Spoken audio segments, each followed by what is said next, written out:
You found the synopsis? Yeah, I'm making because sure. You're a cheater? Yes, I am a cheater. You fucking loser. You're a cheater. I'm making sure it's good. You're such a cheater, and our audience knows that too.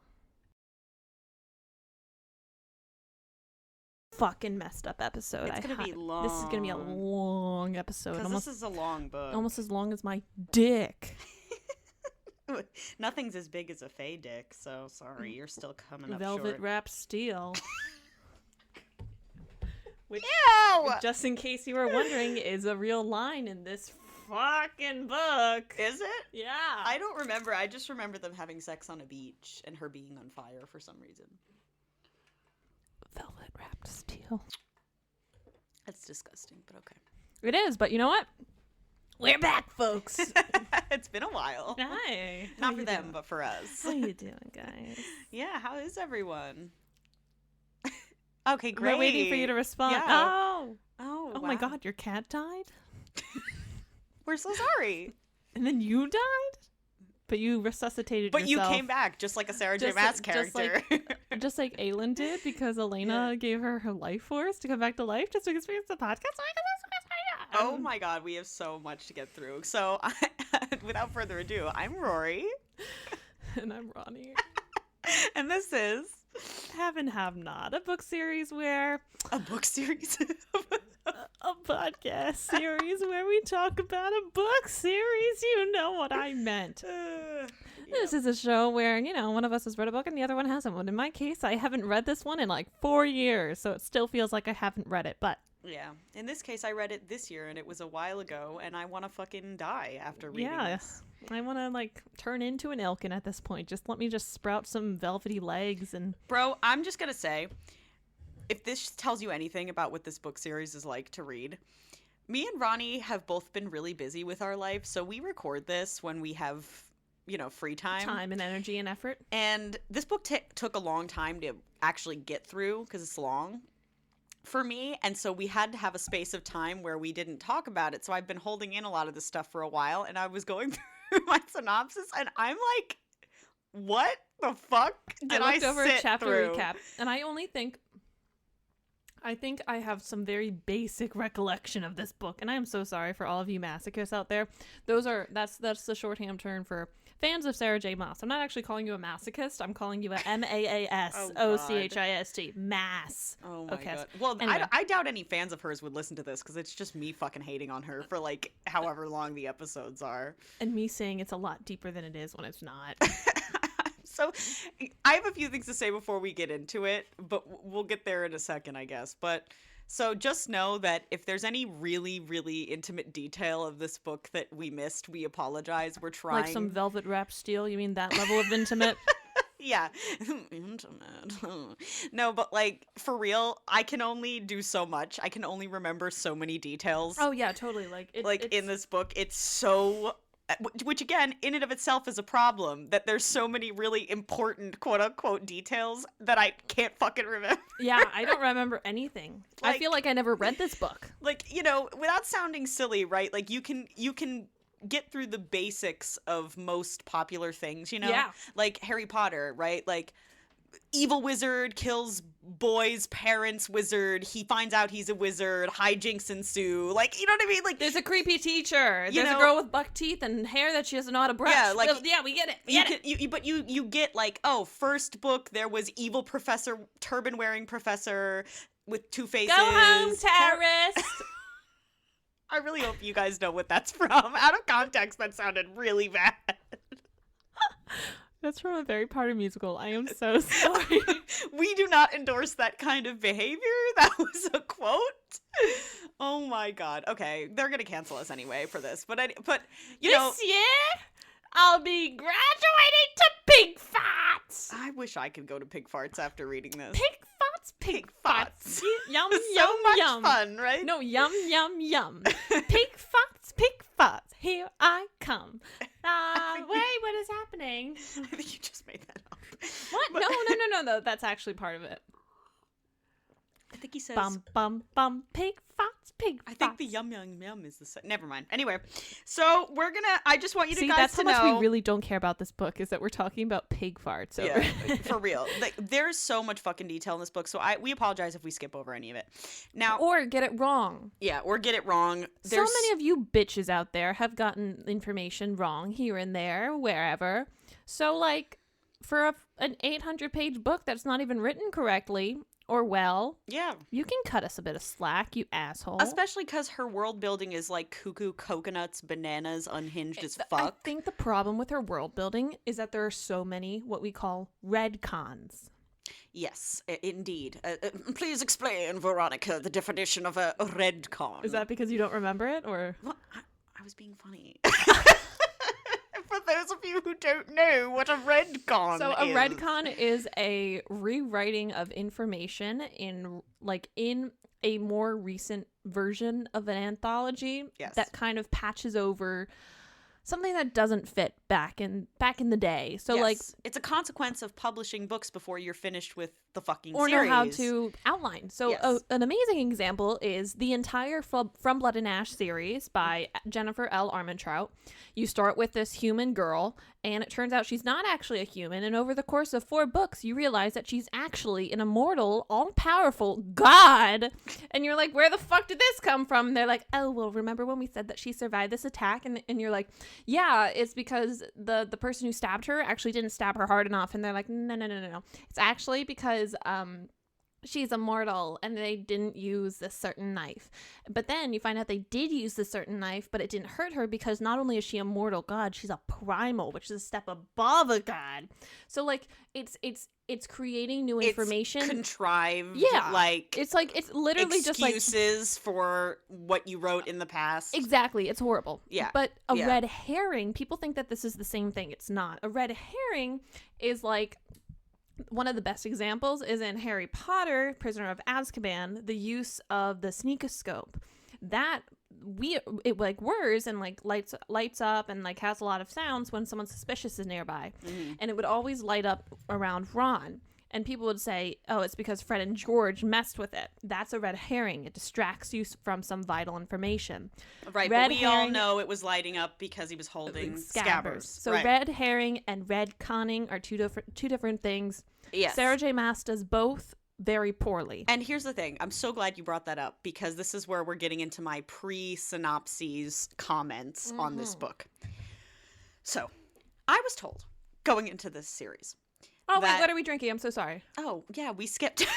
Sorry. Fuck. Well, technically, we are not drinking our themed drink. We were very bad today because we are on limited resources. However, our themed drink for the episode is Sex on the Beach, which we kind of did last time, and this little shit didn't say anything because she didn't want to spoil the book for me. But technically... I'm sorry that I kept you seething with anticipation. Yeah. But Sex on the Beach is actually more appropriate for this episode, and we'll get to Yeah, why. yeah. It's also, just as sex on unpleasant. the floor, sex in the woods. You know, take your pick. Honestly, It's unpleasant everywhere. Yeah. So anyway, I'm so glad you brought up the concept of retconning because... Wait, we didn't say what we're drinking though. Oh, right, yeah. We're drinking sunflower ale. It's from a local farm brewery, where we live. And So- I'm not telling you bitches where that is. Fuck you. It's a local farm brewery. Yeah, And they make a really good it's sunflower delicious. honey ale. It's been in my fridge for maybe like 9 months, but beer doesn't go bad, so we're good. Yeah, and honestly, we're drinking it in fancy glasses, so... If you are It of makes the up for it. age of 21 in the United States of America or associated ages elsewhere in the United Kingdom, aka wherever else we might put this out, I don't know, i.e. whatever the fuck the abbreviations are, you are free to join us, but like don't do it unless it's legal. But also, this is a one-way auditory medium, so we can never know if you're actually engaging in alcohol. Oh, you're right, yeah. Only if you're 21. Yeah, best bit in the show. Hey. She's got to do it every time. Yeah. Also, this does not have to do with anything, but we are recording actually for the first time at my place. Yeah. So if you hear me yelling at my cat, that's because I'm yelling at my cat. Yeah, that His name is Toby we call him Tobesifer because And- he's the devil. and Tobeans, Mm-hmm. but then we shorten it to Beans. Mm-hmm. So he's got a lot of names. So he'll be lurking around. Yeah. Kind of Lurking fitting. is the correct thing. Yeah. All he'll right, be sorry. I talked about retconning. Back to the show. Yes. So I'm so glad you brought that up because when I first started this series, everybody was like, no. Like, anytime I would bring up a criticism of the plot or what was going on, people would be like, no, you don't understand. It's all a big reveal. She's doing jazz hands, just so you know. I'm like being really dramatic because this is how people would talk to me, because you people who are her fans are fucking nutcases. Like, people would be like, no, you just don't get it. It's all a big reveal. It's like a Sherlock Moriarty spider's web that needs to be unraveled. And once you unravel the mystery and she gives you all the answers, you're gonna be sorry for ever having this criticism. And I'm pleased to say that you were right. You were all full of shit. And that Rory was right all along. And I was right. Suck her velvet wrapped steel. Suck my velvet wrapped steel all the way. Because, dude, this book, more than any of the others, first of all, convinced me what I've known all along, that this series was not mapped out. No. That all of you were full of shit, that the reveals that were allegedly coming to explain the things I thought made no sense were weak and stupid, and that I was going to be bitterly disappointed with the end result. I every day I wake up and I think, oh my God, I made Rory read A Court of Thorns and Roses and Throne of Glass. I'm surprised she's still my friend. I mean, like, here's the thing, right? And I want you all... Only your true friends recommend you not one but two bad book series. I know. I mean, we're here for the lols, for the yucks, if you will. So it's fine. But I will say that I genuinely, and I want to put this out there because I do think it's important, right? Like, we didn't start this podcast for me to come here and shit on these books. No. Like, it's because I told her they were good. Wink, wink. I swear to God, that literally was not why we started this. That is definitely... I just wanted to see her get angry about stuff, because seeing Rory angry in person is like seeing a little Italian midget get really excited. The hands are flying, the arms are flapping, and the face gets really red, like a tomato. Is that racist? Maybe. But tomatoes are from the New World. Well, you guys appropriated them, so we're fine. In all fairness, we do drink, so it makes the redness worse. But yeah, like, I did not come into this series wanting to be like a dick and hate on them, but they are so... Why they're so anger-inducing for me, because they are, is because I hate being confused. And I am continuously fucking confused. Because this is a confusing series. She doesn't explain fucking anything well. No, she doesn't. Ever. And so I apologize if when ooh, wow, that was good. I muted my own mic too. I muted my own mic, so whoopsie. We're drinking beer today. You guys gotta fucking deal with it. Yeah, the this isn't a classy podcast. Yeah, the burps I have coming. no bra on, no self-respect, and I'm drinking beer on a semi-empty stomach. You're gonna get some belches. You're gonna get some toots, and you know what? You tuned in for it. You tuned in for it. Yeah, you all asked for this. Yeah, so. Yeah. No, they didn't. Yeah, right. They really didn't. But anyway, like, I do apologize. Speaking of toots. Oh, speaking of toots, go ahead. I went to the gastro the other day, and they were like, oh, we're ordering you, like, a bunch of tests and a stool sample. I'm like, oh, so I'll just go to the Quest and do it. Do we want to hear this story? They gave me a cup, and she called it a hat. That's not a hat. You don't wear it. She gave me the hat. Oh my God, that is so gross. She's like, here's your hat. I'm like, I get a hat? Like a cowboy hat? Yeehaw. Did you put it on your head? No, it's in my car. You put it on your toilet seat, and you shit in it, and then you scoop your shit into the cup with a plastic spoon. And... we're talking about toots. So you felt the need to tell a poop story? Because that's the same? What's wrong with you? They rhyme. There's more wrong with you than Sarah J. Maas. Toot poop. But the point is, Toot poot. to get back to the I'm reason sorry, we're guys. here, Veronica, is because Not to talk about my fecal no, matter? not to talk about your fecal matter. No, indeed not. It's Not to talk about my about party hat? we can talk about the loss of fluids and other oozing things, but for different reasons. Like cum. Yeah, like cum. So tell me why it's not cum just- is it's- funny, it's- but my shits aren't. It's not just because it's not just any This cum, is- Ronnie. It's fairy cum. Oh. It's superior cum. Just like fairies I are forgot. better than Fairy people. cum is superfluous. My bad. That's not what Whoopsie. superfluous means. You know that. I know. I'm just trying. Oh my I'm God. sorry. You said you had questions for me. Yes, I do. So I was Do gonna you say still want to ask them? I do, just because, Okay. like I said, I apologize to anyone who got this right away. Maybe I'm just stupid, but these books confuse me, and sometimes I forget information. It's okay. And I have questions for Ronnie about the world building before we get into the synopsis, Fuck. because I'm very confused. Rory, the answer to all of them is C. Magic? I don't know. Isn't that what they say you put on the SAT when you don't know what the fuck to select? C. Yeah, it's C. C. No. Okay, so my first question was going to be, what's in it for the witches? But then I said, never mind, because that gets revealed in this book. Land, Yes. power, Power, apparent. But okay. That's land and power. all right, whatever. So I said, why won't the Fae get involved in this war? Because they don't know that it's happening. But they do, though, because Maeve... Not to the same extent. They don't know the true what's happening. They know what Maeve's presenting is happening. I guess, but then I get confused because I'm like, why are the Volg and Erewhon not going after the Fae? If their whole thing is that they can control people like puppets, why would they go after humans instead of the Fae who are super people? Like, Because Maeve is ruling them. but why? What does that have to do with anything? Because here's how little I fucking know about this book. What do you know about Maeve?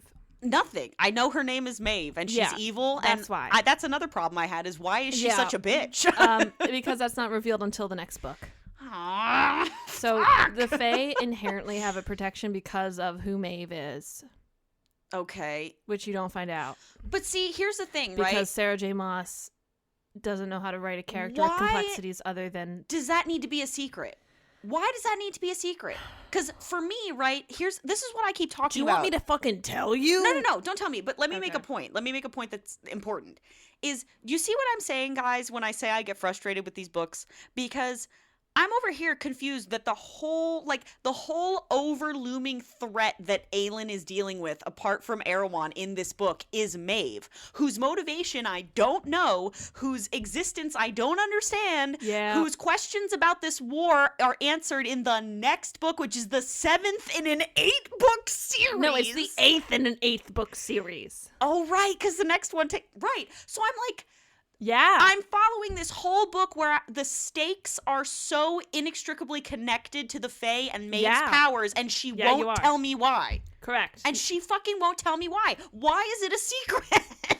Why does that have to be a secret?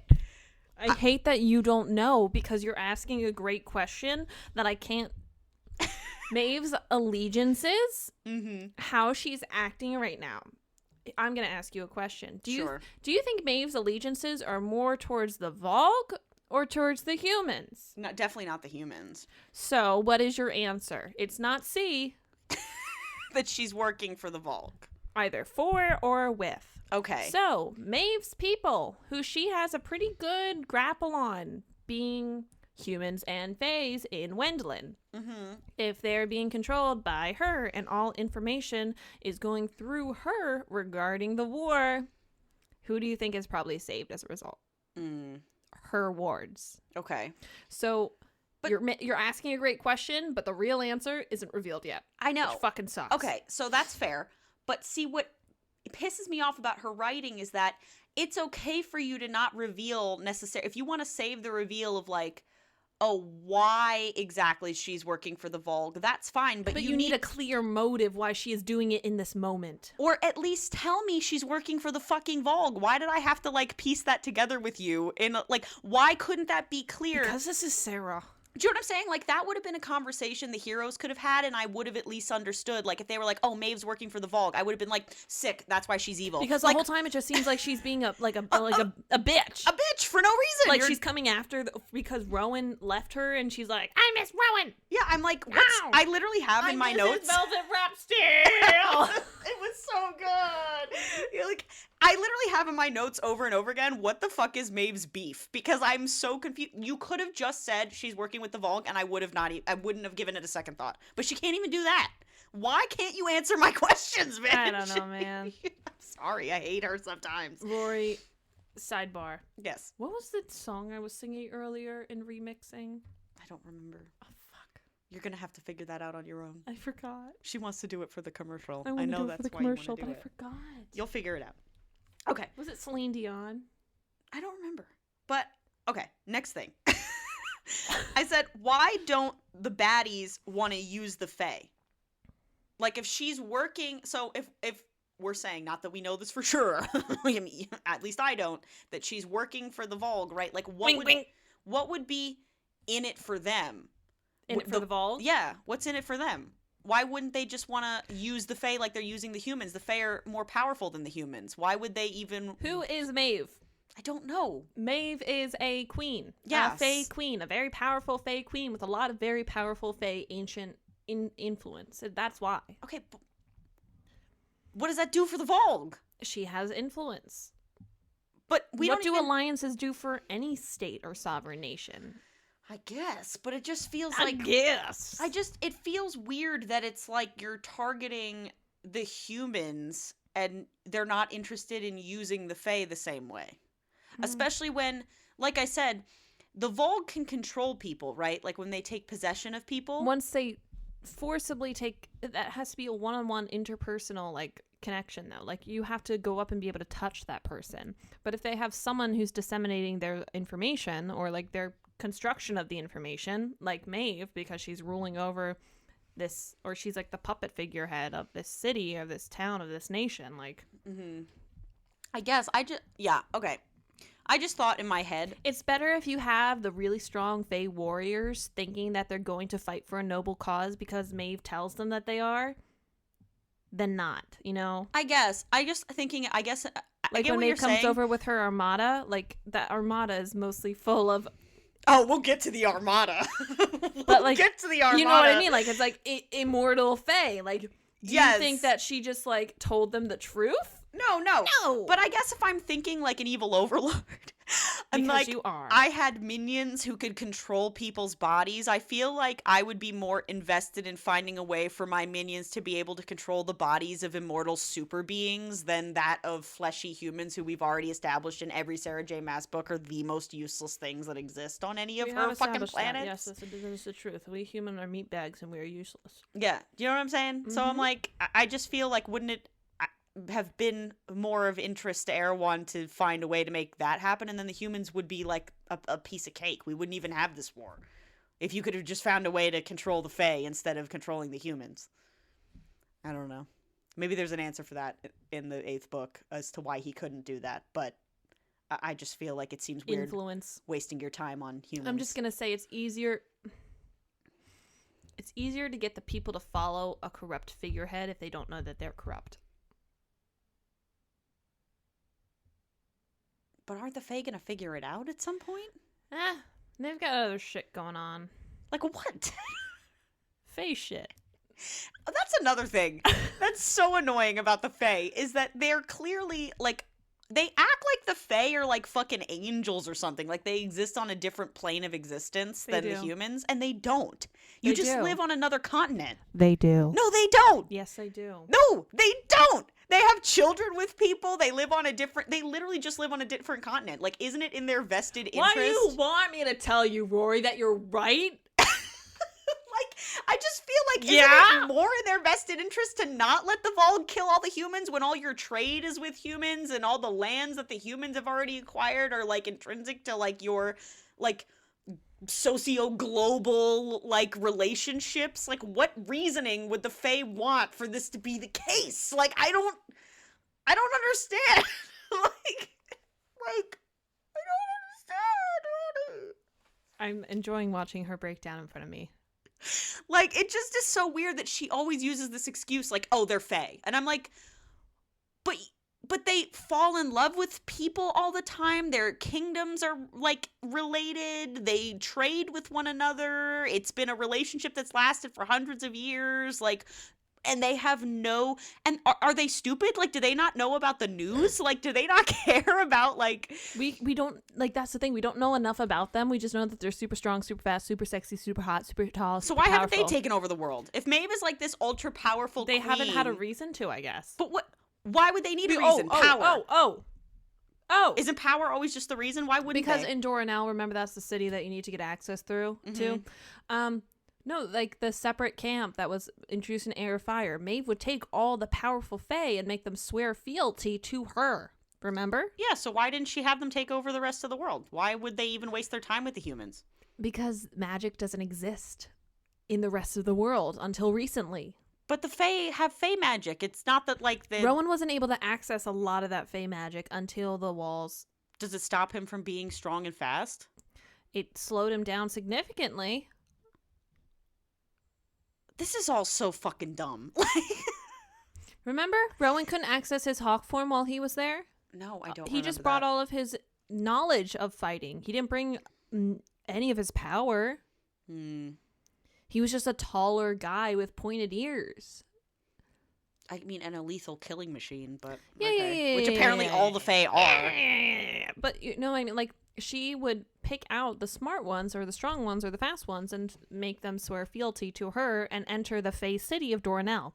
Doranel is that smaller city in Wendlin, because Wendlin is controlled by Aylin's cousins, the Galathinius. No.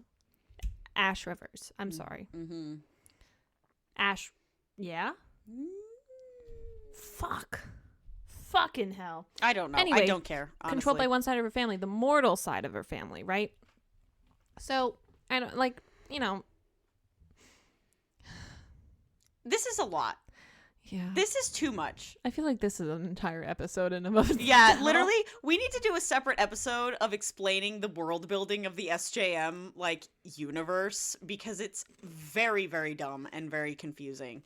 And I'm not gonna lie, like, everybody knows, I made very clear at this point how much I love Tolkien. Like, I'm definitely a Tolkien girly, and people are gonna call me out, like, because Tolkien has a Silmarillion. You got a tattoo of a Tolkien on your ass, too. It's not on my ass, it's on my thigh. It's on your opposite ass. I do have a not a Harry Potter. Why did I say that? How dare you? I have a Lord of the Rings tattoo.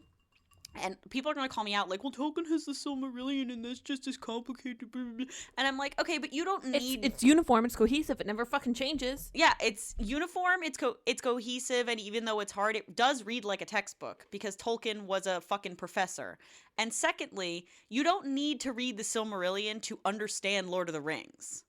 It's interesting, but when you're dropped into the middle of Lord of the Rings, it's like... You're in Middle-earth, there's this evil guy who has evil powers connected to an evil object that needs to be destroyed. That's all you need to know. You don't need to have other questions about, like, the Numenor and the Dunedain Rangers and, like, the Isildur and his heirs and the human realms. Like, you don't need to know any of that. It's just supplementary. Yeah, it's For her, it's interesting. It feels like any supplementary information is required. Yeah, like, crucial. Like, if you miss anything, you're going to be confused. And that's why I get angry, is because I can't remember all of the information she presents me in every book. Especially how she presents it. Like, I'm reading Brandon Sanderson right now.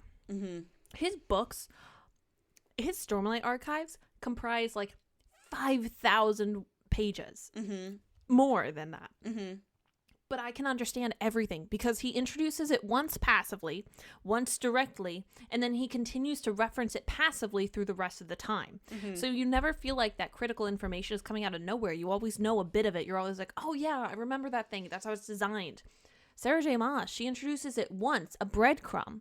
How the fuck can Hansel and Gretel follow a breadcrumb when it's just one crumb of Irish soda bread like 50 meters back? Yeah, it's like...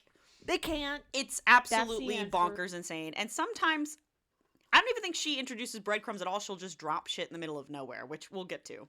But anyway. Or she'll introduce it and then fucking drop kick it into relevancy out of nowhere. Yeah. For real. And that comes up in this with the mirror magic and everything, which we'll talk about. And Nehemia. And fucking Nehemia.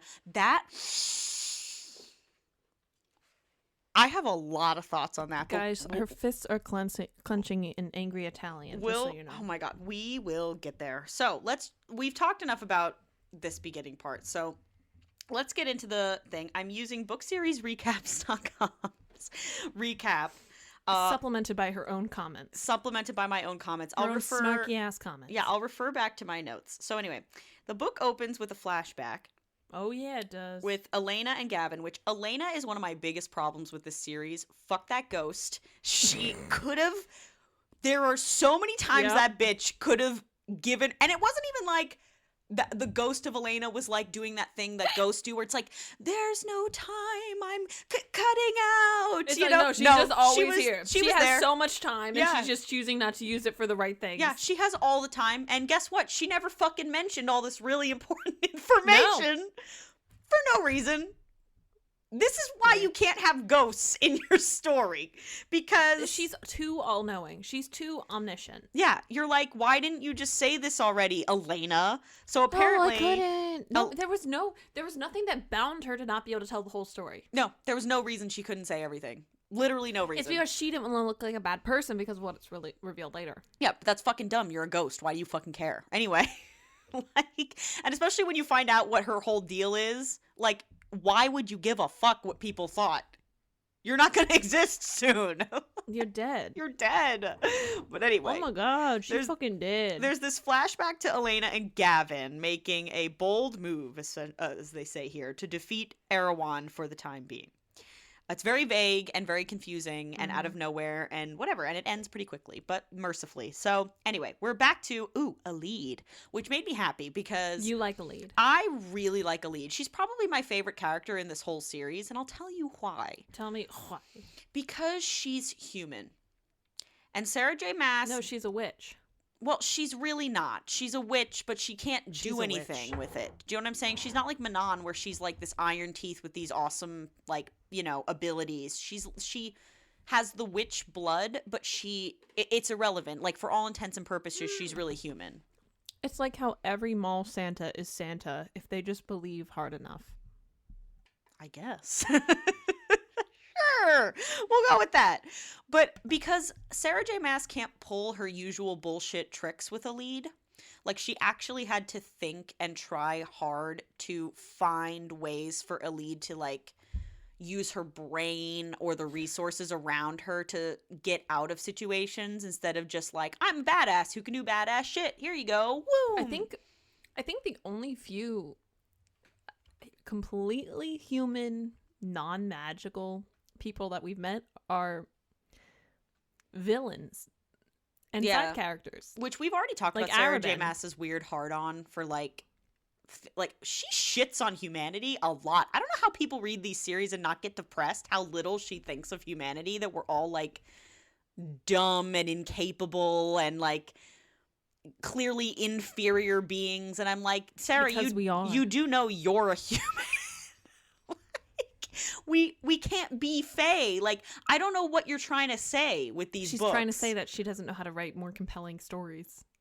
For real. Because she has liberty to, like, do whatever the fuck she wants. She can pull from Fae lore, like Holly Black does, and sticks really stringently on that. Mm-hmm. Or she can make up her own rules. But she never has this moment with any of her characters. Oh my god, please stop bringing that up. I'm sorry. She never has this moment where any of her characters have to confront their shortcomings. No. Like, she has her characters, and at first I thought maybe this was a choice, like totally resting on their laurels of like Fae powers, right? Like, oh, the Fae powers will win the day. That's always the case. And I thought maybe there'd be like a reckoning, right? Like, oh, okay, well, there's going to be a point where those Fae powers aren't going to work. Mm-hmm. And there was the point for like a while. Yeah, and the characters are going to have to find another way. And no, these characters... 9 times out of 10, it's no. They discover an even cooler cooler power that they never knew they had. Like their brain. That overcomes the weaker power that couldn't destroy the thing. Sarah, you're a genius. Like, it's like, what? It's like, I guess that could work. It's fucking ridiculous. Yeah. Like, so I like a lead because she struggles because she's human. So because she doesn't have any struggle. fancy magic like healing powers. Her leg is completely and shattered, permanently deformed. Yeah. So and it never gets fixed. No, and it never gets fixed, which I kind of love. So far, that she had. Well, of course, so far, who knows? She can't leave anyone like without being perfectly capable all the time. Even in fucking context. I'm coming into this review with a whole different perspective because up until now, I've always given her grace, like on the podcast, for her earlier writing because I love Crescent City. But I'm going to amend that now. I loved Crescent City 1 and 2. Crescent City 3 was completely horrible. It was a complete... I view this woman in an entirely different light now because I did not like how it resolved. I didn't feel like it was true to anyone's character. I feel like she doesn't know how to keep a character thread going at all. I don't think she understands what true, genuine relationships are because of book 3.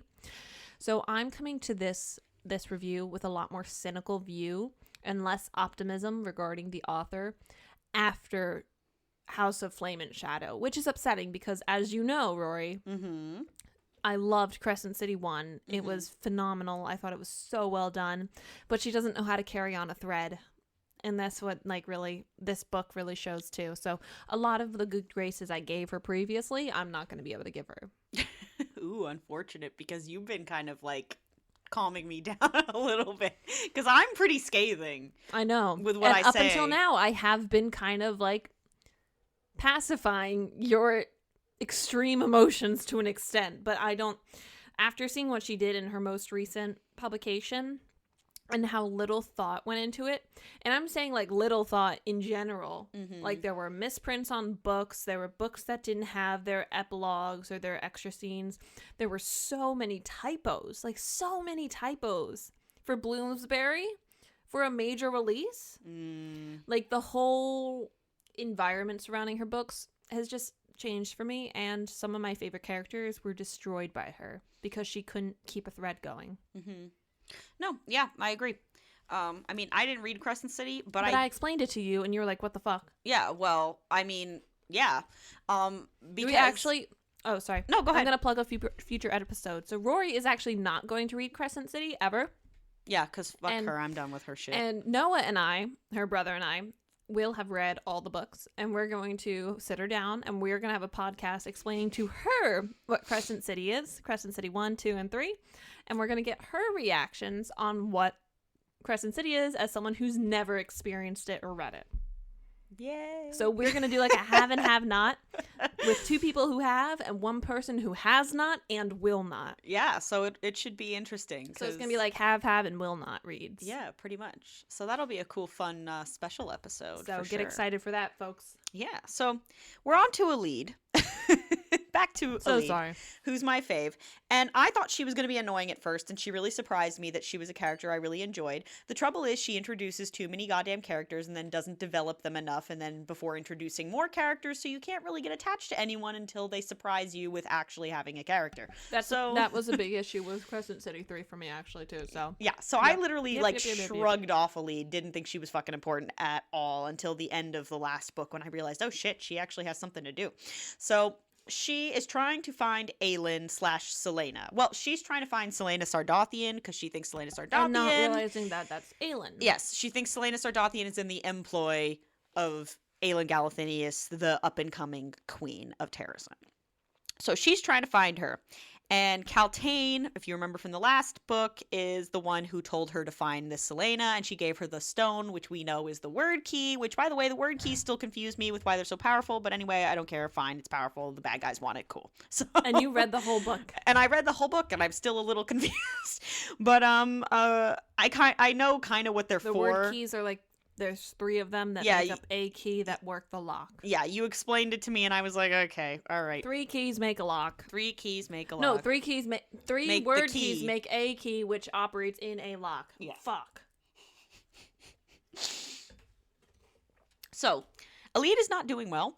And then Lorcan, who, remember, from last book, Selena gave him a fake, or Aelin, sorry, gave him a fake amulet of Orinth. Yes, she did. Which Her is jeweler did that. Which is the other piece of what Erewhon needs. The amulet of Orinth is a word key. Is a word key. Inside of it, rather. Or yes, in it is a word key. Encased in the amulet. Yes, this very convenient amulet. So, Lorcan thinks he's got a word key. Although, I don't know if he knows that it's a word key. He just knows he needs the amulet for some reason, right? He knows Maeve wants it. Yes, so he knows that she wants it. So he spots a lead because of her scent. And first hints of Fae scent and hearing, which come up both conveniently and are forgotten about conveniently at different times. But he smells her at this point. You know how they can like smell the Volgun people and smell Erewhon's people? Yeah, that happens sometimes, but not all the time. And then Fenris is replaced by a bloodhound and no one notices. Yeah. Conveniently. Yeah, it's really convenient. It's actually amazing. They can't smell them. How often? Even though one smells like death and the other smells like, I don't know, disappointment. Yep, pretty much, yeah. So that happens. So Lorcan is creeping on a lead, and he decides to follow her, and he realizes she ain't doing too well. But we can't stick to that for too long, because now we're back to Aelin, Rowan, Adian, and Lysandra. So, by the way, another example we were just talking about before this of shit sounding the fucking same. And that's when I came up with a tune, and I can't fucking remember What was it? Lorcan, Ilkin. Lorcan, Ilkin. Yeah, the Ilkin, which we'll get to, but more shit that sounds the same because she can't come up with new things to say, which hilarious because there's another place called like Illyria in this book, or like something very similar to Illyria, which I know Illyria is in Court of Thorns and Roses. Like she just can't, even though Illyria, as I was saying to Ronnie, was a real country. Look it up if you like Alexander the Great.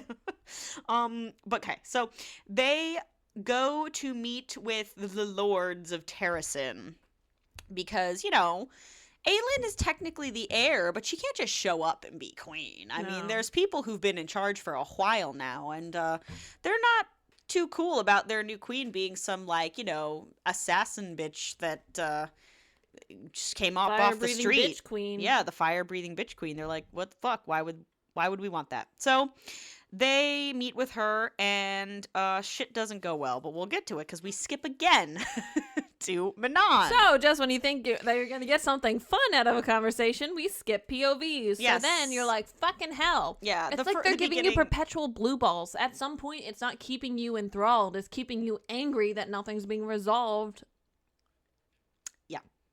Yeah, exactly. It gets annoying, especially at the beginning of the book, that she doesn't stay on POVs for too long. Like, sometimes I get it where it's like a juicy part to like stop your POV, but at the beginning of the book when, you know, who knows how long it was since the last time you put down the last book and you just want to like get into one of the threads. One thing she does. She skips. She fucking spends in CC3 a huge amount of time dissecting this like intricate thing that I explained to you, right? Right? You know what I'm talking about. I'm gonna keep it for later though. But she splits it up between different POVs, different people at different times. I'm like, excuse me, this is a information dump. You cannot do this to your reader. That's just downright poor writing. Well, I've told you before, one of her biggest issues is she doesn't know how to expostulate without dialogue. Correct. She literally does not know how to give the reader information without the character needing to be told that information by another character. Like, it's, to me, I don't know, as a writer, it makes me feel like she's overexposed to, like, film, movies, TV, like, and she's not writing a screenplay, but you're so used to that medium being the one that gives the audience information that you don't realize that in a book, you can just tell me because you're the author. But she doesn't know how to do that correctly. And she doesn't know how to succinctly have a paragraph where it's like, the person was told the information that you already know. She only ever does that when it's recapping the information that she already trauma dumped on us. Yes, through dialogue. Yes. You know, but rarely. Actually, a lot of the time I noticed in her books, she'll just repeat. Like, she'll have a character tell another character what happened through dialogue, which we already went over when they told a different character the same fucking thing. And you're like, why do we need to have this conversation again? She does it less in her later books, but it just becomes, Bryce filled them in on what she learned. I'm like, okay. Cool. You know, but again, don't forget Crescent City too, not the second book, but Crescent City as well is some of her most recent work. I know, so that's been a recent development. You know, so she just learned that she doesn't have to repeat all the same information. Wow. Like, good for you, Sarah. Okay, cool. So anyway, we're to Manon. So I will say, Manon is the best part of this book. Oh, yeah. I feel like that's a pretty common consensus. People either love Manon or love Aelin. Yeah. I mean, like, as their prime, like, my favorite the best character, part of the book, I mean. As a first-time reader, my favorite character is still a lead. Until the ending, because for some reason, again, Sarah J. Maas has a hard time with character development. Yeah. Like, she is very good at actually making you, depending on when she puts in the effort, because like I said, she'll have too many characters, and some of them she puts no effort into, and I know nothing about them. But the ones that she puts effort into, I get who they are. But she doesn't develop them, you know? Like, she'll have a character go through something, and then she doesn't understand character development. Like, didn't they already learn this lesson? Why aren't they different now? No, because they learned it in a theoretical... You know? Like, if you give your characters the opportunity to learn, they're going to learn. But she doesn't realize that they actually will learn. You know, so Alid is great in the beginning of the book, but then by the end, you start to question, did she even learn anything? Yep. But anyway, Alid was my favorite. Manon and Aelin I don't necessarily actually favor as characters themselves, but Manon's storyline is the best one. Her story is very compelling. Hers is the best one in this book. Because hers is the most it's traumatizing. Yes, and it's complex. Not saying that the others aren't, but hers is genuinely traumatizing. Well, and hers I'll give Sarah J. Maas credit in this book alone. In that this book was both my favorite in the series and the one that made me realize how much I hate this series, because it had some of the... Do explain. It had some of the best storylines of any of the books that I've read so far, right? Like, I was the most engaged in Alid's storyline and in Manon's storyline, and both are genuinely good up to a point. But then when you get all these reveals during especially Aelin's storyline, where you get the answers she's been allegedly setting up from book one, according to all the fans. Which she definitely hasn't. Maybe was, but not nearly to the extent that she thought she would. No, not nearly to the amount of detail she ends up using. Like, when those answers are revealed, it was the most infuriating information dump I've ever received in anything, where it made me realize this whole series makes no sense. So it made me more angry because I was invested in plots that, to me now, I realize are fucking useless. Nehemia. Her friendship with Nehemia. We'll get to it. That fucking hurt. Because we thought it meant something completely organic, but it wasn't. And it's fine that it wasn't, but it's also not fine that it was presented as... No, I wrote down what I thought about that when we get to it. So we'll get through this a little bit quicker, but we're doing our intros now, really, to the characters, so that's why it's kind of going long. But anyway, Manon meets with the Duke and Erewhon, and Erewhon's basically, like, the whole pretense of Duke Parrington doesn't exist anymore. Do you think the Erewhon company that sells the outrageously priced things knew about this book? I don't know. That would be kind of interesting. Can you imagine walking into an Erewhon where they have like $50 like smoothies and it being like Erewhon's Golden Locks, and it's just like a trail mix bundle? That'd be great. I would buy it. Oh, yeah. And I don't even like these books, and I'd still buy it. But so Erewhon, there's no pretense of Duke Parrington anymore. Erewhon is basically just like being himself in Duke Parrington's body. And he tells Manon to go attack. No, he shed the body. Oh, did he? I thought I'm he was pretty still. sure In, he's shed I thought the he was body still now. in the body. Now, all right, whatever. It's just Erewhon at this point. That is my point. That Duke Parrington. There's no pretending it's Duke Parrington anymore. But he gives, because the king is dead, so there's no point. But he gives Manon these orders to go and basically bring Dorian to him and attack Rifthold. So anyway, then we jump back to Aelin.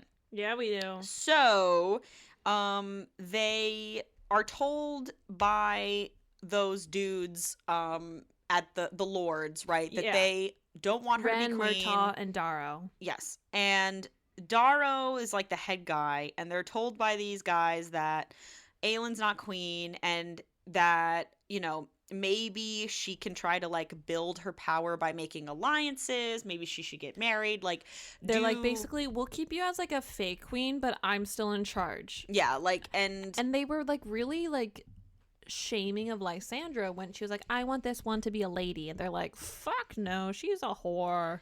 Which, again, I don't know, like, the logical inconsistency of Sarah J. Maas's world building, it's like she loves to indulge in like sexism, like medieval sexism, when it's convenient.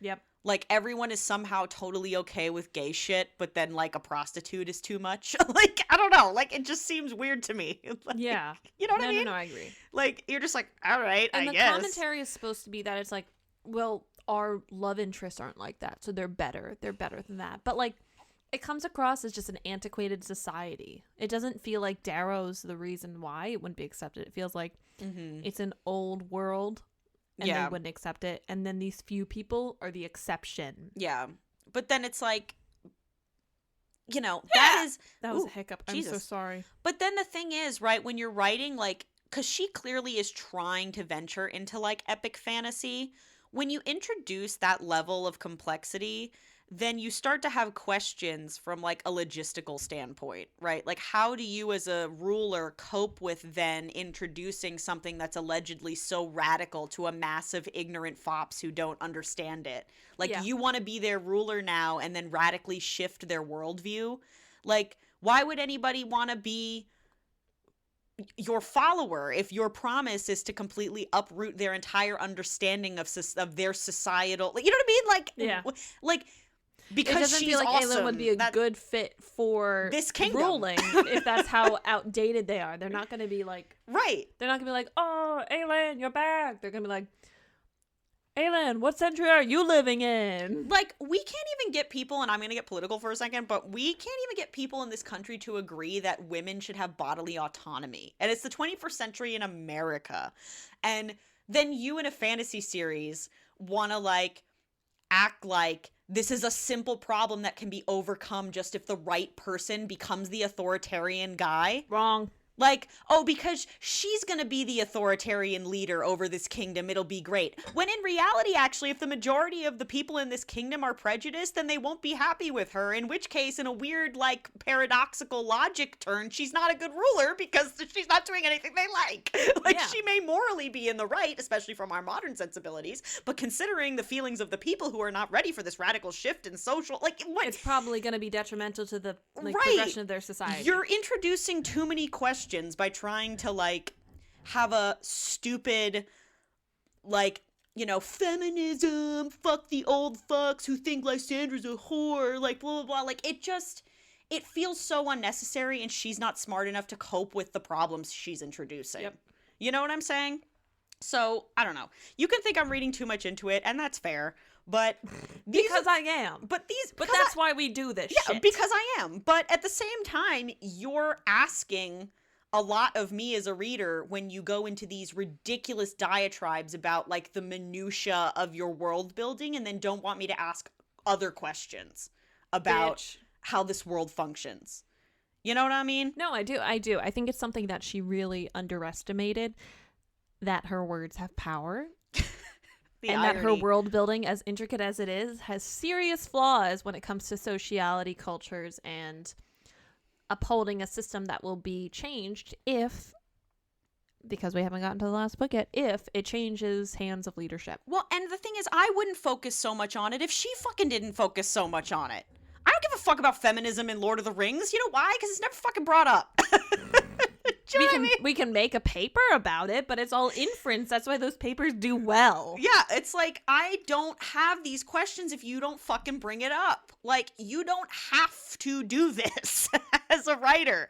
Like, you know, it's not me that I want to be, like, confused about all this. You know, but you want to seem smarter. I think you're just looking for reasons to hate her, and I think we should move on because you hate her. I know, I do. But anyway, so they're like, fuck you, you know, and if they, and anyway, they leave on bad terms with these guys. Yeah, they're like, if you try to come and take control in Orinth, we will say that you are a traitorous, treasonous bitch queen, and we will strike war against you. Yeah, so Adian can't even take his, like, battalion because they're, like, under control of, yeah, so it's a whole thing. So Adian is like, fuck.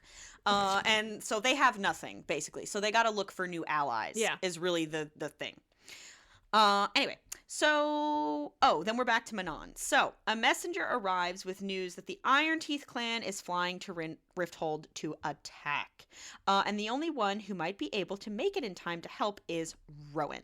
So, Aelin tells Rowan to go save Dorian. Yeah. Because we forgot about him for a second, didn't we? Yeah, we did forget about Dorian for a second because there's too many fucking characters in this book. And so Rowan is like, Roger. And he goes to get like, wait, Dorian. but can we fuck first? But that's kind of what Rowan does every time. Yeah. But so he's it's like, fine. wait, we're alone for a few minutes. And she's like, they are, like, Lysandra's literally standing right next to me. He's like, I'll make it quick, babesies.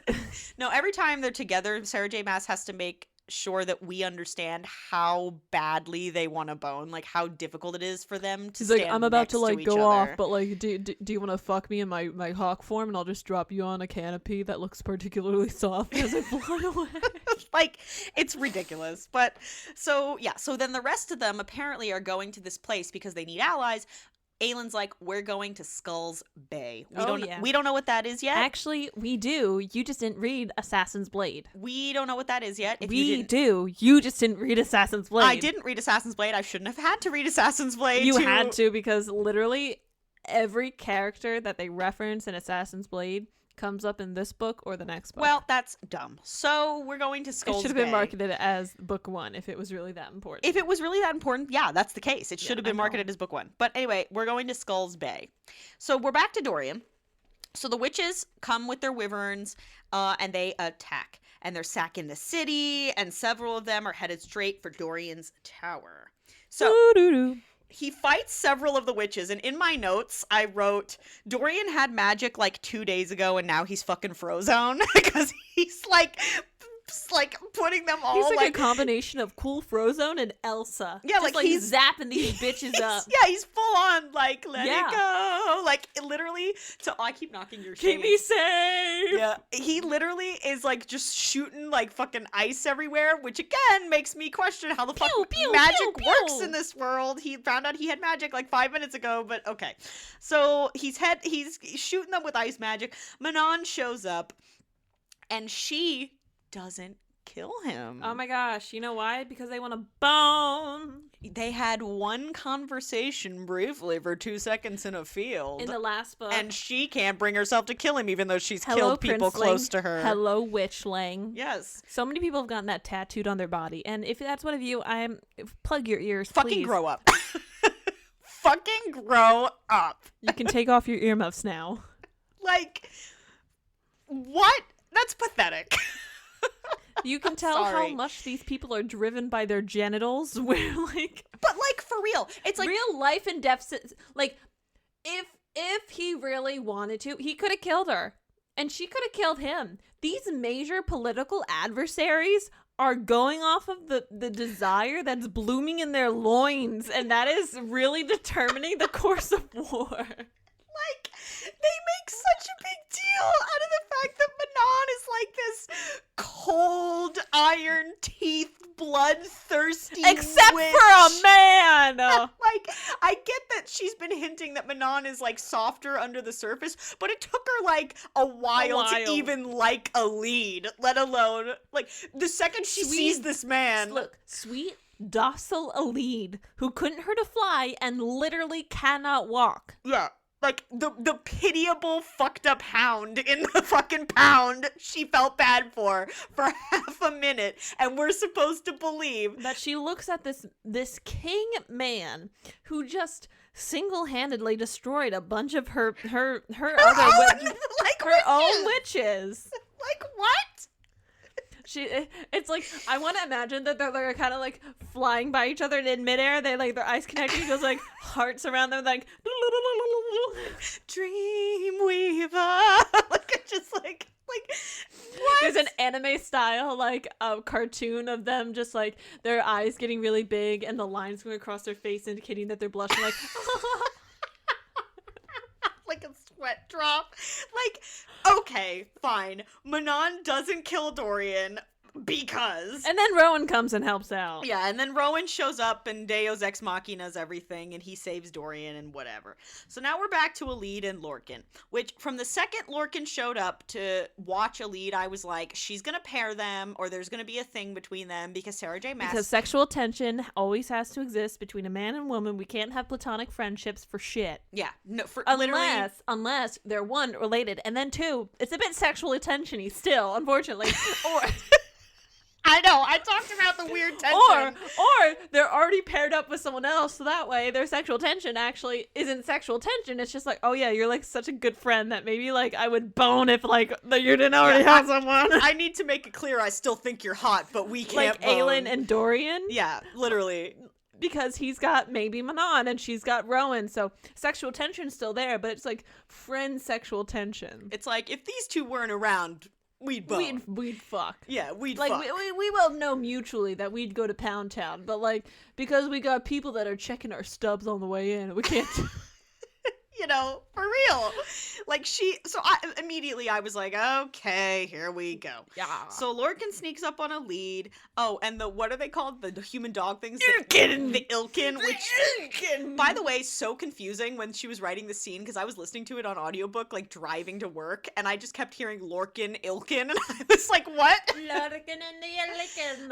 I kept getting so confused. But anyway, the human dog things, according to this, which is so funny, the Ilkin. She wrote human dog are things, chasing them, and in my notes I put two things. I said Lorcan is hot, I'm sorry. No, you're not. And I said Alid is cool, I thought she'd be annoying. And then I said, God, another fucking species of creature I have to keep track of. Are they zombies? Question mark. No, they're dogs. So yeah, sometimes I don't even know what the fuck I'm talking about. So anyway, they're running away from these dog things, and then they get separated, and then they gotta fight the dog things. And then Lorcan, with his sword, and Alid Lorcan fights them physically, and Alid tries to, like, outsmart them, which, again, I thought was cool, because this is the first time she's written a character who's actually had to actively, like, think. Like, she keeps trying to convince us her characters are smart, and they never are. That's the thing. Like, it's upsetting because I know that a bunch of her characters, she prides herself on, like, the smart, feminine women. Which smart, is hilarious, independent women. What? Because, like, Feyre's the dumbest character I've ever read about. The first time I ever felt like one of her characters was actually intelligent was this scene that you're referencing. Yeah. And that's not even, like, one of her main heroines. Like, every time Aelin does it, I'm like, this bitch is just being a bitch. And now Bryce is just like, she's just withholding information from everyone and being like riding on the skin of her teeth. Right. Oh, and that's the thing too. Like, something I want to say, I don't know who needs to hear this, but this is just a fact of life, as well as in books. Being a bitch isn't a personality, and it doesn't make you cool. Sometimes you're just being a bitch.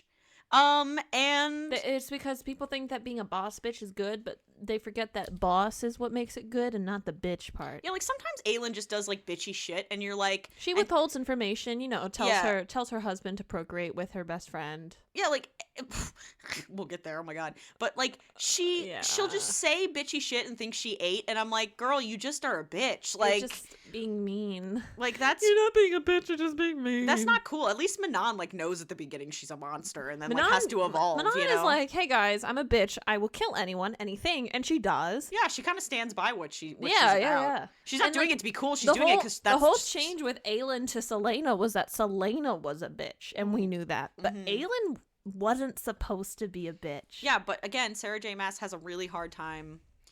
I think if you're trying to be like, if you're trying to give her character some grace, it might be that Aelin is still struggling with her trauma and her past trauma and slipping into being Selena. We'll get to it later, but I could one see should that. say that it's actually really good to include Aelin being a bitch because it shows it's not actually Aelin, it's Selena seeping through. And if so, I'd say we need to get her checked for dissociative identity disorder. Oh my god. Like, I get what you're saying, and that's actually fair, but sometimes I just don't want to, like, give Sarah J. Maas that credit because I worry that we're doing that Sam Levinston thing where, like, people will fill in the blanks for him when in reality he just didn't write well. And, like, Selena was supposed to do her last little hoorah in the last book. She was like, the last time I'll have to wear this mask, the last time I'll have to do it. But she does it, like, 3 other times this book, so fuck that. Yeah, like, she goes back on it immediately. It's like The Boy Who Cried Wolf. Yeah, for real. It's Fucking like, asshole. there's no definitive... I need more beer. We're not even halfway through this, babe. I don't care. I need more beer. So Let's get to chapter 10, and then I'm going to get beer, because Okay. this is bullshit. I know, it's exhausting, but this is a long book and there's a lot to get through and talk about, so we did warn you guys it would be a long episode. But, so, anyway, Manon and her 13 return, and they are pissed that Dorian escaped, that she let Dorian go. And they decide that Manon is the one who's at fault, but because of who she is, she's not the one who's sentenced to death. Asterin is. And who's Asterin? Her second. Her second, and her cousin. And the one who had the extremely traumatic backstory that we talked about the last book. Yes, whose backstory was really unnecessary, but fine. Okay. I feel like... It was unnecessary. It went on for so long. After reading Crescent City 3, giving the hardest stone bitch the sad mom backstory has lost its novelty for me. Yeah. Like, it's not that backstory wasn't interesting. It's just that she went on about it for so long. She's done it again with a different character Oh, now. no. So it's lost all meaning.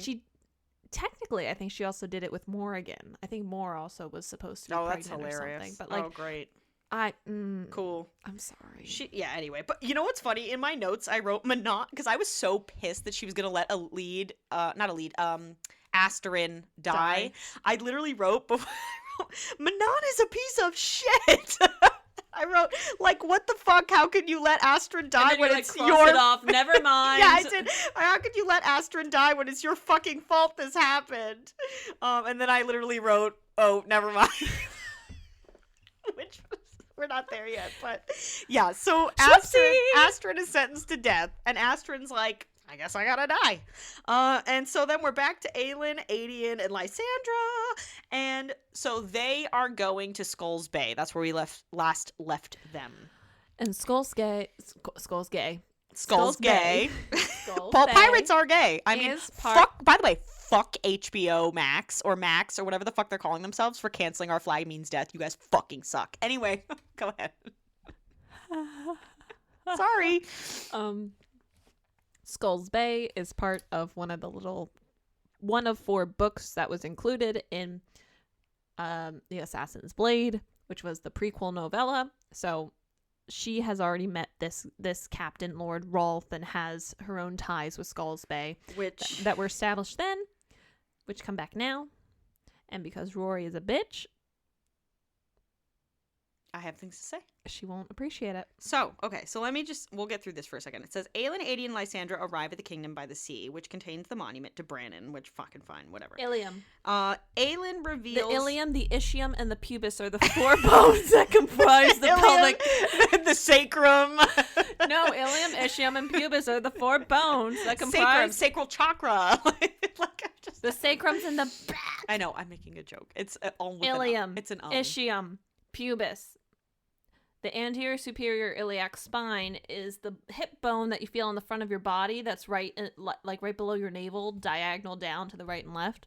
That's your ilium. Thank you, Ronnie, for just so you guys fucking know that this thing is named after a bone. Yes, a bone. It's almost as bad as Illyria, but which already exists. Anyway, So they Ilya, get to this. Valeria, we'll never know the names. We'll never know that. Literally, all the names sound the same. You could call them anything, and it wouldn't make a difference. But Aelin reveals part of her plan to her companions because she never reveals her full plan for no goddamn reason. Like, literally no reason.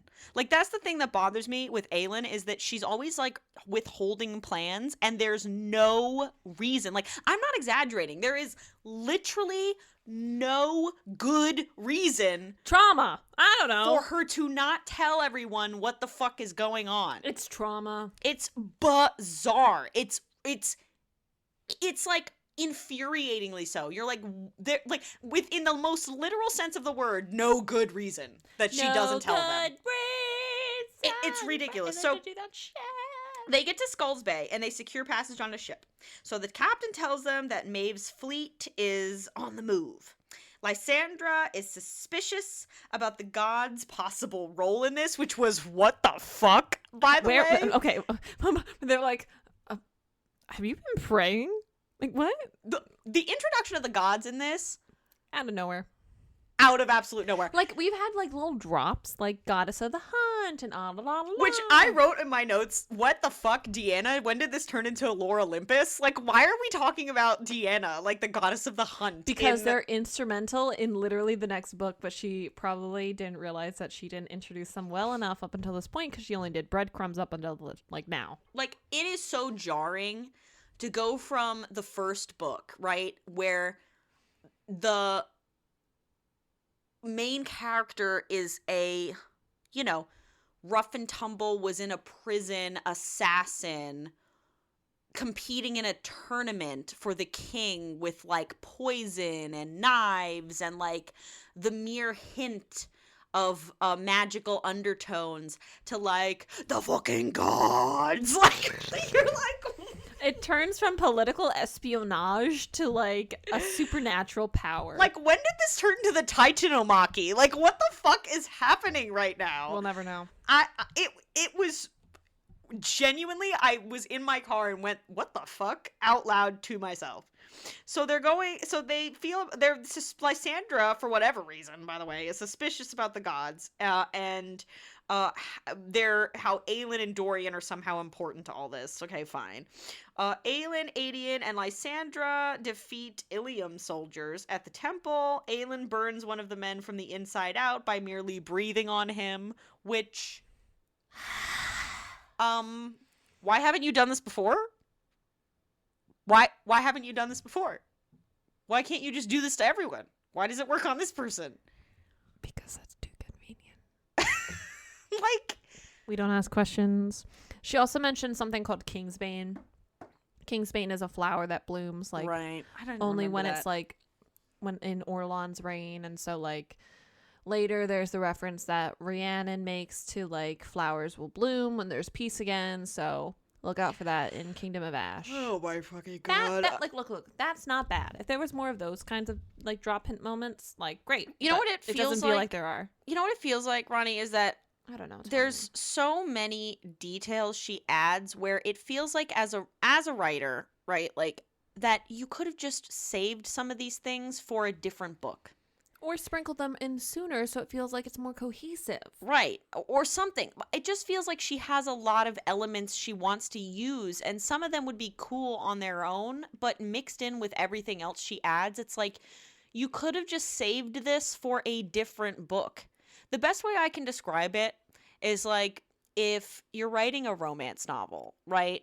Like, you have to pick... This is a very simplistic way of saying it, because I know this is a fantasy and you can introduce multiple things, but let's, for the sake of my argument, try to understand this as a very simplistic example. But let's say you're writing a romance novel and you have to pick a trope, right? You got to pick what your trope is. Is it fake dating? Is it my best friend's brother? It can't be all of them. Is it enemies to lovers? Is it is it friends to lovers? Is it bad boy? Is it good boy? She does Good boy. everything. Bad yeah, boy. it's a good bad boy. Good bad boy. Half bad boy. boy. Yeah, like she'll throw everything but the kitchen sink at the same story. And sometimes she does include the kitchen sink with the gods. She's With like the on top of gods. it. Boom! Yeah, the gods are in fact the kitchen sink. So that was sending me. I was very confused. And so she raids the temple because Brannon told her to, which again is so weird that she has contact with him and it doesn't make sense the whole time. Okay. And he sends a private message to her through the little people of the forest. Which doesn't sound like it's an issue at all. Was so weird. Introducing, yeah. what? I don't know. That was random. Asking questions. It's just very weird. She wants to have everything and nothing. It's just bizarre. So Aelin asks Brandon's ghost. By the way, this is what she asks Brandon's ghost. She has contact with Brandon's ghost consistently, and this is what she asks him. She asks the ghost how to kill Maeve. Doesn't ask the ghost anything of importance. Anything else important. No, how to kill Maeve. That's what's important. So, anyway, he doesn't, but he's like, I don't know. Thanks, you're great. She asks him the one thing he can't fucking answer. Ding. And so Brandon tells her that the lock in the stone marshes, to find the lock in the stone marshes, to sink the word keys, Jesus, into the door and do away with them forever. Whatever the fuck that means. So he answers in the vaguest way possible. Doesn't really make much sense, but apparently she needs to find a lock in stone marshes to sink the word keys. And Adian hears all this. So I think we're gonna pause because my throat is parched. We need more beer. All right. We need more beer. We'll be back soon. Bye. Gape. The Duolingo? Yes. It won't let me escape. Do you almost feel like Aelin at the end of Empire of Storms? A hostage? That's a good reference, actually. Oh, it's That very was good. topical. Yeah. That is very topical. Okay, I'm good. All right. We can get back to business. You ready? Yeah. Okay, well, we're already back. Oh, good. Oh, fantastic. Okay, so welcome. We're back, and now with We've refreshed ourselves. Yeah, a Belgian ale with orange peel. It's really good. Mm-hmm. It's very orangey, which I like when my ales that are supposed to be orangey are orangey. Indeed. Not like that Sam Adams shit that's not actually orangey. Yes. Agreed. Agreed. Like, you can tell this was made with oranges. Yes, with oranges. So, anyway, she talks to the ghost, and that's what he says about the word keys, and Adian hears the whole thing. And so, it says, a troop of men led by an Endovir guard appears. They battle. They just get a little rough and tuffle. Yeah, I don't like how she writes fight scenes, personally. No. Especially after I've read some really good ways other people write fight scenes. Yeah. Her fight scenes are subpar. They are. But, you know, whatever. I get that's why. I get that's not, like, what people are necessarily here for. That's what I'm here for. But and that's what I'm queer for. But fight.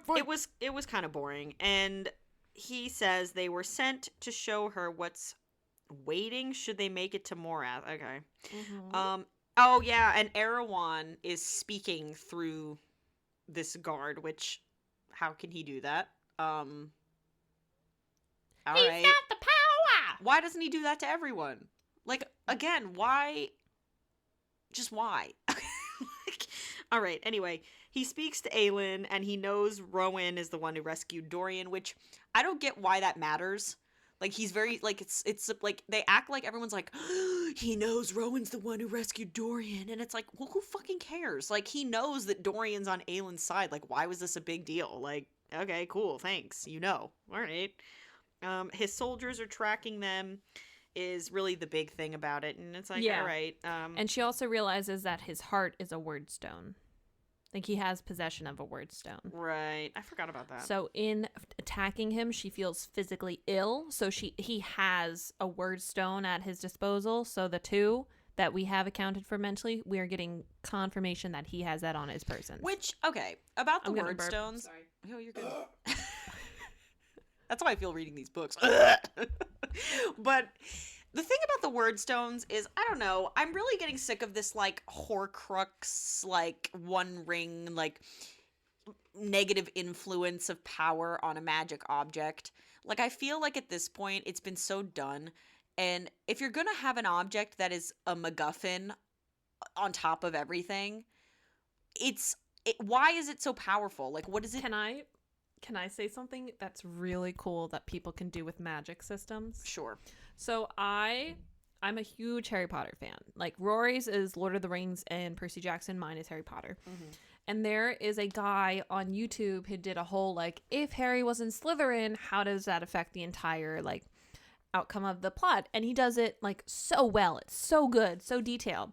And it gets so detailed that, like, that's my cat.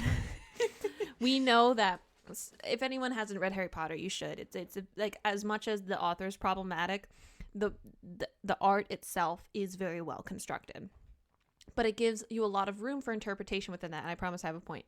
So in this alternate universe, we have the Fiend Fire, right, infected the sword of Gryffindor. And therefore, anyone who uses the Fiend Fire, like, imbued sword, will be able to rebuke the effects of the Horcrux. So in this case, it was Ron who would practice fighting and swinging the sword because he wanted to.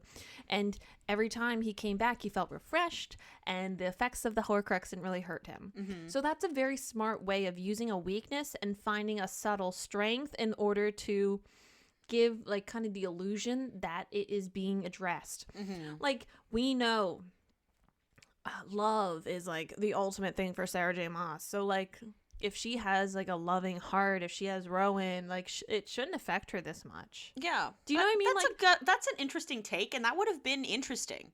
Like, I just am kind of, I wish that authors, like what you're suggesting, would do more with this, where I feel like it's enough that the word keys exist, that they don't also then need to, like, radiate some evil power on top of that. Because, and if you have, for every action, you need an equal and opposite reaction. So what's the opposition to the word stone? Yeah, exactly. Is there a good equivalent? Yeah, is there a way, like, to counteract the word stone? You can't have an inherent bad without an inherent good. It's the law of equality and equilibrium. Right. Well, and also it's inconsistent, because when a lead's carrying the word stone, nobody fucking can feel it. Nobody knows what it is. Her mood. It was in Caltaine, and nobody fucking noticed, and it's not implied that the word stone was what was... It doesn't affect the lead's mood, though. That's the big thing, too. Right. And it's not implied, and people are going to say, well, Caltaine was, like, remember, she was like a zombie, and I'm like, no. It wasn't because of the word stone that's, like, she was like that. Basically, like, Erewhon gave her, she was drugged. Like, she was drugged. It wasn't because of the word stone. Like, you know, so it's inconsistent. I'm like, why is Erewhon's word stone heart having this effect, and then none of the other word stones are? That's what I mean. The world doesn't have rules. It doesn't have actions and counteractions. Like, but if fan fiction writers can create that, she should be able to write that. Right. You're like a super published, you know, mega and author at this point, she had already released, I'm pretty sure, at least the first A Court of Thorns and Roses book. Because at this point, she was taking off in popularity. Because remember, she co-released Kingdom of Ash and maybe the second or the third book. Something like that. But I remember it was in the works. Some of them came out around the same time. Yeah. But yeah. That was my little tangent. Like, you need an opposite action for an action, and you need to have some weight to counteract. You can't just have this all-consuming power that has no end except for this one special individual. That feels disingenuous. It does. And like I've said to you before, and we apologize if we repeat things, but we don't know who's watched other episodes, and sometimes shame on you if you haven't. Well, and also it bears repeating sometimes, because it's a consistent problem within her series that you can't have a high fantasy level conflict and world building when and at the same time have a weak magic system. Like, I'm not saying that every magic system has to be like hardcore, hard rules, hard magic system, right? Like, you don't need that in every story. I'm not saying but she's setting the precedent for a high world, high magic, very intensive, high fantasy world. So she needs to rise to the occasion, and she's not. Yeah, exactly. She likes to over-explain with every fucking other thing in her whole series, except for the magic, how the magic fucking works. Everything else is over-explained but that. Yeah. It's like, you and can't that's do not that. a good magic system. That's an underdeveloped magic system. That's a YA. magic system. Yeah. Well, And some YAs have better magic systems. Mm-hmm. So that was my little rant about that. But anyway, that's the whole thing with Erewhon. She talks to Erewhon, and it's a whole thing. He hits her, but somehow, he's speaking with her. Oh, she burns the body away with the fire magic. She kills the overseer's body. She kills the thing with her fire magic. Okay, fucking fine. And he hits her, but somehow misses the amulet of Orinth in her necklace by a few inches. Convenient. It says he might have sensed its power had he landed a blow there. It's the one piece of the puzzle he's missing to open the doors. Yeah, whatever. No, it's not. Well, to her knowledge, it is. Yeah, to her knowledge, because she doesn't know about Elite. Yeah. So. And then Erewhon also knows that Rowan has Dorian and that he has multiple men tracking him. So we also learned that in the next chapter. Yeah, but Rowan is fucking Superman, so I had no doubts that he would make it out fine. Oh, yeah. So. He's fine. Manon / so we go back to Manon, which was a little jarring, but Manon is slashing at her grandmother. Yes. And they fight with their iron teeth. Because Manon requests that the only way she can really create a diversion long enough to get the 13 out is to fight the matron herself. Yes. So she wants to prevent Astrid from being killed. Yes, from being killed. And so she fights with her grandmother, who's a fucking monster, by the way. Look at him. He's licking his junk. Oh, good sweet. boy. Who's a good boy, Toby? Toby, who's a good boy?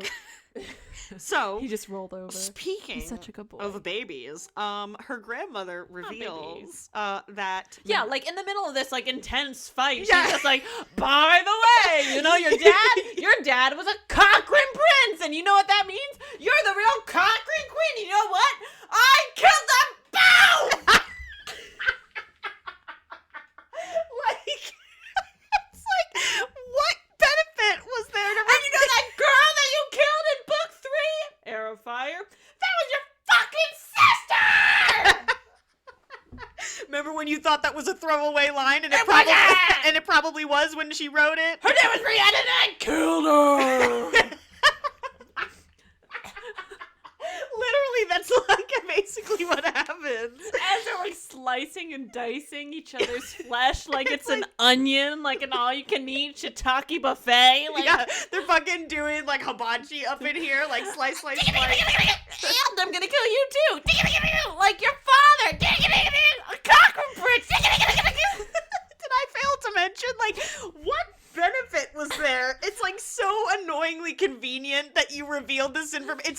It's such a like Bond villain moment. Like, now that you're about to totally die, I'm gonna make sure that you die even more miserably than you would be if I just killed you myself. Yes. Even though you'll have feasibly another 10 minutes to maybe ruminate on everything that you've missed out on your entire life. It's a 10 minutes that I supplied. And I'm about to give you crucial information that might motivate you in the future. Motivate you right now to actually kill me, because now I killed your sister and your father and your mother and you, and oh shit, maybe this wasn't a good idea. It was so silly. It's like, I got a big head and little arms, and I don't really think you worked this out that much. It was so silly. It was I got a large story, and you're a very talented fighter. So it was such a like, now that I've got you right where I want you, like moment. It was so stupid. She was like, now that I've got you in a precarious situation, let me open my tome. Boom. Yeah. Flipping through the pages. Where should I start? Oh, first, your mother was a whore, your father was a whore. I'm not a whore, but I killed them both. So by the law of osmosis, I'm also a whore. Yeah, it's like, this information won't motivate you at all to get more angry, and should, in the unlikely event you get away. No. It's not like she's Manon. Yeah. And fucking, like, known as the most... They selected Manon for a reason, and yet they forgot that reason when she was fighting her grandmother. Yeah, so she reveals this crucial fucking information to Manon, which... In case you couldn't understand in my rambling, it was that. Side note, what's so stupid about her keeping this information from Manon is, like, from a logistical perspective, it's like, you already indoctrinated Manon. Like, you raised her to be this, like, monster, right? And in the heat of the moment, you reveal to her this huge betrayal. And if you'd been honest about it from the beginning, like if you had just told her father was a Kraken prince and like raised her to hate the Krakens anyway, you would have been better off. Like, why? Do you If know what anything, I mean? she probably could have used it to her advantage. She is the Cochrane queen. Yeah, like She has a right to those people. She could take over and rule them as as an Iron slaves. Tooth. My slave. As my slaves. Like, she could have, you know what I'm saying? Like, this is so dumb. In case you, the whole premise was her mother didn't actually die in childbirth. Her mother was killed by Manon's grandmother. The prince was killed by her grandmother. Her sister, her half-sister, was killed by her grandmother. And she's in a life or death fight with her grandmother. I want you guys to think real hard right now. With someone who now has 3 dead people to avenge, who do you think's gonna win? Yeah, like, No of one, course. actually. Yeah, no one. Of course. No one wins. No one wins. Manon, Because it would be too cheesy if Manon actually won. No. But it would be too sad if Manon lost. And also, Sarah J. Maas has incredible plot armor around her main characters. Yes, so indeed. they in essence, draw because she tuck and rolls when she sees all the 13 are out. Yeah, she gets injured pretty badly. But she falls off a cliff, which is fun. But Abraxas gets her, so that's even funner. Yeah, because who didn't see that coming? I just imagine Toothless the Dragon, just so you guys know from How to Train Your Dragon. And like, I love that with the white dragon, how Toothless is like, you guys can't see me, but I did like a little mating dance. Anytime there's like dragons or flying shit in a fantasy I don't series, care what it is. It's just Toothless. you've got to have that moment of somebody falls and is like caught by the flying thing. Like Unless it's a classic. Unless it's Fourth Wing, and then they're caught, and then they're immediately cussed out by the dragon. Oh, I still haven't read Fourth Wing. I'm sure I'll hate it though. We could probably do a special episode on that. Oh my goodness. You would hate this book. I'm sure I would. It sounds really dumb. From what Crimson said about it. Crimson Rouge? Yeah. He does this like a 4-hour dissection on it. Wonderful. I love him. We both said at the same time. He's such an asshole. I love him. Yeah. All right. So anyway, 2 of Manon's 13 were waiting on their wyverns in case she got away. So the 2 of the 13 are more loyal to Manon than they are to the whole like Iron Teeth cause. So whatever, they go off with her. They took off with the yellow legs witches tailing closely behind. They end up losing their followers because of this narrow rocky pass that the yellow legs wyverns can't negotiate. Why? We don't know, but they can't for some reason. Plot armor. Yeah, because plot armor. So anyway, Empire Strikes Back logic. Just fly your cruiser sideways and the Empire flies it horizontal. Fuck. If you fly vertical, they fly horizontal and they crash. So like, perpendicular action. yeah, that's basically what happens. So anyway, Rowan and Dorian arrive in Skulls Bay. Yeah, they do. And go to visit this character who is now introduced here that is an acquaintance of Aylin's called Captain Ralph. Not an acquaintance. Or Rolf, excuse me. A reluctant acquaintance. She was a reluctant acquaintance. So essentially, like literally so basic recap, because this is the book I didn't reread, but I did like this little plot line. She essentially freed a bunch of slaves from him without his knowledge illegally and put him in a massive amount of debt. Mm-hmm. At the end of her little thing. But irregardless, they do not get along well now. Yes. But in essence, he's a pirate captain. Pirate so lord. Apparently, Rowan The pirate king. She has her own thing. We'll get to it. We'll get to it. We're not there yet. So Rowan and Dorian actually are there by themselves, and Rolf tells them that they have recently seen and heard from nearby Morath, and some of his men were captured over there. So Rowan tells Rolf that about Erewhon and his plan. For some reason, I don't know why he does this, but whatever. They ask Rolf to join forces with him against Erewhon. Okay. I don't know why he reveals so much information, but okay. So, because they're so keen about not revealing information until they tell people everything. But, so they want Rolf as their ally against Erewhon, because Aelin was supposed to be finding allies. They think Rolf's the guy. And Aelin also, if you're thinking about it, like geographically, she's just trying to have the entire continent on her side when it comes down to it. But if you think about it, that doesn't make sense because Erewhon is also on the continent. So if you're having continent versus continent, it makes it really convenient for a continental war. Well, that would be a land war. And you're No, seeking allies in an archipelago, which is a little odd. No. I'm talking like conveniently, Aelin is creating an alliance with anyone on that. No, what the fuck is the name of the land of Ass Together? I don't know. She's creating an alliance between the different sections, and by the end of the book, she will have alliances with people in the Waste and stuff, and Otterland, and like, but that only is really important when you're fighting a different continent. So in this, she is essentially building up a team to fight Wendelin, but it's not being proposed as that. It's just being proposed as fighting Erewhon's fleets. But, you know, it's a bit too convenient, you know, that she's just building up a fight against the continent where Erewhon doesn't really have any land or really any solidified massive alliances, just control groups. So, like, and she's getting people within his region. So, you know, like, it's actually just turning into a continent versus continent, but, you know, it's going to be her versus Maeve. So it's setting up for something that we don't even know the importance of yet. So how fucking convenient is that? You see what I mean? Yeah. Do you see what I mean? I do. This is stupid. This is fucking stupid. This is stupid. You're stupid. You're stupider. Stupid. You're more stupider than I am. I'm smarter. Oh my god, that's so funny. Yeah, so that is really stupid. I didn't even think about that. And I have a lot to say about the pirates. I didn't even think about that. That's hilarious. And also, I'm seething now. If everything's on the continent too, why are they so fucking concerned about fleets? Like, where are you having this naval combat? Yeah, like, what are the pirates gonna do? Sail into land and be like, ah, shit, we're stuck! Like, what? Where is the land sea? Yeah. No land sea? We turn around. Yeah, what? Like, it doesn't add up. But they like, go fight in person. They're like, we are ships. Yeah, they ask. We are not duck boats. We are ship. We are ship. My job is beach. My job is beach. I am beach. I am job done. Yeah, yes, my job is boat. So whatever. They ask Rolf to join, and he basically doesn't have an answer for them. He's like, why? Oh, and then he calls in two of his quote-unquote men who turn out to be two fae that they recognize. Or yeah, at least. This is a good one. That was also a good part. Where he's like, or at least here's Rowan my men. Does. And Ron's like, I know these fucks. I pissed in the same bucket as you guys did. Hey! Who is it? It's Gabriel, who is Adian's father, and Fenris.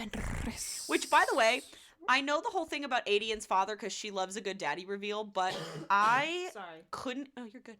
I couldn't give less of a fuck. Like, they keep saying Adian's father like we're supposed to be moved by it, like he's fucking Darth Vader. You noticed this like 3 books ago, and it's kind of like being drawn out now. So like it's like, who fucking cares? Not like me. it would matter if, say, like, Gabriel's quest was to kill Adian, right? Like, if Maeve had told him to kill Adian and he didn't know, that would be like, oh shit. Yeah, and he didn't know he was Adian's father. That would have been interesting. No, she doesn't do that. That would be too interesting. That's my maybe kind of sort of uncle. Woo! Yeah!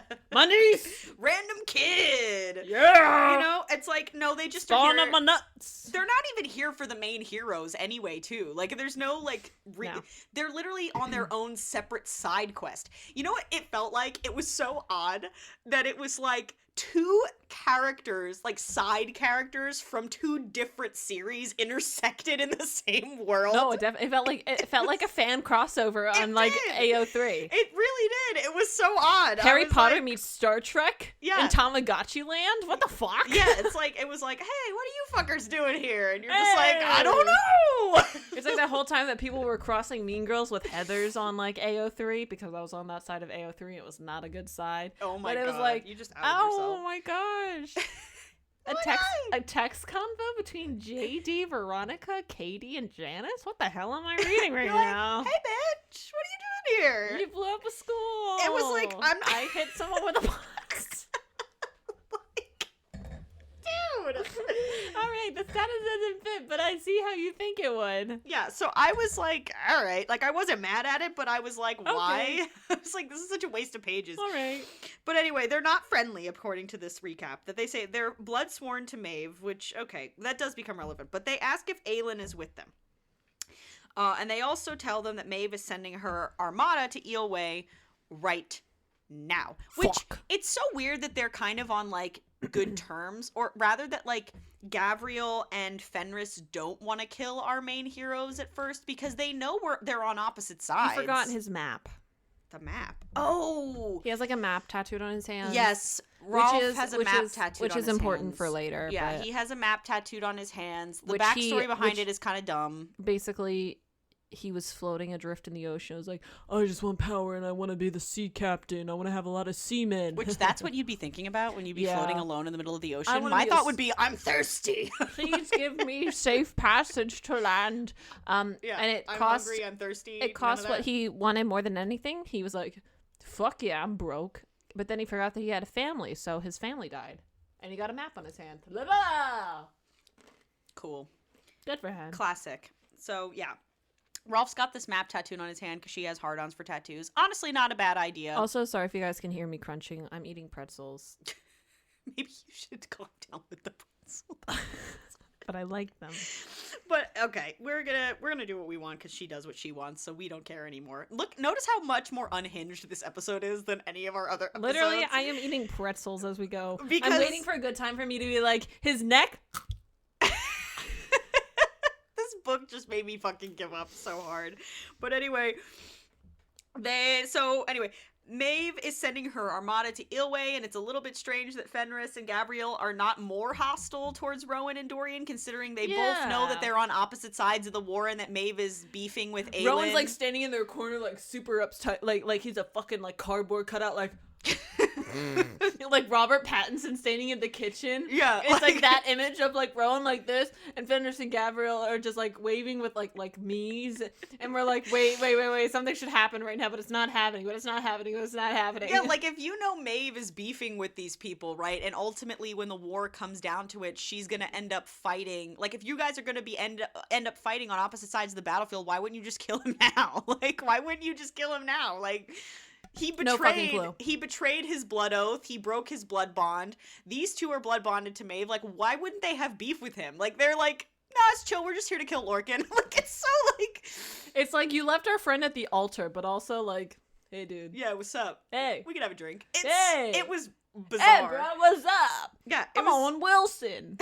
It was bizarre. But anyway, the men argue. Rolf says he won't talk to them until the queen arrives. So he won't talk to anyone until Aelin shows up. Yeah, and like there's also another Fae man named Vaughn who's also going to be sent out to kill like everyone. So yeah, but really like everyone on Maeve's inner circle is trying to kill everyone outside of Maeve's inner circle. Yeah, trying to kill and, somebody. Like, at some point, I'm like, how are they just not succeeding? It's like too easy for them to win at this point. I know they're somehow both like amazingly trained killing machines with thousands of years of experience, but they never managed to actually kill anyone successfully. Nah. It's like, all right. It's like, I killed a good dummy in my pain. It's also Aelin being the world's greatest assassin, but she constantly gets her ass kicked. Like, she always espouses these, like, titles to people, and then they never live up to those expectations. But they tell the dudes that so Gabriel and Fenris say that they're there to kill Lorcan, and that Rowan asks his former cadre members to fight with him to defeat Erewhon. And they're like, which, dude, why would he do that? We're, like, blood oath bound to, like, the person who you're asking us to fight. We, like, literally cannot do that. Yeah, it's like, why would you do that? And he says it will be a battle talked about for the years, which, okay. Lorcan, so he also promises them, though, that if they stick around with Aelin, that they'll find Lorcan eventually, because Lorcan will Lorcan's eventually trying to find them. Right, like Lorcan he's gonna eventually realize that he's got a fake amulet, key. And he's gonna try and find Aelin again. So everybody's like, okay, that sounds like a good plan.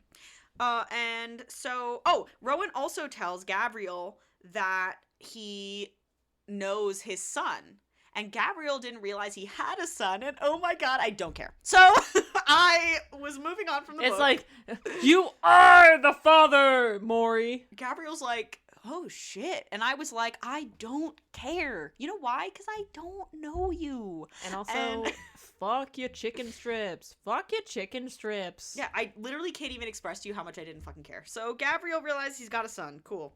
So Aelin and Adian are on a ship headed to Skulls Bay, and Lysandra is perched on the mast in bird form because she's a shapeshifter. We love that for her. So, I want to, like... I keep cynically thinking that, like, Lysandra is gonna be, like, shapeshifted into, like, a rabbit.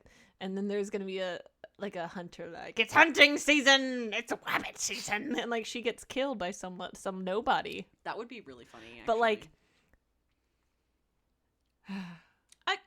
plot armor. I almost wish she would stop with the Lysandra shape, because every time Lysandra shapeshifts now, she doesn't have lines. And we stop learning things about Lysandra. She just can shapeshift. Yeah. She's it's cool. like She's cooler than you'll ever be. After the last book, here's the thing that bothers me about Lysandra's characterization is she could have been a really, really good character. I loved her in Queen of Shadows. I thought she was so good. Yeah, she was great, and I was so excited to learn more about her character. But the thing is, the only thing we learn about her in Queen of Shadows is what she's not. Like, we learn at the end, oh, she's not really a bitch. Oh, she's not really a willing prostitute. Because who the fuck is? Oh, she's not just another mortal person. Yeah, oh, she's not really a bad person. And it's like, okay, great. So what is she? She is loyal to the Queen of Terrasen. Cool. What does that mean? Like, friendship? Like, you get hints. You get hints, right, that she's a smart, loyal, like, fierce character. But she doesn't I wanted her to explore that in this book. The only you know what I'm saying? It's, again, a lot of tell and not showing. Right, like, she just shapeshifts this whole book, and we don't ever hear her, like, have and she wants to build up this relationship with Lysandra and Adian, but they don't have a fucking conversation. No. Like, they never spend time together. Like, that chapter... Their loins are just magnetically attracted to each other. Right, like, that chapter where they're fucking boringly sailing to Skull's Bay, where we cut to, like, Lysandra being a fucking bird, why wasn't it a conversation between her and Adian? Why can't it be productive with our loins? Yeah, why couldn't... with our loins. No, why couldn't that been a good scene of Lysandra and Adian having... time together? Like, Aelin didn't need another scene. I want this fucking book to pass the Bedchill test. How about that? How about we have two women have a conversation and not discuss men, and actually explore that friendship that was so... that friendship was explored in Queen of Shadows, but I feel like it was also explored through, like, I cared about Sam. You care about Sam. We care about the same people, so I care about you. Oh my god, that's such a good point. Does this even pass the Bechdel test? Because, like, even Manon and her 13, the conversation she has with Astrid is, like, about Astrid's fucking baby that she had with a man who she fell in love with in the woods. And then her conversation with her grandmother's about her father. But if her whole thing is being so loyal to Aelin, I want development of that. I want there to be stakes in their friendship. I want them to... why? Where is this coming from? It's coming from the fact that she said that there are stakes, but we're not actually getting them. I get that Aelin saved Lysandra in the last book, but that's not good enough for me. Like, for them to be friends. That gives Lysandra motivation as to why maybe she's on Aelin's side. Yeah. But why are you so devoted to her? We'll never know. Like, you know? It's like, no, cool. I think that's very fair. You know, so that was a whole thing. And I feel like if you wanted me to buy this romance between Adian and Lysandra, which honestly I was open to. You were like, I hope there's a romance between them. I kind of saw it. It kind of made sense. But she doesn't explore either of their characters enough individually. And then she doesn't have scenes of them together.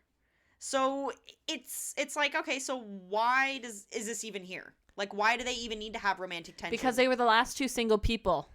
That's true. Yeah, pair the spare. And we couldn't have cousin sexual tension, which there still is. It's still now that weird. now that they're promised, it's less. So, oh my god, moving on. Manon is injured. She wakes up in the forest. Erewhon's minions find her, chase her, and yeah, that's where that ends. So, Dorian is training physically and magically with Rowan. We don't know what that means because she never really talks about how magic training works. But we're meant to assume, well, he was fucking Frozone 5 seconds ago. Had no problems with magic 2 minutes ago. Why he needs training? We don't know. Look, I'm just going to imagine, because she doesn't tell us, that it's like Wipeout, but with magic. Okay. That's it. I'm not gonna explain because she doesn't explain. That's interesting. That's a good take. I kind of like that. I want someone to draw that for us. Yeah, Lewis. Yeah, somebody should. Yeah, I'll get my brother to do it. We'll post it or something. That's hilarious. But anyway, so they're training in Skull's Bay. We don't know what that really entails because really she doesn't know what that means. So, Aelin, they wait for news about Aelin Aelin. Good job. I know, right? Alien or I'm not even Lysandra? drunk. Lysandra. There's too many names in this, dude. Too many pins in this house. What's done to the fam? That's a good one. What? Too many kids from Encanto. Oh, okay, sure. My cousin Aelin. You workshop it. You workshop it. She has a fire breather. Don't tell me now. Don't tell me now. You workshop it on your own. But sorry, that was such a side note. All right. So they're waiting to hear news about either Aelin or Dorian's family, and who Erewhon wanted to lead Adarlan now that Dorian is gone. Although, again, they don't elaborate on exactly what the Volg intend to do. Like, kill, destroy, be evil. Like the orcs, like from Lord of the Rings. Yeah, like, what's yeah, all right? Yeah. They don't say anything, so just say yeah. Super original. I think that what they want to do is, I think the intention is for them to open up a portal to bring even more evil things through. But after that, what's the point? Yeah, what's your goal? If they're gonna here? kill everyone, who are they gonna govern? Yeah, what's the point? Like, what do you want? What do you want from me? Like, what do you want?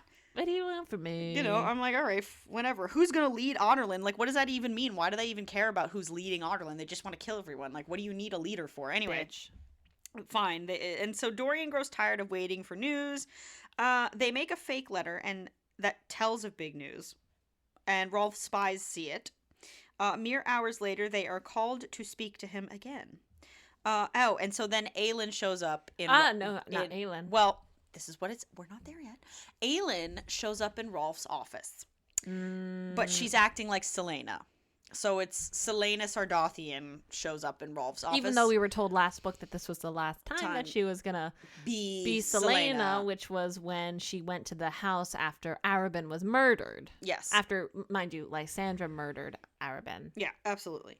So she teases Rolf, and Rolf commands the Fae to kill her, which they don't do. Even though they were sent to kill her, but they're not killing her. But they don't. Why? Okay, thank you. Next. Just cuz.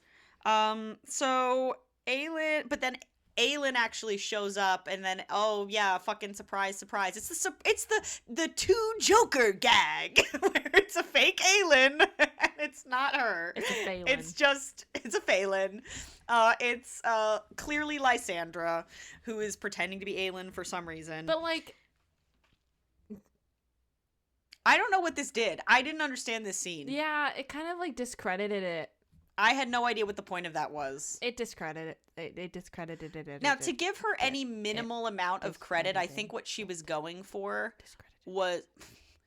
I think what she was going for was foreshadowing about the end of this book, what they talk about their plan being. But it's at the same time, why? This was bad. This was a bad way to do it because the scene served no purpose. Because then it also shows Rolf that Aelin in of herself is untrustworthy. Yeah, well, it literally also was a useless scene. I get Lysandra is great at faking, but the swagger that Selena was proposed or told to us that she had, that shouldn't just be replicated on a whim.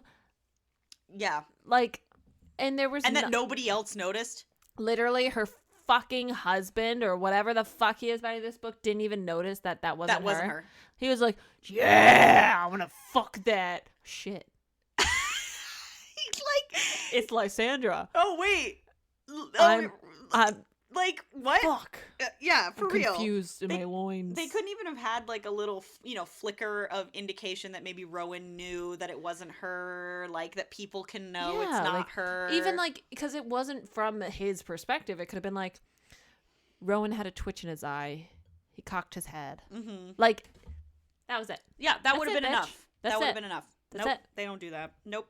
So I would have been satisfied. It's Lysandra, and Lysandra turns back, and then Aelin challenges Rolf to join them, and if he does, she says that she will make him the king of pirates.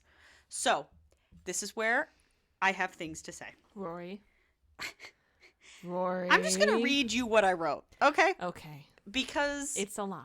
It is a lot, but I think it's better served if I just read and then we discuss, okay? So this is what I wrote. Okay. The pirates bother the shit out of me for the following reasons. Okay.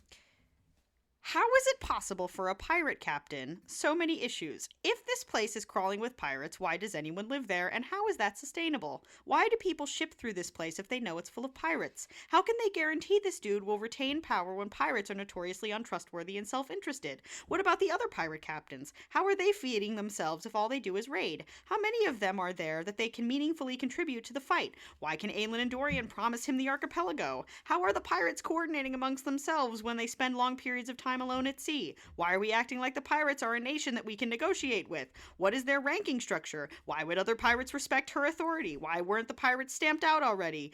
Like, what? Like, if we make That's him... right, though. Like, who's to say the archipelago is hers to actually, like, promise away? And also, the biggest one being that if you promise him to be the king of pirates, aren't pirates, the whole point is that they're outlaws, and hence they were ousted from polite society, and this is a job that they're doing because they're illegitimate Sarah J. people? Maas doesn't understand that pirates are inherently that, and she just thinks they're people who work on boats. Yeah, like, she's like, they're just badass sailors. I'm like, no, they're criminals. Like, you don't become a pirate just because it's cool. Like, you're a pirate. Like, Rolf became a pirate king because he killed his parents, like, his mom and sister in order to get there. Like, you do know pirate, the definition of pirate has the word illegal in it, right? And also abiding by no oppressive authority, aka a king. Like, if you make him the king, then he's not a pirate anymore. There's no such thing as the king of pirates. He would just be a king. Or the leader of the pirates, if that's what you're so inclined to think. In which case, how is that fucking sustainable? If your entire... You know Blackbeard or whatever was killed at sea? He was only active for like 4 years. Exactly. Too. Like, this is not a sustainable Rolf is practice. vying for like a very quick demise. But like, for two reasons, like, this is not a sustainable plan. Because first of all, pirates are notoriously untrustworthy, and they are people who are in this position because they are fucking criminals. And if you make Rolf, first of all, the king of the pirates, like, how is he gonna sustain his kingdom if their whole infrastructure is based on raiding? In which case, if you've made him a legitimate king of an archipelago nation, then his ships attacking cargo ships is an act of war. It's no longer piracy, in which case he has to answer when Dorian, if all things go well, becomes king of Ireland again and his cargo ships are being shipped to the Fays, and fucking the Captain Rolf, the king of pirates, raids their ships. Is he gonna have to answer to Dorian as an act of war? And then Ireland's gonna have to go to war with the pirate archipelago? Like, what is this plan? Butterfly in the sky.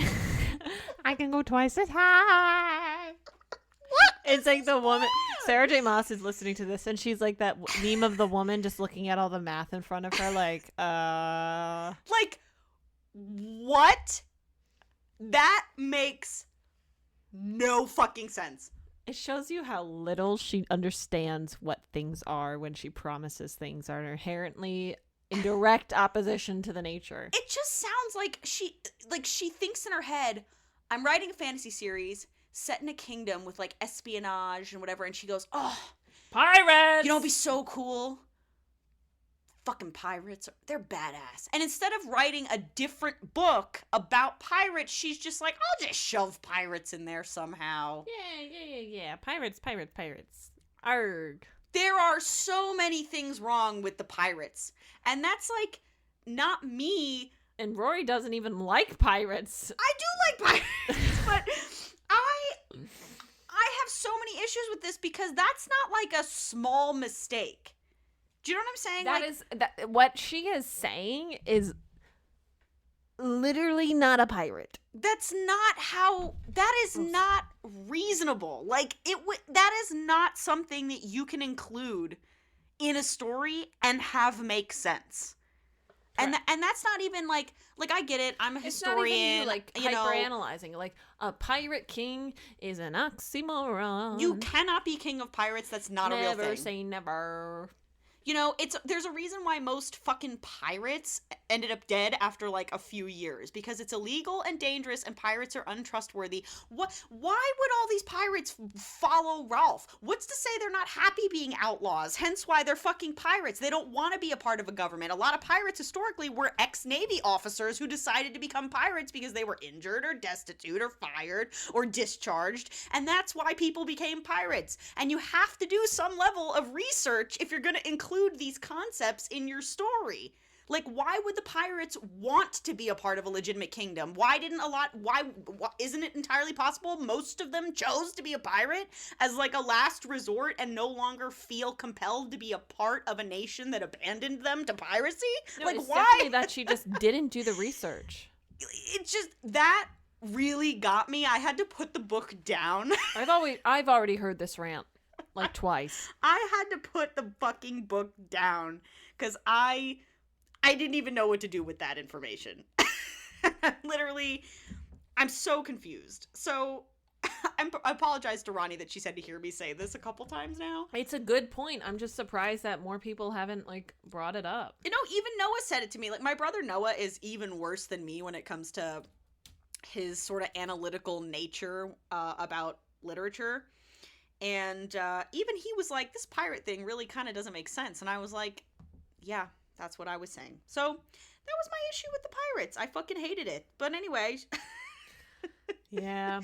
But made no sense. She really makes dumb. all these promises that ultimately inherently being a pirate, she cannot keep. And also, what a PR nightmare, too. Like, can you think of the people from Otterland? Like, what if Dorian wasn't on her side? Or what if the Volg were capable of, like, pretending to be civilized people? I mean, they inhabit people's bodies, but then they don't really do much with it other than, like, make them suffer and then be outwardly evil. It's not like they really pretend to, you know, enthrall the people with their political skills. Like, nobody thinks that they're not evil. You know, the Volg are really bad at hiding their evil intentions. Oh, Tobes.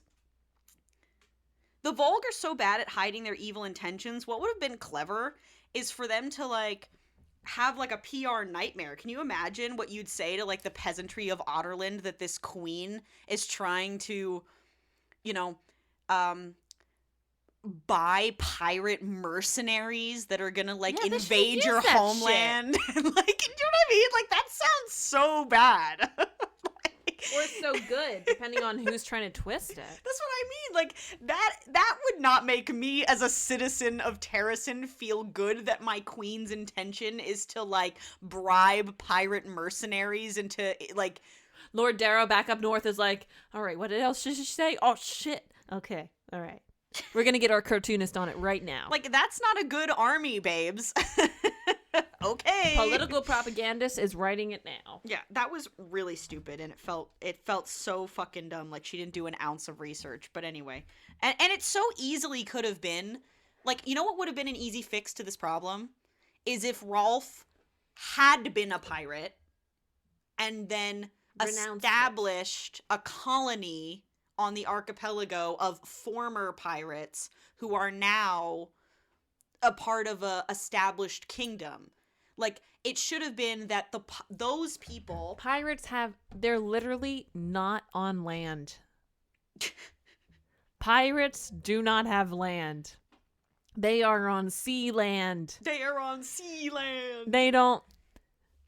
Land rules don't apply to pirate men because they have sea rules. But it should have just been that maybe Rolf established as a former pirate a safe haven. I agree. It's just so stupid. Right, for criminals. She's promising land for, like... She could have did a play on the history of Australia. Like, what if Rolf was a former pirate who established a colony for former criminals who then brought their families and then declared him king of this colony? And what if none of the other kingdoms are offering him legitimacy or acknowledging his claim to this throne of this new colony? And her promise is, as Queen of Terrasen, she'll acknowledge that he's really a king, and that would give him legitimacy to all the other countries. Easy fix! Nope, she doesn't do that. I think that would just cut too much into the sexy fairy shit. Yeah, that's true. Yeah. You know, what That's do you guys care about like geopolitical affairs? No. Even though she talks about it a lot, but okay. As we've determined, she talks more than she walks it. Mm-hmm.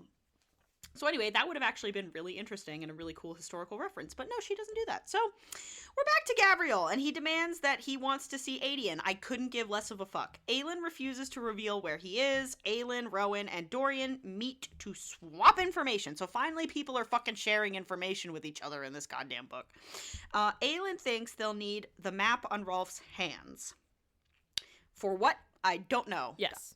It's because it's the key to the lock. It's the map to the lock. Oh, I forgot about that. Why, That's how I brought it back up again. But why? Because, why would this random... Because one of the gods gave it to him when he was at sea. But why, though? Like, why would he know that Rolf, of all people, convenience, would need because it? any other way would be too convenient. It's not because even... buck convenience. It's not even like Rolf's backstory. Convenience. It's not even like Rolf's backstory. It would have been clever if, say, Rolf's backstory was connected somehow.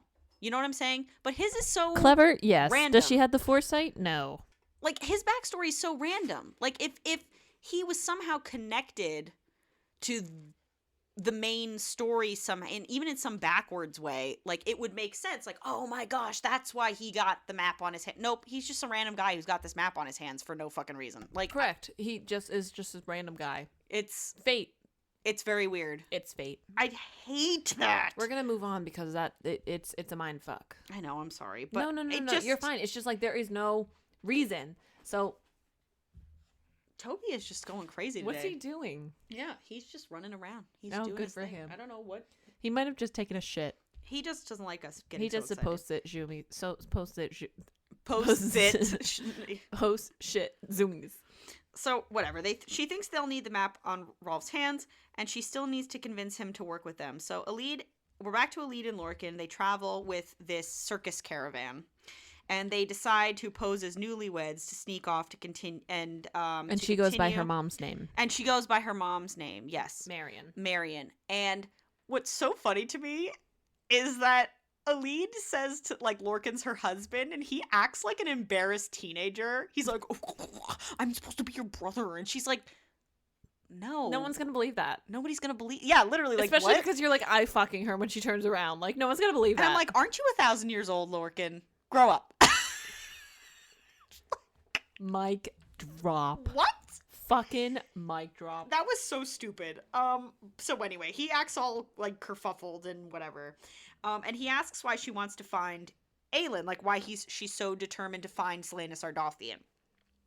And he shares a small piece of information that he confirms that Selena Sardothian is employed in the employ of because the thing is, she's refusing to give him all the information, and he's like, I'm not going to tell her.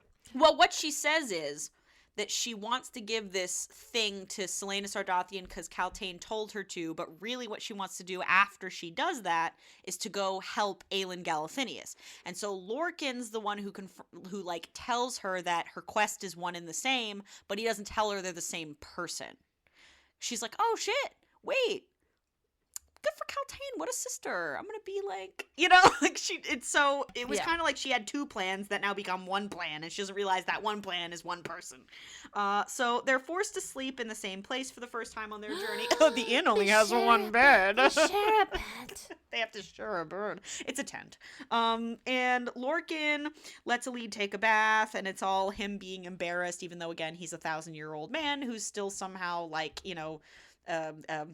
his feathers are ruffled by a 19-year-old insecure girl who's just been like beaten 1,000 times. Pedophilic, by the way. Very weird. But what's important about her bathing is Sarah J. Maas needs to include some sexiness, and him being all like yeah, you guys would have affected by her nakedness. You guys would not have passed by like brothers.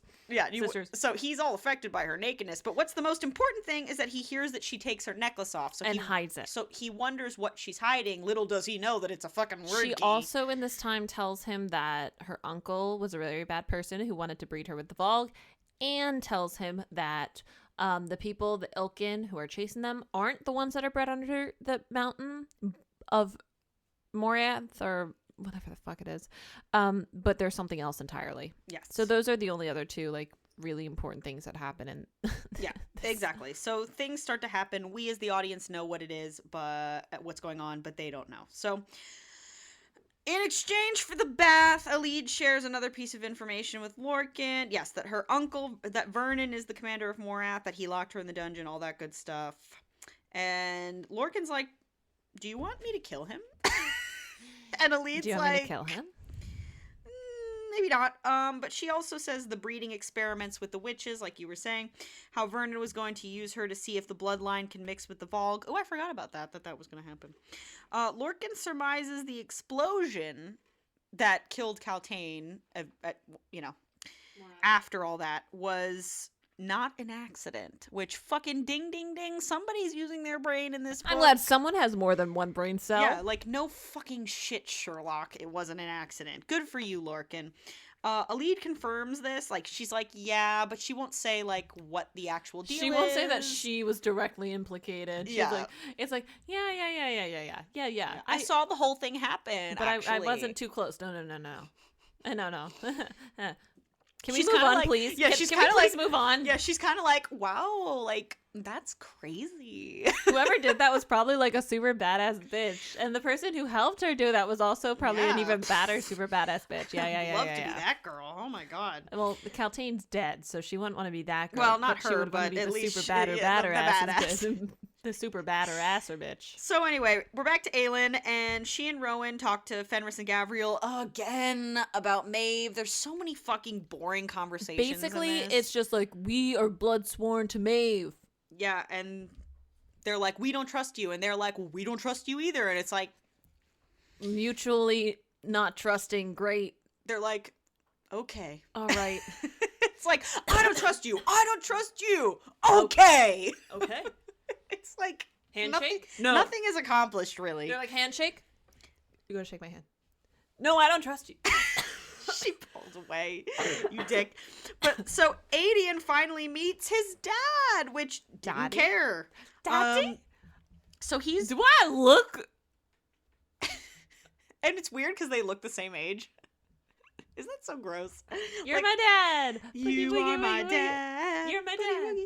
Boogie, Yeah. boogie, boogie. Yeah, so they look the same age. It's really weird. And Adian is pretty mad, which I guess, but it's literally established that Gabriel didn't even know you existed, so why are you mad? But whatever, fine.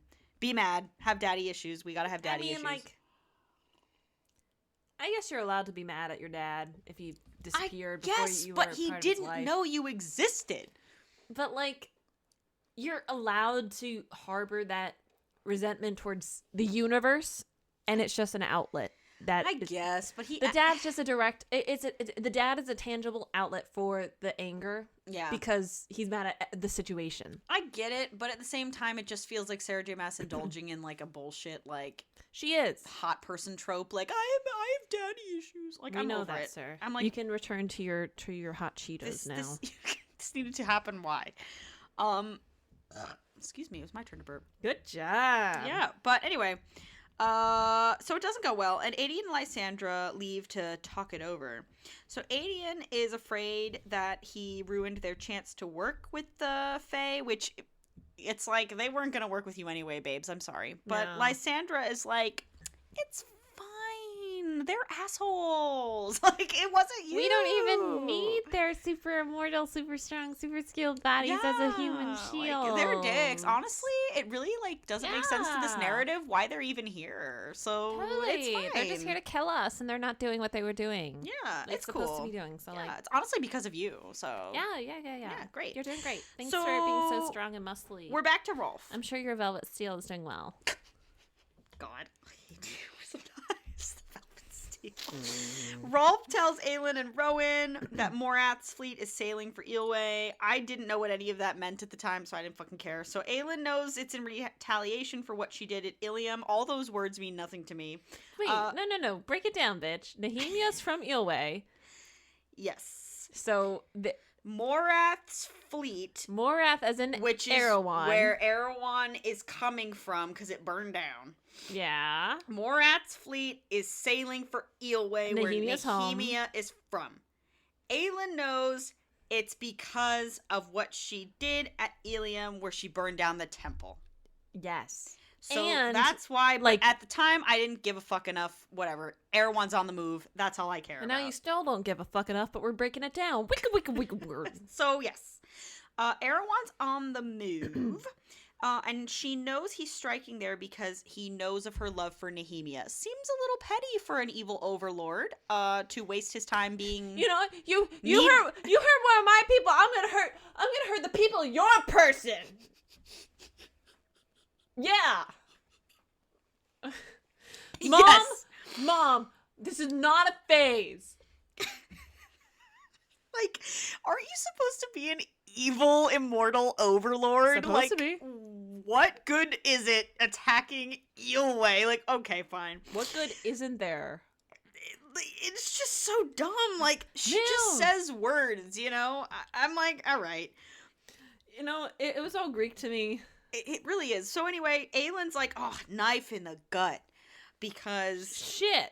this I is didn't think that the Nehemia. super strong overlord would think to stoop this low, but he did. That was a bit below the belt, sir. I know, that was uncalled for. It's like me insulting Rory and saying, "And you're short." It's like, 'Cause okay. she is, but like, you didn't need to go there, man. It's like, all right. But so, yeah, Aelin asks Rolf to send his fleet to Eelway, and she promises to give him back Ilium if he complies, which once again raises my question about why she can even do this. And why would he even want Ilium? He's a fucking pirate captain. And Ilium's more inland. Like, why would he want that? Wait, she promised Ilium? Yes. Or the Gulf? No, it says she promises to give him back Ilium if he complies. In this synopsis. Blame bookseries.recap.com. They've been right so far. Ilium? Yes, they say Ilium. What the fuck? Not Ishium, Ilium. A warning bell sounds, and Rolf looks at the maps on his hands. I just got And- that. Not Ischium, Ilium, Ischium. Not Sacrum or the Pubis? You know, nope, not any of those. Not even the Mons pubis. But they're showing that the That's not a Volg... bone. I know, I'm kidding. The Mons pubis. It's from Big Mouth. But they're showing that the Volg are approaching. Rolf thinks they are coming because they are searching for Aelin after a surge of power she sent out a few minutes ago. Okay, she denies it and gathers her group to leave instead of help in this fight unless Rolf agrees to her plan. Although that doesn't seem like a lot of leverage. Your group is like 5 people. Oh my gosh. I'm so sorry. Hmm. Ilium is the ancient home of the Mycenaean people, which Rolf is. So it is relevant. Oh. It's because that's their ancestral home. Why? Like, Why? why did this detail need to be added? Like, this is what I'm talking about. Why, though? I guess it's a cool anecdote. Well, now it gives But it him could a have been But the thing is, anything. now it gives him a reason to want to fight because he wants to reclaim his ancestral home. So he's not actually vested in the cause; he's vested in the results of participating in the cause. But that's what I'm saying. She wants to, like, have her cake and eat it. I'm like, do you didn't like you really promise want those kinds of people to be on your side? Like, I get that it's part of negotiation and like war and all that? bipartisan whatever, but like you're using a piece of land to leverage. What if Erewhon found out that he just wanted the land and Erewhon claimed that for him? Well, it's like, have your cake and eat it, bitch. Like, is he doing this because he wants to be the pirate king, or is he doing this because he wants Ilium back? Like, what? Why did this need to be included? I want both. Both. Respectfully, I want both. Yes, thank you. I want my home and I want my big crown made out of crab bones, because when you're on the sea, you don't really get anything because the sea is not land and land does not have land. And I'm ruling over sea. I'm sorry. I don't know what to do. I'm vitamin D deficient. I have scurvy. Oh my. I don't have any land. He must. That must be why. He's That's fucking it. He just has a delusional. vitamin D deficiency. Yeah, which most people do. That's what it is. He hit his head. So she denies that. She basically says to Rolf that she's gonna, like, take her shit and leave and let Rolf fight the Volg on his own if he doesn't agree. And he's like, fuck, okay, fine. Which is hilarious because it's literally just like her 5 people and Rolf's whole fleet that are against the Volg. But okay, apparently these 5 people are crucial to this plan of defeating them. So he's like, okay. And she says that she will make him a lord of this area and recognize his heirs as such. Again, we've already discussed the geopolitical problems with that, but it is what it is. It is what it is. Dorian knows Aelin lied. Her power surge is what called the Vogue to Skull's Bay. Yeah, she used it as a little bit of like a powerful flex. She sent out like a boom of her magic, which attracted the Vogue. They were like, doodle-doodle-doodle. Aelin. This isn't a trap at all. It was. She literally pulled a Selena. She like was like moth to a flame, turning on the porch light. This seems like something she would do. When she was in her second version of her fucking character development. Again, I'm so confused by her powers. Like, I can't even go over it again. She's fire magic. But what does that mean? Like, what do you mean she sent out a blast of power? Like, what does that mean? Is it like a fucking radio wave? Like, what did she do? If this is her power, where does it end? When she toots, does she have like a little flame come out her ass? Like, this is what is it? What do you mean by that? I don't fucking know. It's just, I don't think she fucking knows. She just says words. Like, what does that mean? It's like, all right.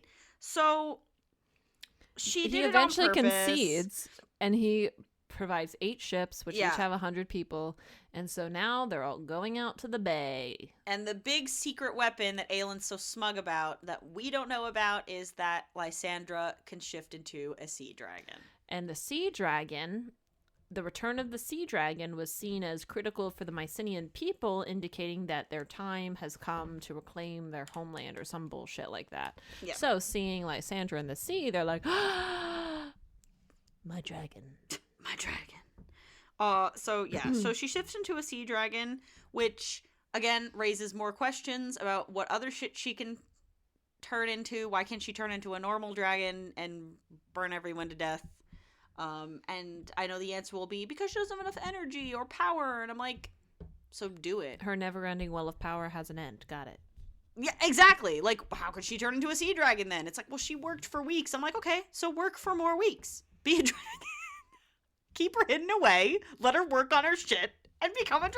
I can fly. Like, I believe I can fly. Why is no one focusing on what's important here? Because they're dummies.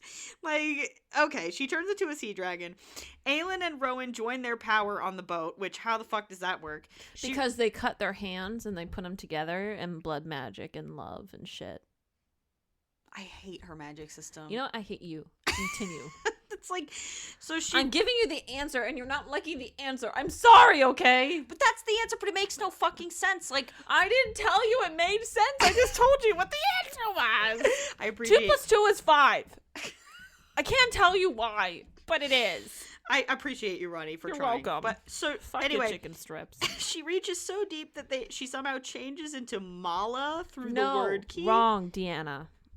Oh, it says Mala on this You're thing. wrong. Okay, whatever. Deanna, stupid. But Aelin throws her out of her mind and body. She doesn't turn into Deanna. She goes so deep into the word key that Deanna has. What does that mean? She goes so deep into the word key. Fuck if I know. But she leaves herself almost open for an attack. She's so. Like she goes into the Avatar state? Like what is yes. she? That's actually perfect. She's in the Avatar state, so she's vulnerable for Deanna to kind of come in and like. Why has this never been a thing before? Because this isn't.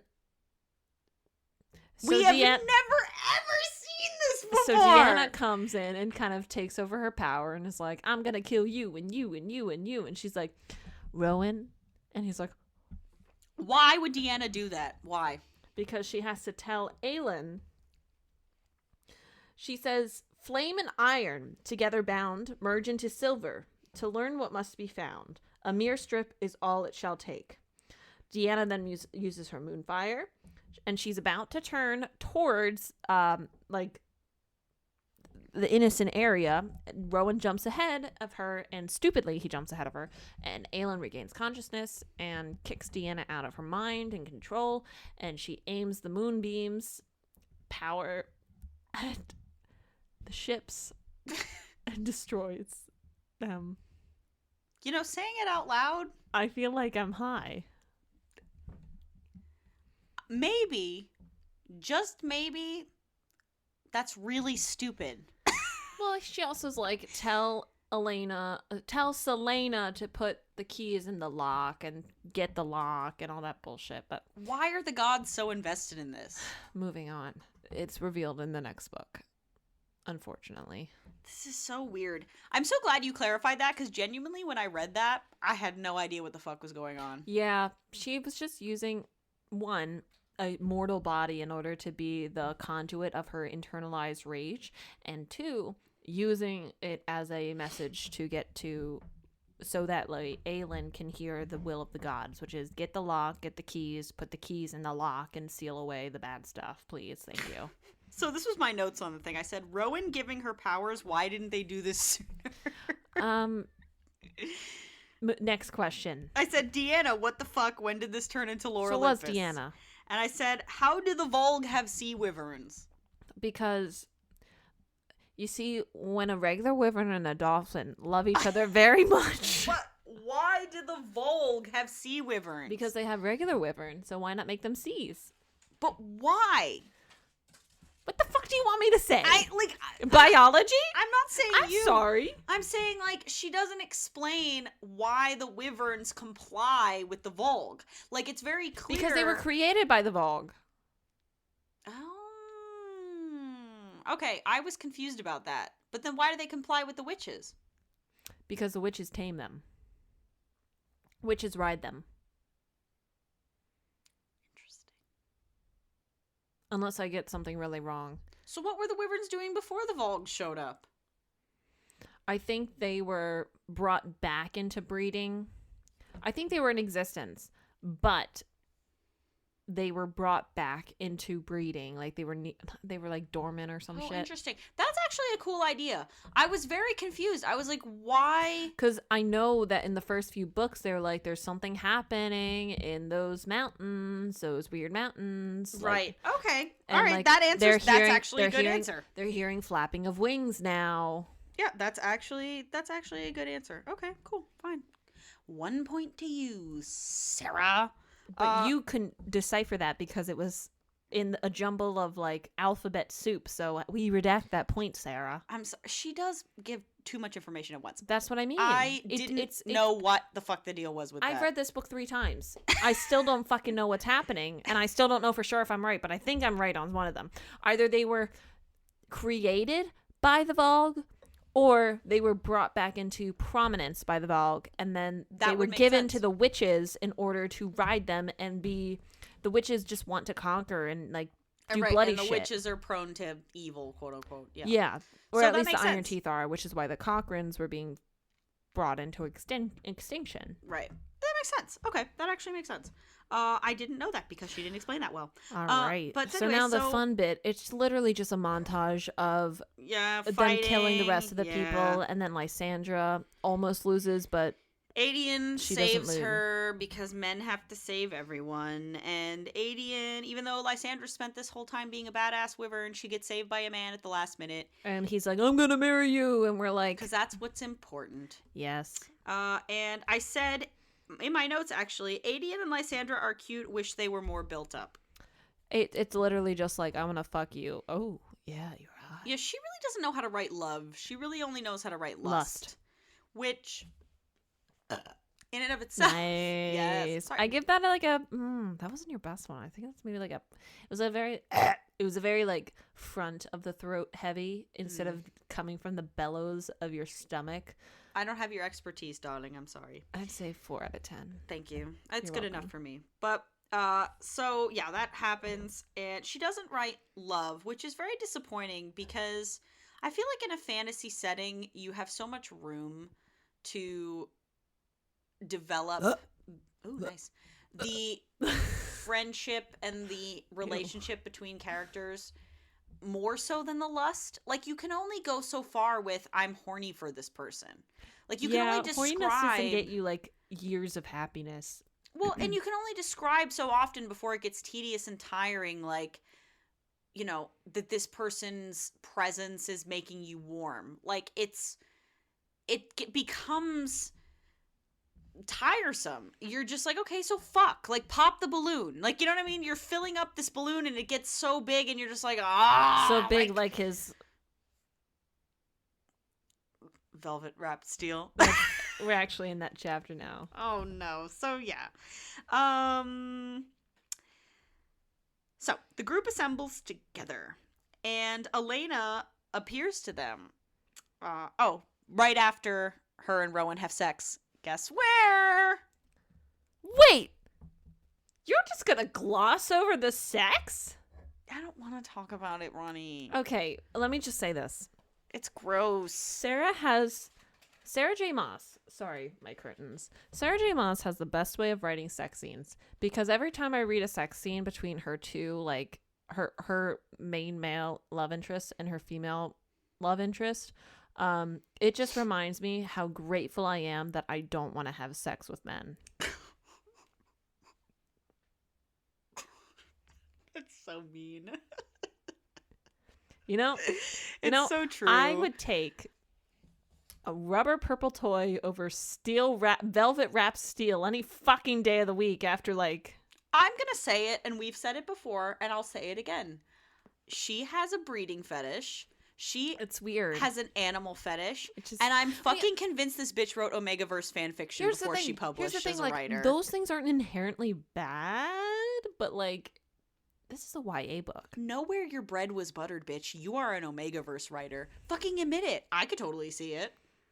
She writes borderline Omegaverse fan fiction, and she everybody actually does, because in the next chapter they're like, your mate. Okay, because she literally, everybody, please, because everybody elevates her because it's phase, and they're like, oh, it's so hot. But then you guys shit on those fucking Omegaverse writers who started it all. They were the ones who had a breeding fetish. They're the ones who did the whole animal scent, smell. Which, by the way, like hearing. There's thing. a series I'm gonna have Rory read for super secret special sexy Sundays called The Flame King's Captive. Oh no! It is an Omegaverse. Yes. So all I'm saying is that everybody elevates her above the Omegaverse, like, because the Omegaverse is like the lowest you can stoop in the romance genre in terms of like the genres you indulge in romantically, and she is no better than them. No.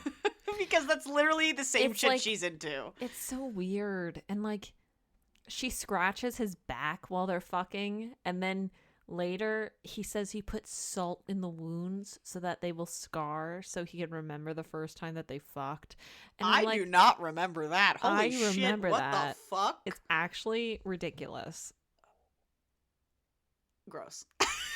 But then it's like not quite as like misogynistic because he wants to be owned by her too. But I'm like, please. It's still not. This is marketed towards teenage girls. It's like the joke Noah makes where it's like so bizarre. My brother Noah, and he goes, "It's so bizarre." Her characters, because it's like, I want to fuck you so hard into the fucking dirt, like pounding fucking grain into flour, but also like I'm totally cool with oral, and I totally don't expect anything in return, and I'm like a really but also respect lover, your boundaries. and, like I respect your boundaries and stuff, but I want to mark you and I want to fucking hurt you, except for and when after I don't. we fuck, I'm gonna put salt in my wounds so they scar, and I remember the first time we fucked. Except forever. I'm like really understanding and I cry sometimes. Yeah, like, it's like. But what? also, if you want to fuck in the sky as I'm riding my like fucking hawk wings over to Dorian, we can do that too. Yeah. It's so jarring. Like tonally, it's so off-putting. I don't want to talk about the sex anymore. Her sex scenes gross me out. I'm not here for them. Yeah. So, and look, I just want to put out there, I am an avid romance reader. I love romance novels. I'm trash. I really am. Like I know, but this ain't it. This isn't romance. This is bullshit. No, it's This is some bullshit. It's not for me, because personally, I don't do the best way I can put it, and I don't say this to be vulgar, it's just true. Because this is how she writes. She's gonna be vulgar. But this is how she writes, is I'm not personally, and it's fine if you are, but I am not personally into the rutting. I want there to be more there, especially when you've wasted my time. 6 fucking books, in fact, before you Not got that I'm to counting, this. but I am counting. 6 fucking books, in fact. You've wasted my fucking time and my page count, and it took you 6 books to have these 2 characters fucking fuck. And it's this really gross, like, animalistic rutting. And I just feel like that's really cheap for the development you supposedly have been crafting this whole time. It kind of goes in to affirm that all he sees her as is, you know, and I'm not here to a body.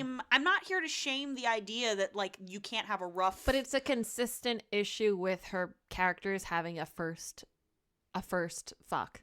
Like, quite literally, Rhysand and Feyre, their first one was probably the most tame of the 3 books, but Bryce and Hunt's first one, literally the only reason they fuck for the first time, spoiler warning for House of Sky and Breath, is because he was so pent up in his alpha hole man rage that she was potentially in danger, that he was about to kill her brother and their other ally, so she took him into a room where he could literally fuck out his anger. That was their first time. I don't know about you, but, like, when I read about 2 characters having their first time with their mates, I want that one to be sweet. I want that one to be loving and caring and embodying what a mate means in its essence, especially because you're telling me that mates are, like, the epitome of, like, the end-all be-all. I don't want to get a mate and then be fucked senseless by my mate on the first time that I'm with them intimately, because to me, that doesn't show that they care about me. That shows me, personally, Veronica, aka Roni, that, like, they see me as a fleshlight. Yeah. I don't like that, personally. And, you know, but from a writing standpoint, and then we can move on. Sorry. No, it's okay. We're, you know, this is what we're here for. It's our podcast. We can do whatever we want. From a writing standpoint, it's problematic to me. I agree with you from a personal standpoint. It's not my personal preference of what I find romantic. It's not my personal preference of where I find satisfaction in my smut, quite frankly. It's not a mass market paperback mom sex book. That's not the gist. We are supposed to be in it for a romantic, endearing relationship, and that's not what we get out of the first sex scene. Right. She's the one trying to sell us on this narrative that her and Rowan are divinely fated, chosen by the gods for each other, like loving devotion. And this is how you choose to depict that relationship. It's just, it doesn't match tonally. Right. It's odd. It is all I'm saying. And if you're into it, that's fine. Good for you. But you have to be objective and say it doesn't match what she's portrayed a mate to be. Right. Agreed. That's what I think. And, you know, whatever. That's all I'll say about it. I don't want to, like, shame anyone if they're into how she writes. We're not kink shaming. Yeah, if We're that's just what you ourselves. like, if that's what you like for a sex scene, then fine. So they have sex, and when the group comes back together, fucking Elena shows up. Well, Elena summons her, mind you. Yeah, so the ghost of Elena shows up, and she has a lot of things to say, which is a huge reveal in that, number one, she tells them that the lock that everyone's referring to, that we've heard about, the lock for the word keys, to unlock, is at the center of a temple in a marsh in the middle of nowhere. Second, that her mother gave her life to keep that lock, and that Gavin Her and mother, Elena... who? Mala Firebringer. There you go. So Mala Firebringer is this, you know, the Mala, powerful... who gave up her immortalness to live in a mortal body so she could be with Brannon. Yes, exactly. So she gives up her life to keep that lock. Gavin and Elena used it years ago to seal Arawan up. And now apparently he's escaped. Cool. And yeah, so it's basically revealed, though, that by extension, Aelin is a distant descendant of Mala Firebringer Which herself. we all knew. Which we all knew. We all fucking knew. Yeah, like, So no it wasn't fucking shit. anything, yeah. Because, and I literally wrote in my notes, I said, Well, thanks, Elena, for being so vague before. A literal god is her ancestor? Seriously? Thank you for nothing. Thank you for nothing. This is me thanking you for absolutely nothing. Thank you. Nothing. I literally said, like, every character is special for no reason. Like, I said in my notes, why does every character have to be, like, the most special of all the things? It's like how every character you meet in SJM is the hottest person, or the smartest person, or the most cool person. Yeah, like, every single person in this story is royalty, has a secret power, or a power that's the most special.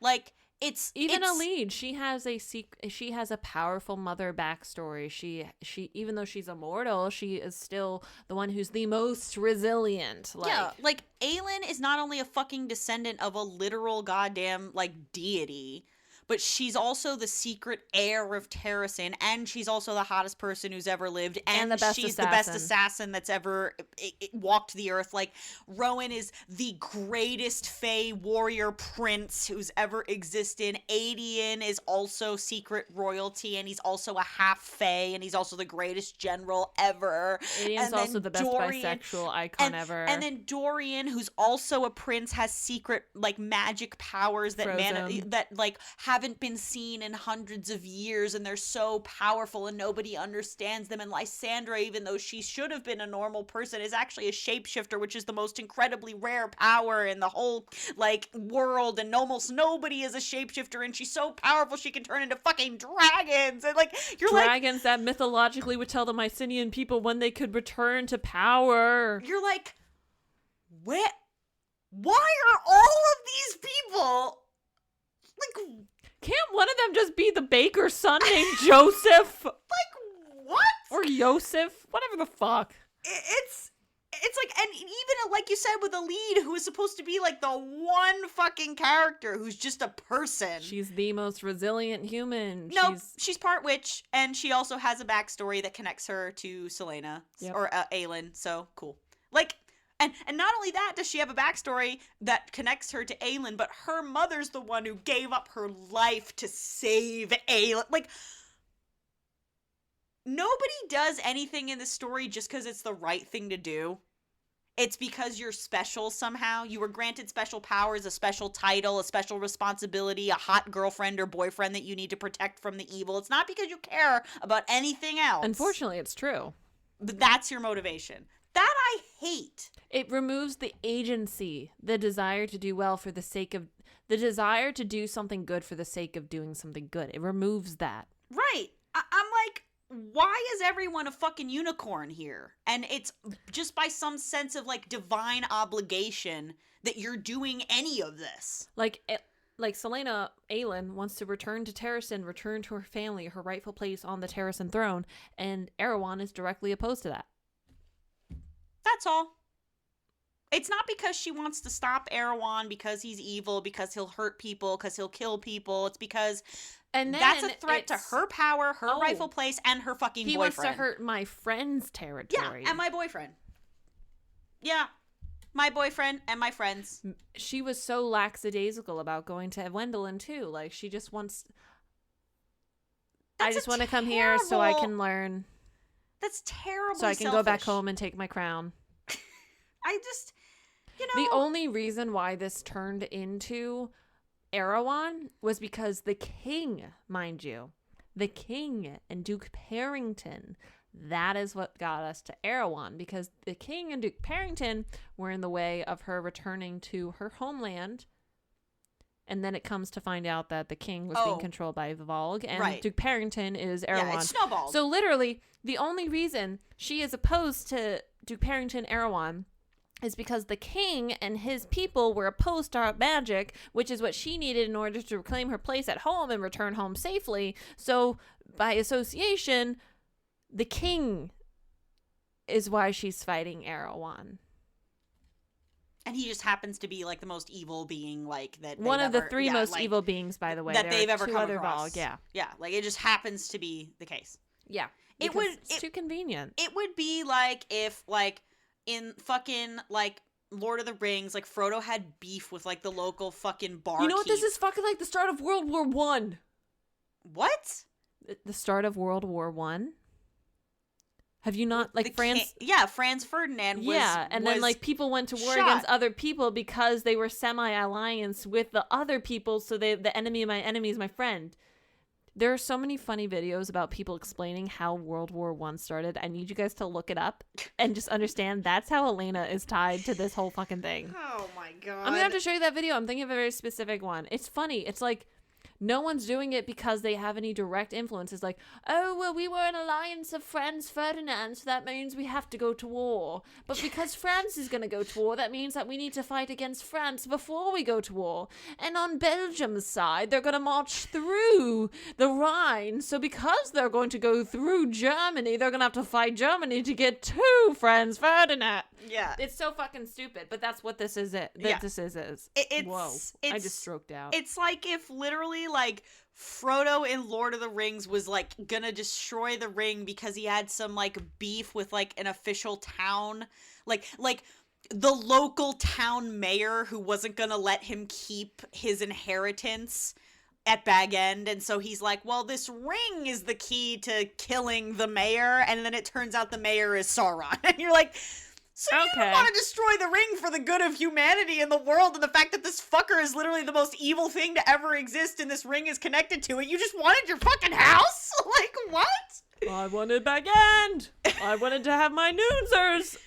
It's no 11sies if Sauron's alive. Like, what? You're just like, it feels like your characters are so shit. Like, they don't feel the weight. And I'm not saying they can't have a change of heart. Like, I'm okay with it starting out that they have more selfish motivations. But at this point, when you're, like, leading a political war, like, as a leader of people, your motivation cannot be this fucking selfish. It's weird because it starts to look like it's the other motivation of, like, for her people, but it started as because she wanted to be back. Yeah. I'm like, what do you mean for your people? You don't even know them. You haven't been back in Terracin in 18 fucking years. You didn't actually step foot in a major city that was... Why do you think you're the best thing for Terracin? You haven't been there in 10 fucking years. You don't know anything about being a queen. The dude who's, like, telling her this at the beginning, I kind of agreed with him. I was like... You did. Because like, it's hard to not agree with the facts. Is she hasn't been there. And she's kind of being a dick that she's so insistent she needs to be the queen for no other reason than she wants to be queen. People are denied their birthright so often. Just because you were born into it doesn't mean that you earned the ability to uphold that position. What have you done to prove you deserve to be fucking queen? Literally nothing. Like, and if it was, like, her struggle, like, that she wanted to be queen so bad, specifically because she has this personal vendetta against Erewhon, and she's so, like, distraught over not being able to help her people. You never get that sense. No. You never get that sense that that's what her motivation is. It became her people because she wanted to be queen, and she knew that in order to be queen, she had to fight for people. Right. It's so manipulative, and it doesn't feel... genuine. It doesn't feel genuine, and it just reinforces to me Sarah J. Maas's really cynical view of the people she's writing books for. Like, you do know the people who buy your books are not fae. They're not real. Like, we're people. Holly Black is real. Holly Black is real. She thinks she's a fae. She thinks she's a fae. But I just mean that I don't know how people don't pick up on how much of a fucking downer she is about her view of the race of being she's a part of. I'm not saying as a writer you don't critique, you know, the human experience, but she acts like we have another option. It's bizarre, you know? So that really sent me, like, with this whole thing with Elena, and it only gets worse when we get to Nehemia, which literally before we talk about, I'm gonna have to take a break. Yeah, we have to take a break. This is but yeah, so essentially they that's the end of that part of the chapter, which is Manon crash lands. Chapter 39, the end of it. They see a wyvern flying above. Yes. And it falls and it falls and it falls. And crashes into the water. Who's on the stupid fucking wyvern? Manon. Blackbeak. And that is the end of part 1. We'll be back. Are we sedated? Sedated? Or satisfied? Whatever. Now I am. All right, guys. Welcome back. All right. I'm so eloquent in speech, clearly. Just so you know, this is like... you missed a fuck of an intermission. Ronnie made popcorn. It was interesting. Oh, sure. yeah. I also want you to know that in my daily life, I'm a loud person, but I really feel like I'm not this excited for 3 hours at a time. Do you know what I mean? I have moments of calm. Yeah. Ronnie's- So, like, in this intermission, we were just like, yeah! Like, Ronnie was trying to do a droid yell, and it wasn't going well. Neighbors are gonna hear you. Oh, wait, they're not even here. yeah, my landlords are in a different state. So, you know, yell as loud as you want. We got a new beer. We got a new beer. This one's really good. Yeah, I like it a lot. I like it. What was it called again? It's called Baby Kittens? No. Fat Orange Cat Baby Kittens. Yeah, it's kind of got a juice mango-y quality to it. It's very pale ale-esque. Yeah. I like very it. Sierra Nevada. Yeah. I think it's an India pale ale, in fact. I think it's... Ready? Yeah. So, yeah, very... Wow. You know. That was a triple. But we're, again, drinking in fancy glasses makes me feel better about it. Yeah. In case you hear us munching a little bit, we are having popcorn. We need it. Don't judge us. We're drinking, so Yeah. I need it in my stomach sometimes. Don't worry. We won't be like ASMR. My friend growing up had misophonia, so I know how it can annoy people, so I apologize in advance. Okay. All right. So, part 2. Fireheart. Ready to go. All right. So, Manon crash lands. But Boom! we got to cut away from that. Because Alid and Lorcan are performing now. She's doing fortune telling, obviously a sham, and he's doing swordplay. And it's Not pretty... with his penis. No, not with his penis. Damn. Although people probably would pay for that. I would pay much more for that than someone like... Especially if you're an immortal Swing fae, like, do it.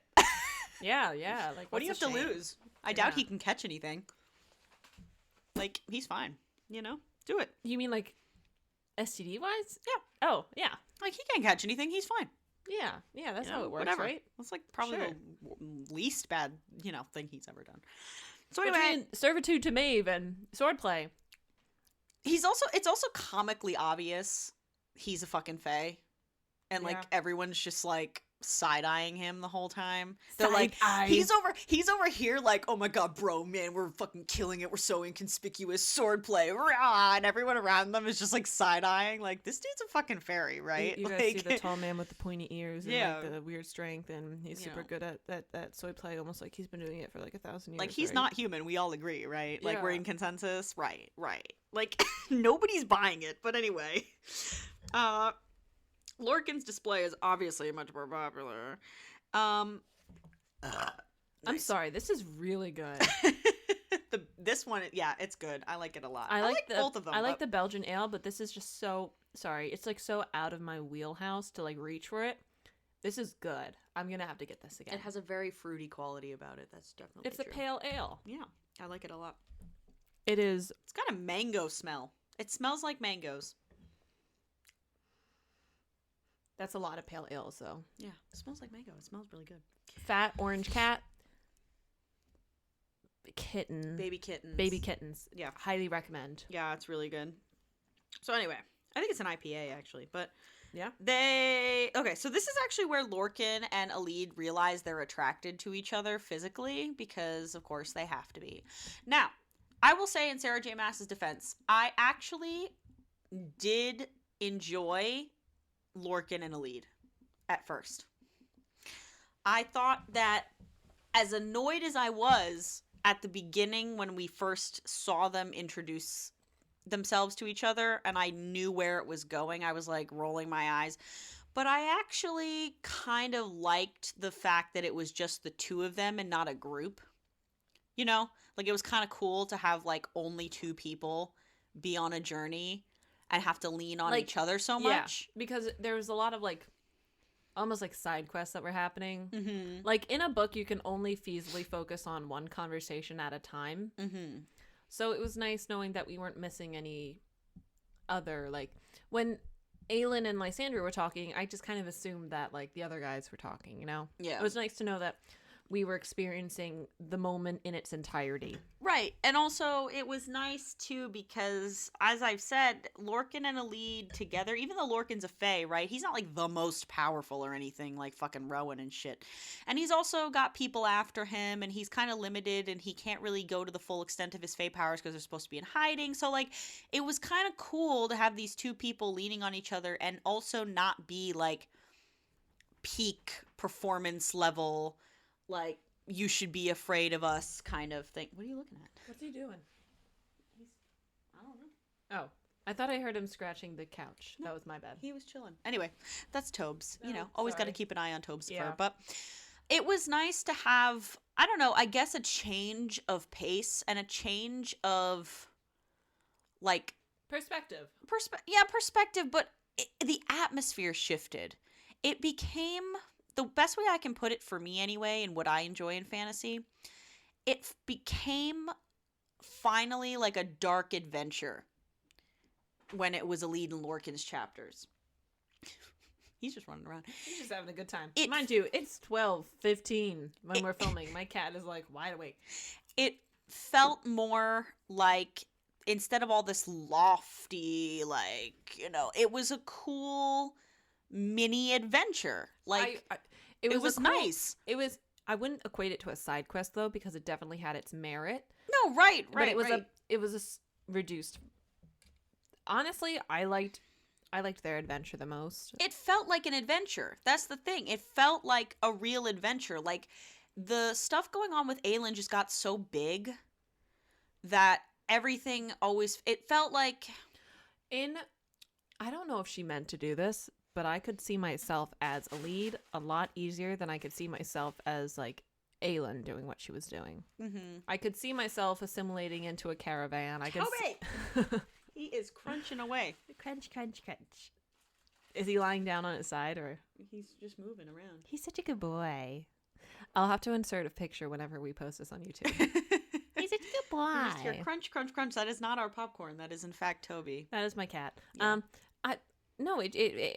I could. It was easier to follow the journey because Mhm. it felt like a more realistic journey in a Fae world. Yeah, well, I like, you know, I mean, shocker, you know, because, like, I got a degree in English. I like to write my own stuff and whatever. And so, personally, what I enjoy more in fantasy and what I lean towards in my own writing and in my reading is I like dark forests, and I like adventuring parties, and I like feeling the weight of the adventure. And I feel like with Aelin, everything feels really political, but it's bad.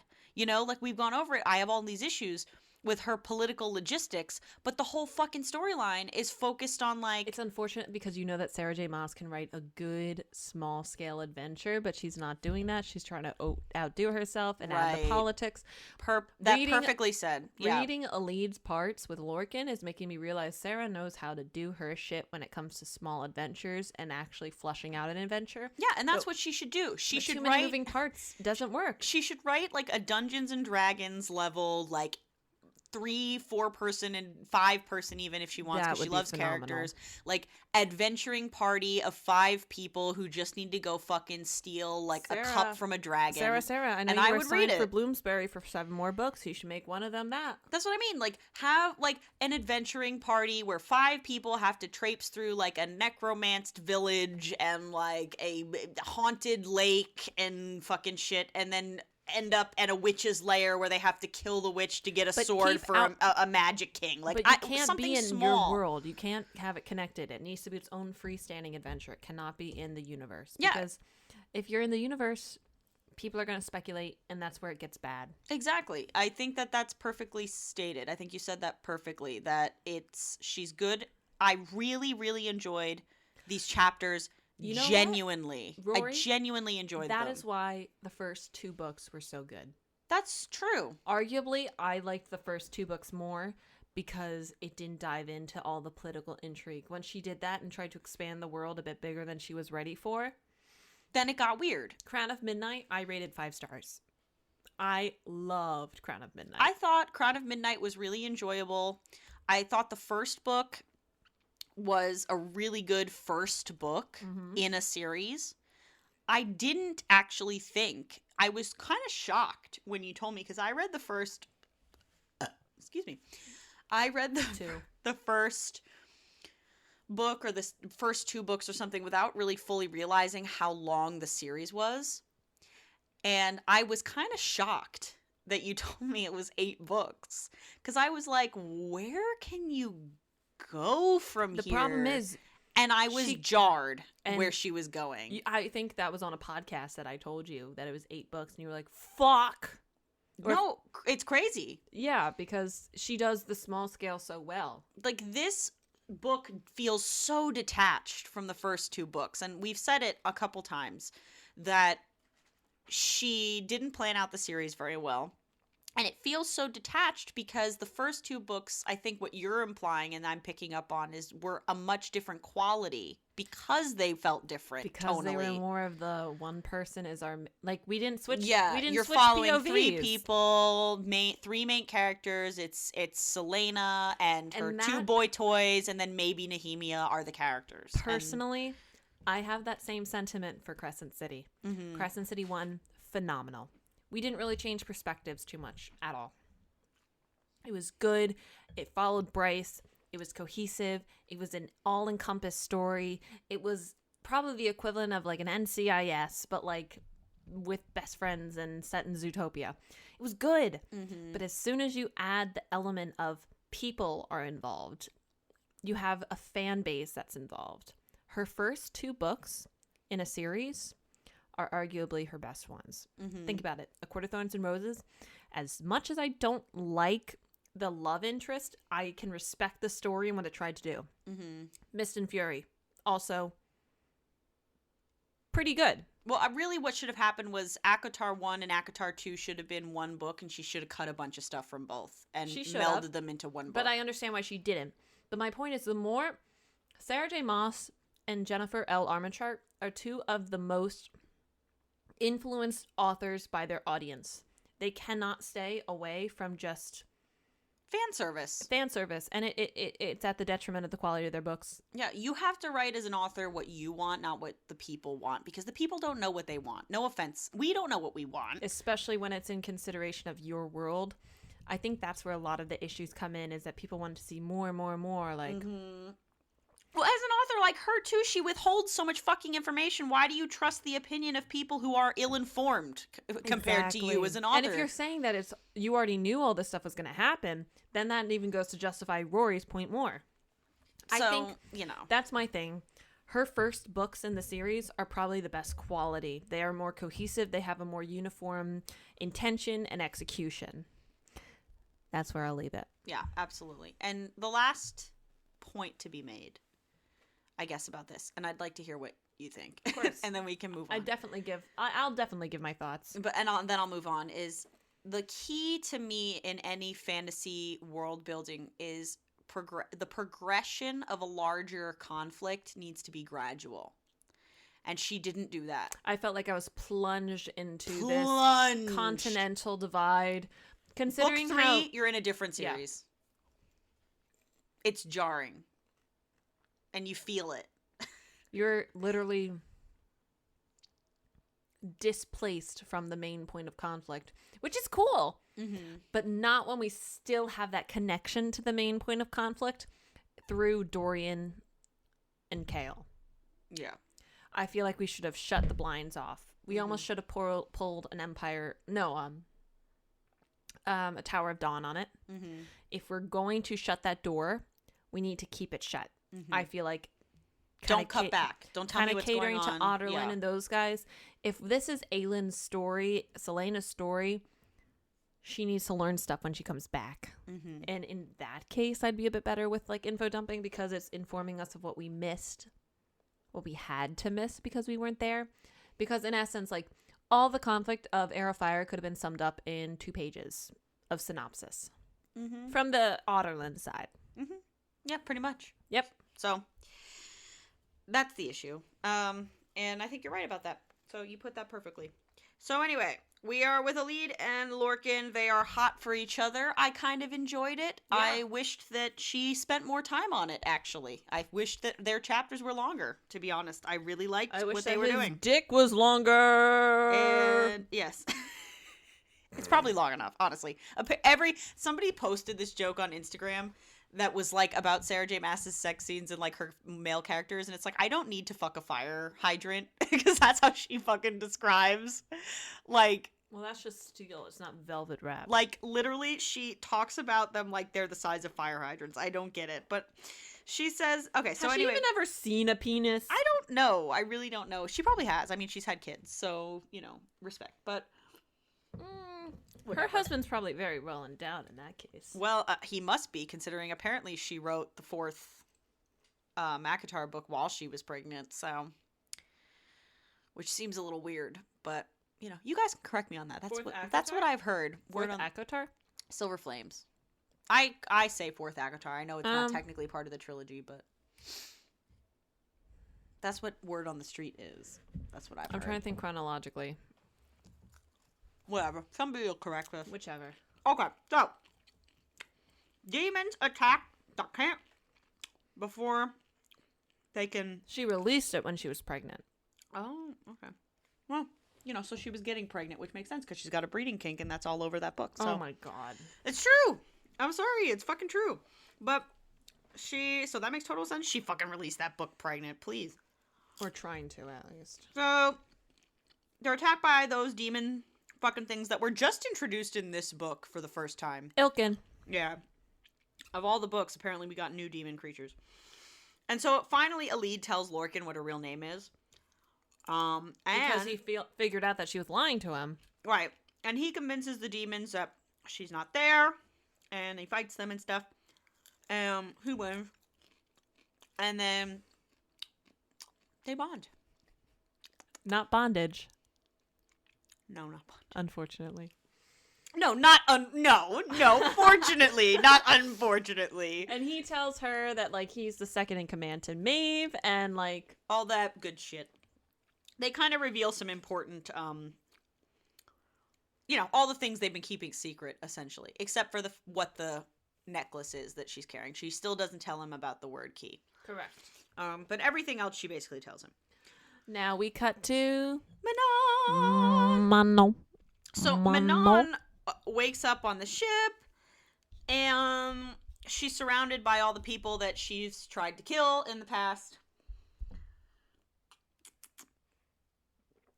And Aelin actually seems pretty cool.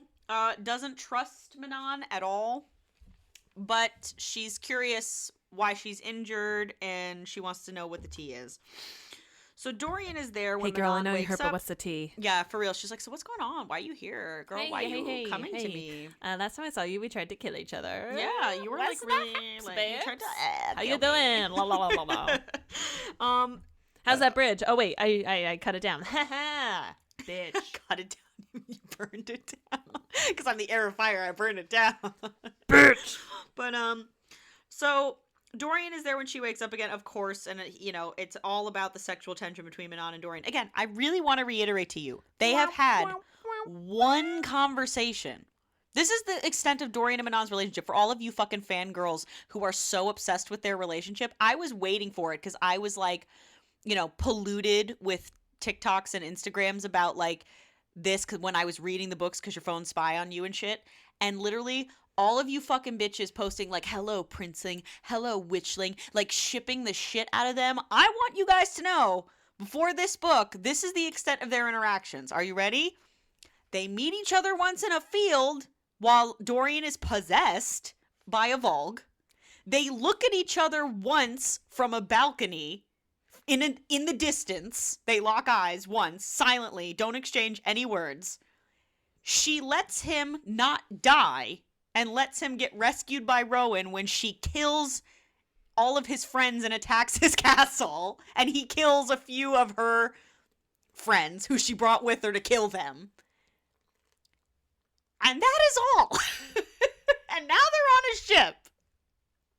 People say that the reason they're What? so perfect together is because her eyes brought him back. But she does that for about every... That's because of the Vogue connection. It's nothing unique to her. If he met any other... Like, what? Am I missing something? Am I on crazy pills? Look. What are you people talking about? Rory, it's like, okay... That this She is like has the perfect relationship. a rare anomaly where her entire eyes are golden, and that's why, like, you know, some of the other ones are flecked with gold, whatever. But, like, the ones... Remember when they were all in the room and, like... Right. Being possessed, the ones with gold eyes suffered, the ones that didn't suffer. Like, it's gold eyes. It's not, she is special because of something she can't control. It's not that she was obsessively nice to him that resonated. It's literally something that she had no control of, which is her eye color. Like, Rory, that's like saying that because I have that little, like, skin bit under my tongue, like I'm gonna be, like, the best kisser.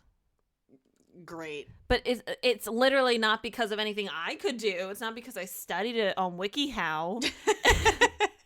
Which I totally did not do. Which, if you look it up, it definitely does not, wink, wink, give you a good solution.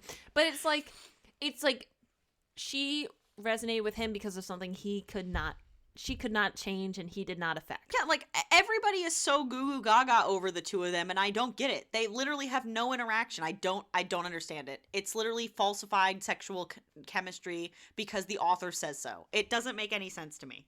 And also, Manon is actually a great character, and she needs to work on herself. Like, she just had this huge falling out with her grandmother. She just learned this, like, really deep information about herself. She needs to figure her own shit out. She's questioning who she is, what her purpose is, what she wants. Like, and, like, her first thought is, like, how fucking hot the prince is on the boat that she saw twice.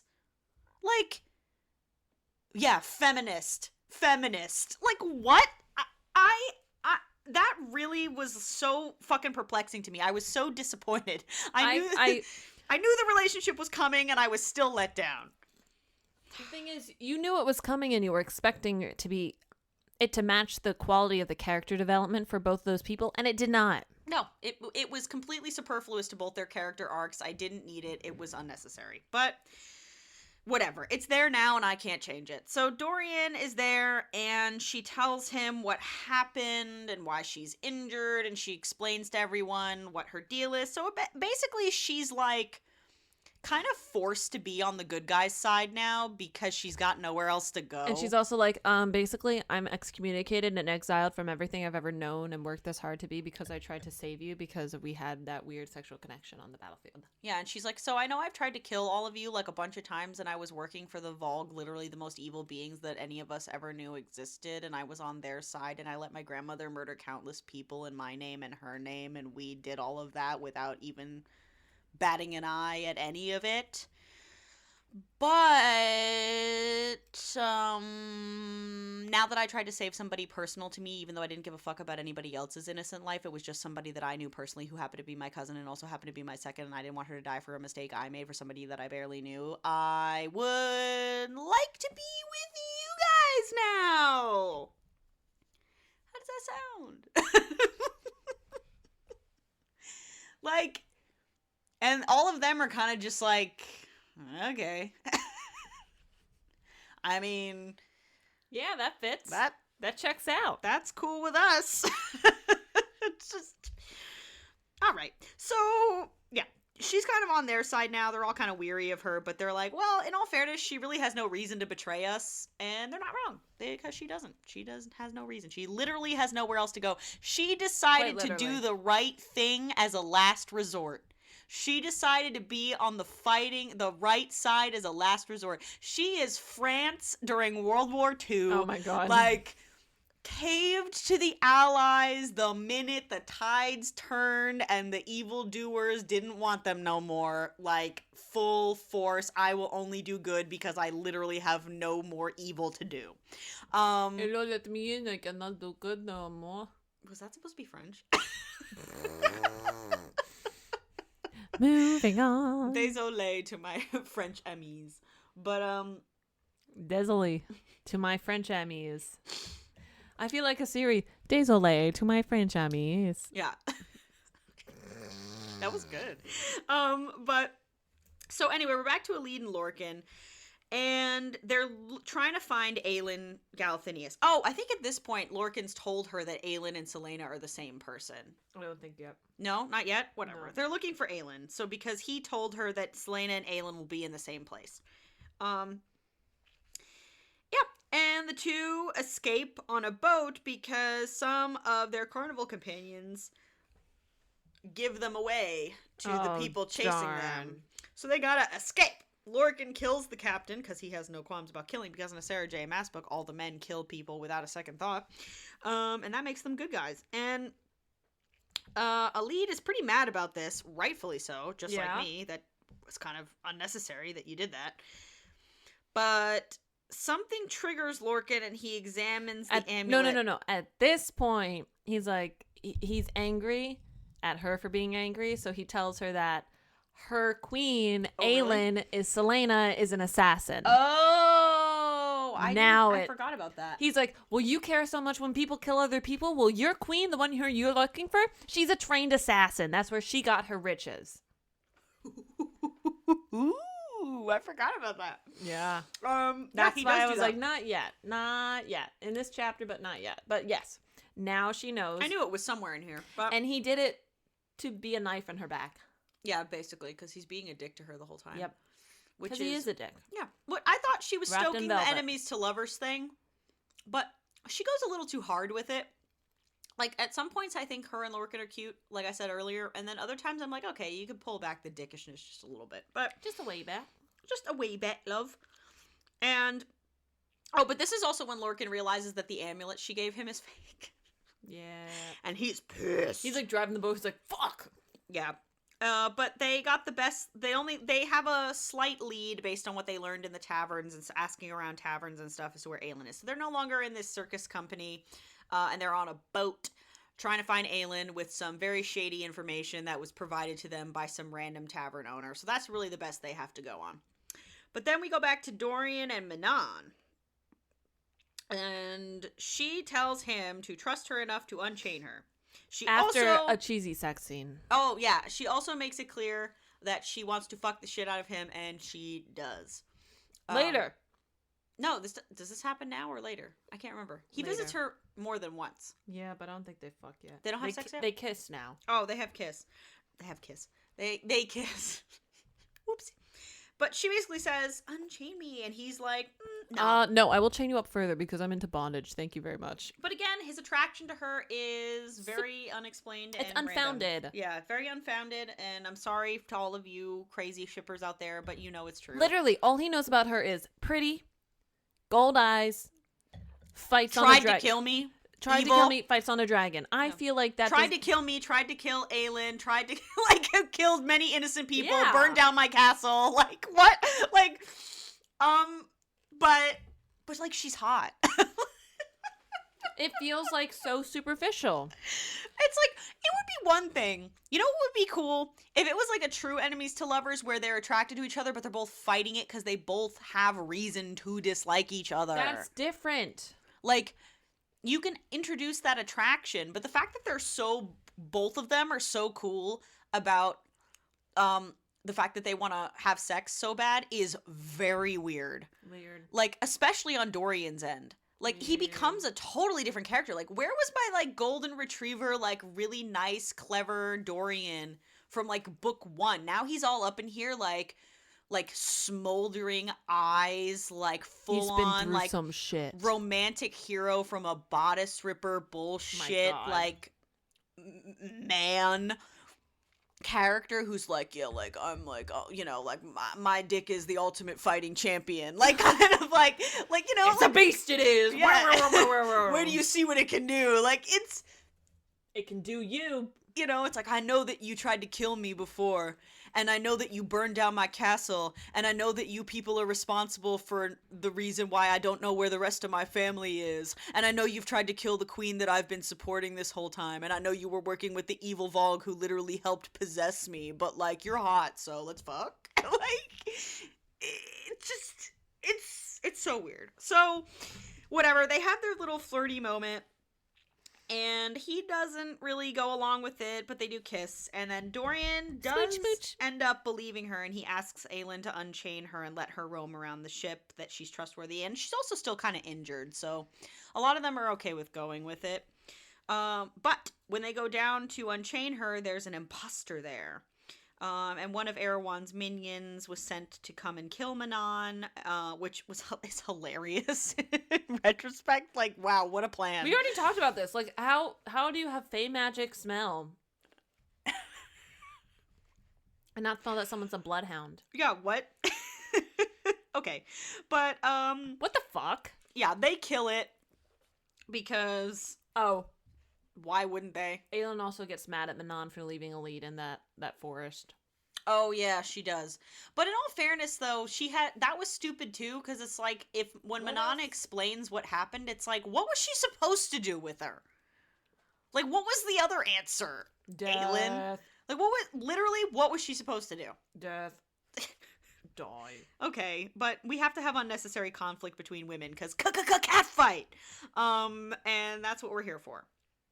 So, Manon is furious, but rushes up to the deck because they hear more demons, and then they fight the demons, and then one of those creatures, reveals to Aelin that Erewhon knows that she has the word key in the Amulet of Orinth. Because of Skull's Bay, yeah. Because of what happened at That Skull's was what Bay. the Ilkin were there for. Right.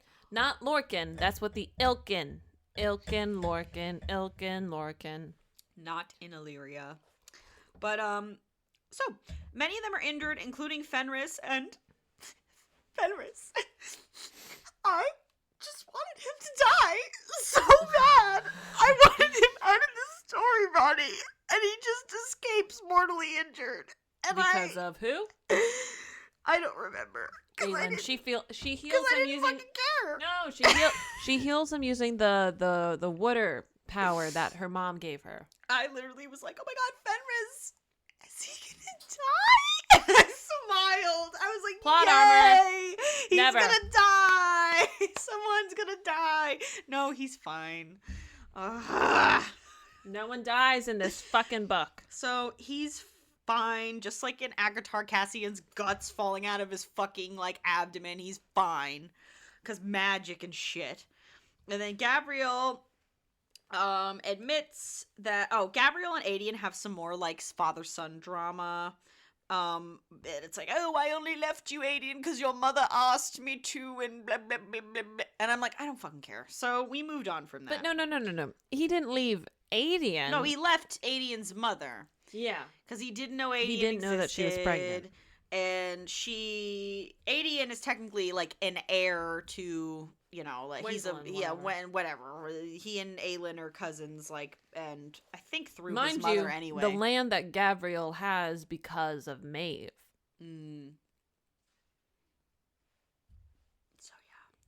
yeah, still don't care. But something Fenris says sparks a memory. This thing is telling me that Aelin asks Manon if some witches can see the future. Oh my god. Oh no, she has a note. Oh, side note, something I asked about was, or something I noted in my notes was, I said, look, it's okay that the villains' motives are a secret, but why don't the heroes care more about it? Like, you notice how they never talk about what fucking Erewhon's motive is? Why does nobody care? No fucking clue. Like, nobody is ever having a conversation like, why is anyone doing anything? Everyone just is like, oh, well, they're the enemy. And I'm like, nobody wants to know why? Like, you know he wants the word keys, but do you really understand why? And it's like, to open the thing. And I'm like, okay, but why? Like, literally, children's authors can do this better. Why? Like, it's like I said, it's okay. It's annoying for me as a reader to not have the answer. But if it's like a big reveal for you as an author, you still have to have the characters acknowledge why. Like, wouldn't they be like concerned why this is happening? Why did Kronos want to take over? Why did Voldemort want to do that? Like, they never talk about that.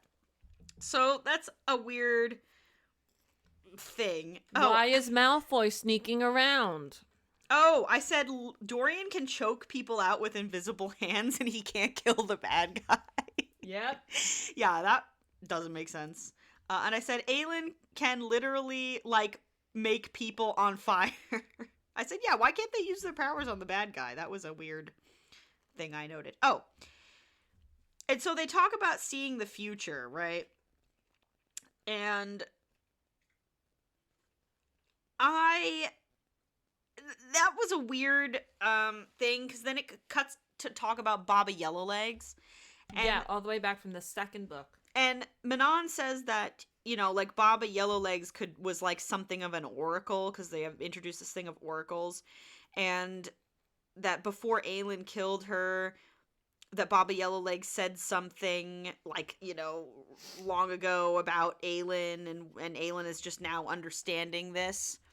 And the thing about Baba Yellowlegs that gets me is that's what a lot of people point to as, like, the, aha, you see, she's planned this from the beginnings, the mirrors and Baba Yellowlegs and, like, Baba Yellowlegs. And I'm like, okay, but if she was so fucking powerful, if she's this, like, great, powerful fucking thing, why did she get killed so easy? You did mention that at the beginning. Like, plot. Okay. No, yes, she's this powerful oracle witch, and she's, even though she was at a fucking carnival where you met her instead of with the Yellowlegs clan. Like, you killed her in 2 seconds. It's too convenient. You know? It's like, you definitely contrived this after the fact to explain her relevance in the second book. This was not planned. It wasn't planned. I'm convinced. I don't care what anyone says. It's a lie.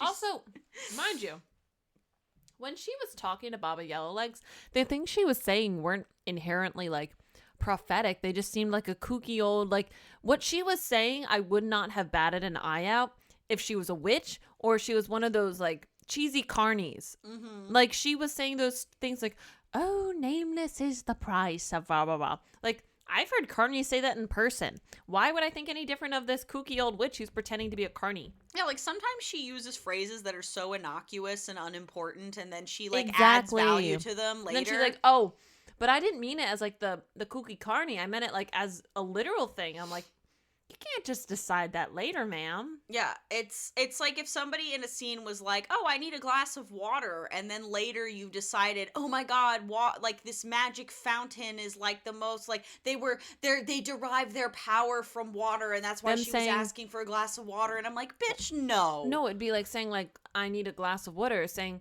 glass of water actually stood in for the water inside of the magic fountain because the person was dying all along. Yeah, you're like, that feels a little bit weird of you to reveal, because why would I have thought that? You know? It's so contrived, I can't. But anyway, this whole thing with Bobby Yellowlegs is so irritating. Yep. And Aelin... It's still coming up. How many books later after she died? But Aelin is so distraught putting all these fucking pieces of this labyrinth level puzzle apparently together that she goes and throws up in the bathroom, and everyone, this is definitely a pregnancy fake out. No, it is. Everyone looks at they're like, yeah, the second it happens, everybody's like, ooh, and even the audience is like, ooh, and we all know that she wasn't gonna be pregnant. I mean, fuck, we have 2 more books left, please. There's just no chance. But Lorcan and Elide, yes. Why are you looking at me like that? She's not pregnant. She's not gonna be pregnant. Are you saying no one's going to be pregnant? No one's going to be pregnant. Is somebody going to be pregnant? What are you looking at me like that for? Who's going to be pregnant? Who could possibly be pregnant?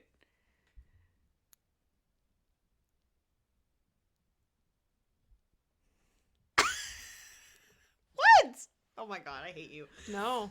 Somebody's going to be pregnant? Fine.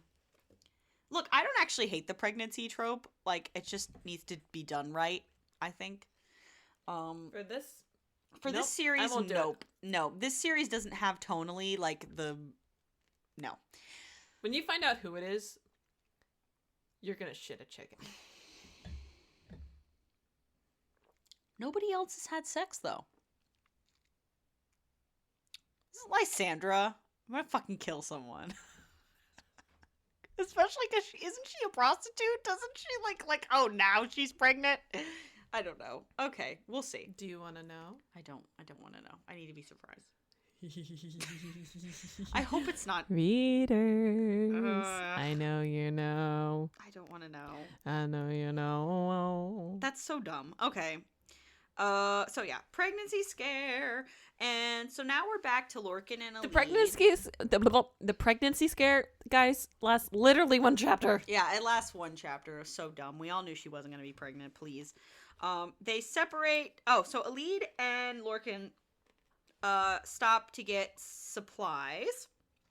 And they are separated. What does a janitor say when he jumps out of a closet? Supplies. We're such losers. But sorry. They get their supplies. And she's cornered by Vernon, who shows up. Yeah, he just shows up out of fucking nowhere. That was so weird. I was like, I thought you were in the middle of nowhere, like, off the grid, but apparently I thought you were rebuilding part of the castle that me and Caltaine helped destroy. Yeah, my favorite part of that is the fact that, Erewhon's servants, Erewhon, again, literally one of the most evil beings that's ever existed, that's ancient and, thousands of years old, and should at this point be incredibly smart and have very competent evil minions, have been, chasing them for days on end and haven't been able to track them or catch them, and then fucking Vernon shows up, okay. Surprise, bitch. Yeah, I'm here! Which I love that it's Uncle Vernon, because it just makes me think of Harry Potter, but you get under the stand. I literally am just thinking there's no such thing as magic. That's all I can hear. But he takes her to a box. There's no such thing as freedom. Oh yeah, so he wants to put her in a box, which I will admit, now knowing what I know now about the ending of this book, that's kind of clever foreshadowing that Vernon wants to put her in a box and take her back to Morath. But Lorcan is not having it. An iron box. Yeah, an iron box. And Lorcan is not having it. And he sees that Alid is, really ready to actually, unalive herself because she doesn't want to be taken back. But dagger is pointed towards her. Yeah, she's, 2 seconds away from doing it. So he's got to act real swift. And he helps her fight his way out. There's a big, boring fight scene. And they get out and they're cool. Freedom! Fucking freedom. And the group has a day or two journey on foot. You missed that they kiss. Oh yeah, they kiss. Whatever. But you liked them. I do like them, but it was a weird time to kiss. Noah says this a lot, and I think he's totally right. That the biggest thing that's so off-putting and weird about Sarah J. Maas and the way she writes sexuality is that people are unreasonably horny at a time when it's nobody would be horny. It's to quote my brother, it's she'll be like, oh my god, his ass was so tight as he beat someone who almost slit my throat open. It's why would you notice that? My favorite is always seeing in Crescent City the go from complete sexuality to there was a body found lying in the river. You're okay. It's she's always oh my god, his muscles rippled as he saved me from mortal peril. It's okay, I get that in a book that feels sexy, that's the cover of a Jungle Jane romance novel, but if I was being rescued from mortal peril, I wouldn't have been I wouldn't have thought about his muscles. That ass, though. Yeah, that's not what you'd be thinking about.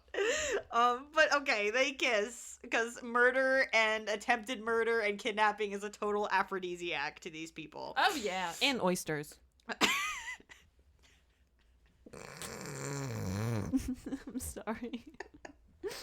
The intrusive thoughts are winning now. They really are. Okay, yeah, sure. And oysters. Oh, So, did you know chocolate is the symbol of love? Sexual chocolate! Sexual chocolate. She's your queen to be. Oh my god. Props to you guys if you know what movie that's from. But, we're back to Manon, and Manon notices that the Eye of Elena charm on Aylin's necklace is there, which again they never call on Elena when they really should. It's weird how little they use the ghost at their disposal, but yeah. And Manon relays the story of the Kraken Wars and all of that, and that was really clumsy and boring. It could have been interesting, But it wasn't. Because again, she's got to tell it through dialogue with characters who are confused about stuff they shouldn't be. Like, why wouldn't you know about the Kraken Wars? This is apparently like a huge war between the witches that waged throughout like the ages and would have presumably impacted all kinds of people from all over. But okay. And remember, Selena, C-E-L, Ana. Mm-hmm. She loved reading. She loved books. Yeah. She loved What history. was she reading about? Not history. Was there a fucking novelist in this like primitive world, like writing about the same shit? But I mean, like, for someone as educated as she was, self-educated, you would think that she would know about, like, the major wars, especially one that, like, directly ties to magic and magical beings. Yeah, but apparently she doesn't. So she Shocker. doesn't know any of this stuff, and so Manon is explaining it to her. Meanwhile, Gabrielle and Fenris are talking to Rowan, and they are going on their woo-woo shit about the gods, and they're basically implying that, like, Manon and Aelin are together for a reason. And they think that Aelin shouldn't be around Manon. Which, why Rowan even considers their advice is hilarious to me, because it's like, maybe these two dudes really don't have your best interest at heart, considering they're directly working for the person that you broke your blood oath for and who has a very public vendetta against your girlfriend. But I digress. And they tell Rowan who Maeve has replaced him with, and it's Karn, who was that, like, who was basically Cain. A sadist, yeah. Cain and Cairn. Who was basically the Fae version of Cain from the first book. Because there's always got to be somebody who's, like, unreasonably sadistic, like we're reading, like, an 1800s bodice ripper, like Mwahaha, the ex-fiancé who's trying to kidnap the main heroine for revenge or Just whatever. because he didn't want her to be happy because he's a sadist. Mm-hmm. Because revenge reasons or some shit. And, I told you, you didn't say what the curse was, though. What? Give me some popcorn. Yeah. You're hogging all the popcorn. I'm sorry. I like popcorn. Go ahead. The curse you from talk about Rhiannon that. was the 500 years of, like, desolation or whatever, like, the destitution, whatever that word is, on the wastelands. It was blood to blood and soul to soul. Together this was done, and only together it can be undone. Be the bridge, be the light, when iron melts, when flowers spring from fields of blood. Let the land be witness and return home. She should really stop writing Like- poems for her books. They're not good. King's Flame, remember? That flower. Oh, that she mentioned for like half a second.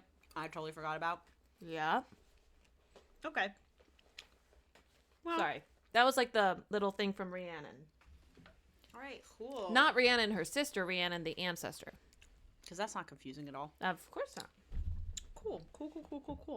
Well, all right. I'll care when it becomes relevant again.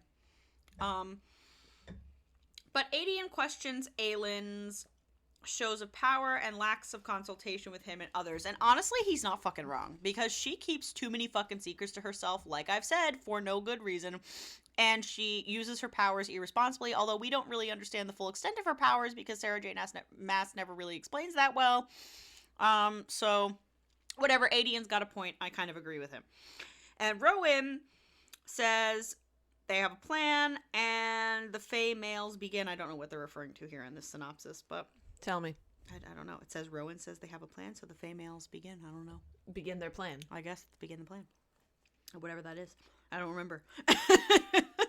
There's too much that go. See how long we've been talking? Like, I've been trying not to stop, and I keep, like, this book is so fucking long. Aelin. And it's like,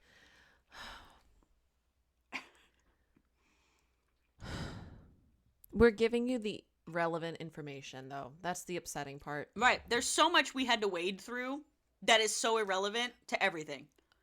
But it's like, I was explaining this to someone today. I was explaining this to someone, actually my therapist today, Nice. about how much I'm enjoying reading Brandon Sanderson because he has a lot of information that he gives. But the problem is, compared to Sarah J. Maas, I don't feel like I'm reading a lot when it comes to his books because his information is so dense and so detailed and descriptive and world building. Even though I'm like 250 pages into a 1,200 page book, it doesn't feel like I've been reading that long because of how well he is able to coherently convey this information. Reading 50 pages of this book is a chore. Yeah. Like this kind To of... get to like 20 pages of maybe something interesting. And it's like... But that's the weird part because Sanderson, he has this great way of writing where you know that everything you're reading necessarily isn't information that you should need to retain unless it's reiterated. Mm-hmm. So you can enjoy the experience of just living in the moment of that reading. You can't do that with Sarah J. Maas. She just doesn't know how to write beautifully unless there is a love scene or something that she has like been planning for years, and you can tell those scenes that she's been like working up to for a while, and that's upsetting. Yep. Mm-hmm. Sorry, that was my little tirade about No. Brandon Sanderson is literally fucking amazing. No, I believe you, and my brother has high praise for him, and I know it's unfair to compare things, but it's like it's our frame of reference for. She wants to be regarded as high fantasy first and romance second. She needs to get her ass in line to high fantasy. Yeah, for real. Like, get your shit together, because honestly, I don't respect ACOTAR, for example, as a high fantasy series. It's a romance series. That's the thing. I can respect ACOTAR as a romance. But she tries to make it more lofty than that, and it's not. She tries You're to present failing it as miserably. what it is not. What's it? A romantic fantasy. Yeah, romantasy has become a toxic as fuck genre because it, to me, is so easily devolves into a lazy bodice. Romantic fantasy. A fantasy that has romance elements. I think you mean... Which... Well, they say romantasy is the genre. Yes, but there's two different versions of it. It's a fantasy romance or a romantic fantasy. I think she's a fantasy romance. I would agree with that. A romantic fantasy would be something like The Princess Bride. Right. Mm-hmm. That's probably a good example. Like, it takes place in a fantasy world, but there is a romance subplot. Yeah. The romance is driving the plot, but it's not an overly saturated romantic story. I'd argue that the quest is driving the plot, and then the romance just happens to be part of the quest. Well, it's the catalyst, right? It's the motivator. Yeah, I get what you're saying. Is it romance first or is it fantasy first? No, it's fantasy. It's fantasy. This is romance first, though, but she's marketing it as fantasy first. Yeah, and that's where the disjointment is. Well, what I mean is that I get frustrated with this romantasy genre because it, to me, like I was saying, so easily devolves into a lazy bodice ripper. Because at least bodice rippers like know what they are and have to do some level of historic research in order to have the plot take place. I would say another great example of a romantic fantasy is Daughter of No Worlds by Clarissa Broadbent. But I would say a fantasy romance is like any Omegaverse. Right. That takes place in a fantasy world. It's a romance that takes place in a fantasy world. Fucking Crave to Conquer or some shit. I only know that because of the Omegaverse lawsuit. But Crave to Conquer was about like a warlord, and they were gaining access to like an ancient library. But it's clearly an Omegaverse book. That's all secondary. The focus is the romance. The problem is her romance. You never hear Sarah J. Maas being talked about in high praise with regards to her world building. I mean, you do, but there are more people who are delusional. But those people but more people are able to criticize it. Yeah, because it's sloppy. Yeah, and because it should be a romance first. And that's okay. I would respect her more if she kind of toned down some of her more nonsensical fantasy world building and focused on what was the reason she was making money, which is because People like her romance, which is fine. People like her romance. That's why Court of Silver Flames is definitely definitively And I romance. wrote this, actually. I was saving it for, like, the end of the video, but since this is kind of the trajectory we've gotten to, I wrote this at the end of my notes. And I said, maybe this is a total, yeah, dumb moment from everyone after I say this, but I'm going to say it anyway because I want you to consider this carefully. These books would not be half as popular as they are if it weren't for the fact that they're borderline pornographic. Everyone's probably like, yeah, duh, I'm here for the smut. That's obviously why I buy it. And as somebody who loves romance, I understand that. But I think but you need to look at yourself and these books and think, are they really good? Because... Or am I just needing to go on Pornhub? But remember, pornos are not exactly known for their story. Oh my God, Rory. And in this case, I don't think that this is an exception. I think it's slightly elevated. I feel like if anything. I feel like, can I tell you what I feel like? Mm-hmm. I feel like this series started off primarily fantasy, as evident by the first 2 books, potentially 3. And it devolved. With the incorporation of it being mainstreamed, there was a higher value on romance, which will happen. But she set off to make a fantasy. She ended up making it a romance. So her tone changed. But she as an author can't get out of her own way. And you and I have discussed this about A Court of Thorns and Roses, that she incorporates so much of her own fetishes into her series. I feel like... And actively ruins her own material. But remember, this was her first series. This is what set the stage and then for her. It's a progress. You can see her progressing. Yes. To getting to that place. You saw where she was strong and started off as, and you saw what she devolved to. And what she devolved to was ACOTAR. What she devolved to was the later books. I feel like at her core, she is a good fantasy writer. Maybe mid-level or low-level fantasy, as evidenced in the first and second books. But she's a good fantasy writer. It's when she tries to make it romance that is where I have my issues. Because then she focuses less on the plot development and focuses more on people getting boned. Well, this is what I said, and I think that I couldn't have, because I had a minute to sit down and think about it. You know, I go off the you and I both are kind of off the cuff here. We mostly don't write down our thoughts. I don't write it. I don't have any thoughts. Because we want to be, head empty. We wanted to feel like it's a conversation me and Ronnie have normally without microphones. But the thing that I did write down is I said that her narratives are a strangely convoluted narrative for something that's sole purpose is to facilitate characters acting out sexual fantasies in a fantastical setting. Yeah. And that's what it is. Yeah. And people keep acting like that's not the case. It is. Dummies. Dummies. You know, I don't fault anyone for liking smut. I don't appreciate that she's been elevated as this fantasy writer. I like my occasional smut as much as the next gal. But it's about the marketing. Like, I don't start reading the selection series for the plot. I read it because it's trash. Like, I don't start reading. Or really anything like Jennifer L. Armentrout has written. I don't read Jennifer L. Armentrout for it to be good plot. I read it to laugh at it. Yeah, like, because it's silly. You have to manage your expectations, and my expectations on this series were people die on this fantasy. hill, Ronnie. People fucking live and die on this fucking hill. And I can respect that. Have they read another book? No, here's the thing. A lot of people say that Sarah J. Maas is their gateway back into reading.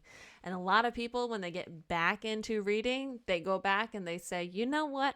Hey, maybe this wasn't the best, but I appreciate it for what it was, which was the catalyst for me getting back into reading.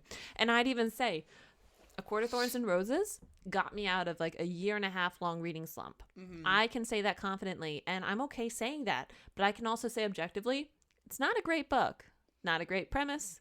I think I rated it 4 stars when I first read it. If I were to reread it now for the first time after having read everything that I have, I might rate it a 3. For me, 3 is like meh. Yeah. Not good, not bad. I would say it deserves a 3. I would agree with that. It's like you have to appreciate by how it comes across. And people who live and die on the SJM Hill, I'm sorry, but like their exposure needs to be widened because it's just a hill, but there are mountains ahead. Yeah. That's a good way to That put was it. a good one. Ooh. Ooh. Ooh. Ooh. Yeah. That almost felt as good as his steel-covered velvet rod. Oh my god. You just ruined it, right? Oh my god. But, okay, let's Did you hear I said steel-covered velvet rod? I said it wrong, too. My god, Ronnie, I can't with you. But I'm sorry.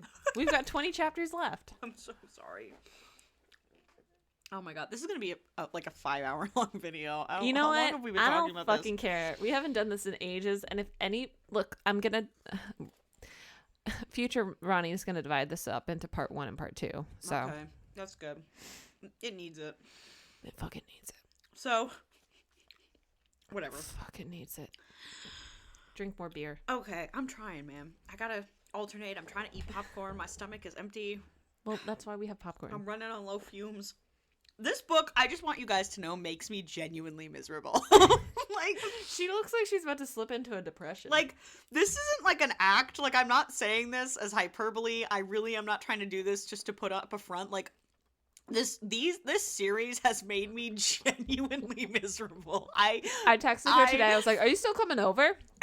And she said, "Yes, but I need to bring the stuff to make the podcast because I cannot have this weighing on my soul anymore." And I'm like, "Whoa, like, come on over. We'll get beer. Don't worry." I literally like need to be drunk for this series because it's so taxing on me as a person. And I don't know why.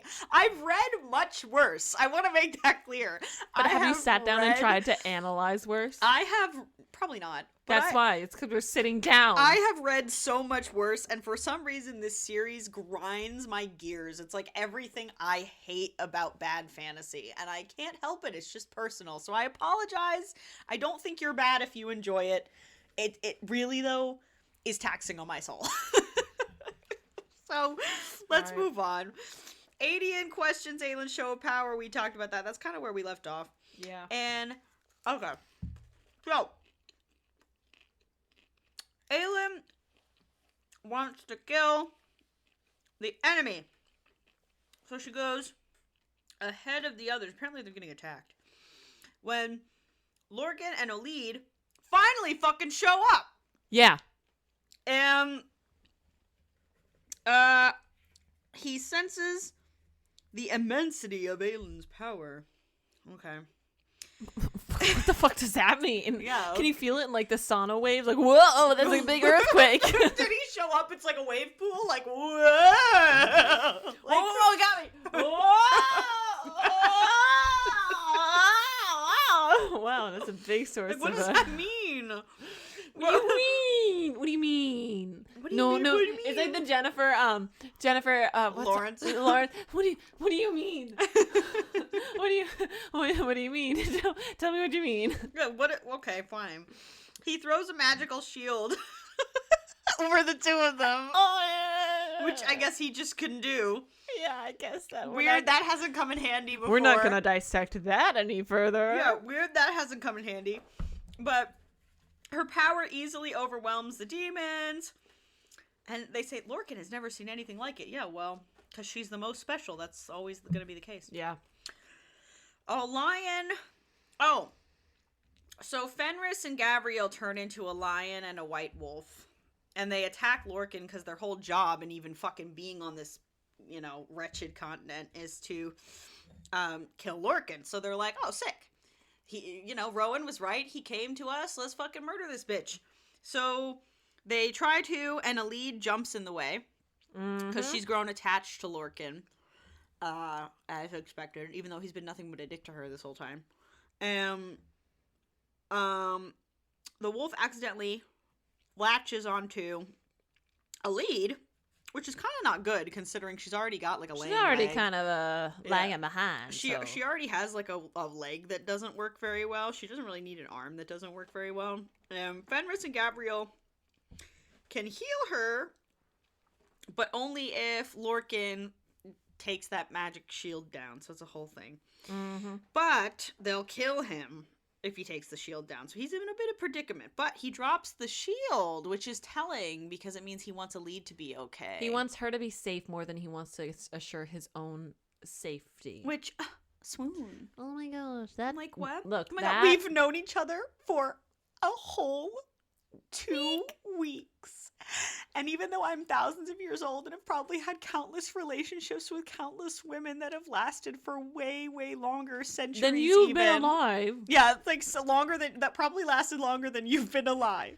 Ooh. Those 2 weeks where I was nothing but a dick to you and we shared one kiss and I heard you take a bath were magical to me.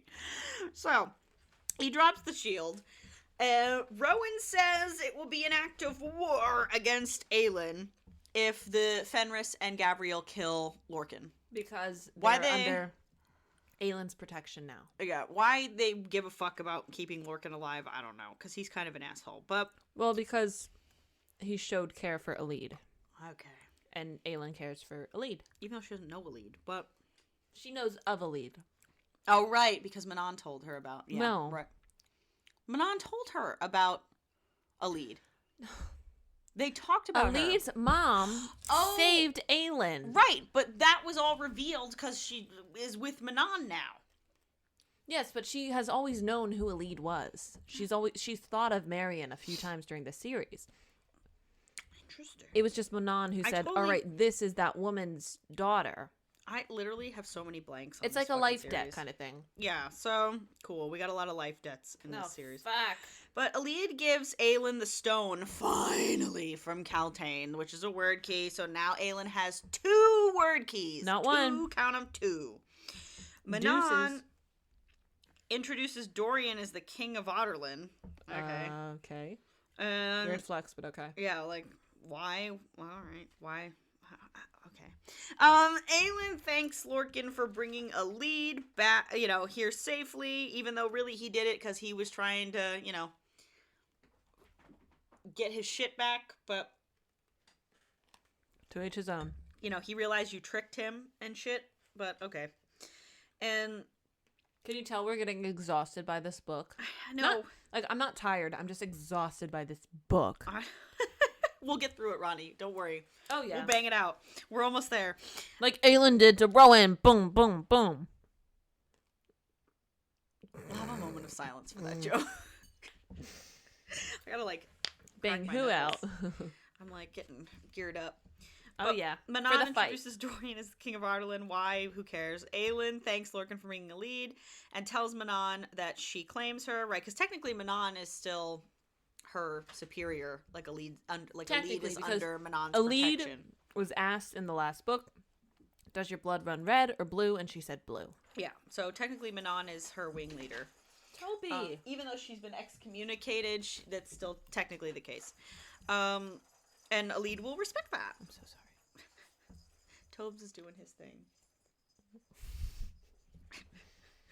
I don't know where he got bells. I never gave him bells. Rowan notices a difference in Lorcan. Okay. And Dorian it's wonders... the love of a female. Yeah, all of this is I don't remember any of this. Literally none of this is ringing a bell, but I'm going with it. You're doing great. I just skipped over this bullshit. Dorian wonders if the gods guided them all here for a reason. Who fucking cares? Aelin opens the chest. No lock is inside. It's ancient mirrors with the eye of Elena on the corner. Oh, yeah, there's a chest. Where did that come from? No fucking clue. I don't even remember. I don't even remember where that came from. Somebody tell us where that fucking came from, because I literally don't remember a chest at all. I remember this scene of the mirrors, because I had problems with it, because it made no sense. But the... chest with the mirrors in it, I have no idea where that came from, so somebody please tell us. But Manon tells them about which mirrors... something to do with Rolf's map. Whatever, bro. It's got fucking magic mirrors in it and shit, because we couldn't get more ridiculous with this series. With a picture of the Eye of Elena. So... And Manon tells them... That's where the lock was, right? No, it's just mirrors inside. That's what they thought was there. But it's just the mirrors You're inside. missing it. What? A picture of the Eye of Elena was inside. So is the Eye of Elena the lock? Cool. All right. So... She's so uninterested. At this point, it's I don't give a fuck. I don't feel the weight of anything because she just says words. Like, it's like, here's the way I'll put it. If everybody is a chosen one, is that interesting? No. Like, if you walk down the street and anyone's a chosen... Like, my destiny is to make the best grilled cheese sandwich in the whole world. Like The Sims. It's like, okay, good for you. Like, you know, it feels like everything is a special object and has a special purpose and is for this special aspect of the quest that leads to a greater piece of the quest puzzle. And at this point, I don't give a fuck. Like, everything is some magic bullshit and I don't care. So whatever. The eye is the key. They talk about witch mirrors. They talk about witch mirrors, which was literally only brought up in this book. No. Or the last book. No. What do you mean? No, it's not brought up in book 2. There's mirrors in Baba Yellowlegs' caravan, but the concept of, like, witch mirrors and, like, magic and shit is not brought up till book 4. 4. So, bro. And also, the mirrors thing, they literally mention them for, like, half a second. Like, oh, there's mirrors. And I'm like, you're at a carnival. Why the fuck wouldn't there be mirrors? That's not That's clever. used as one of the reasons or whatever. So, whatever. They go through the mirror. Oh, wait. No, Manon tells them that the witch mirror's powers... They were being constructed so Erewhon could utilize them to send out blasts of powers. Which, what does that mean? Because we don't know. Mirrors are able to send... You can pass through the mirrors. Yeah, but they say that Erewhon is... You know, wants to do blasts of powers. What does that mean? Is it like a fucking napalm? Is it like a laser? Like, is it like I'm imagining it's like a doorway. What? Like, I can shoot a laser from my living room into my kitchen. Okay. So if I'm standing here, I'm going to focus on that doorway. I can send that beam through the portal. It's almost like the Danny Phantom kind of like ghost thing. Okay. Do you see what I mean? Yeah. All right. Danny Phantom. That's a great show.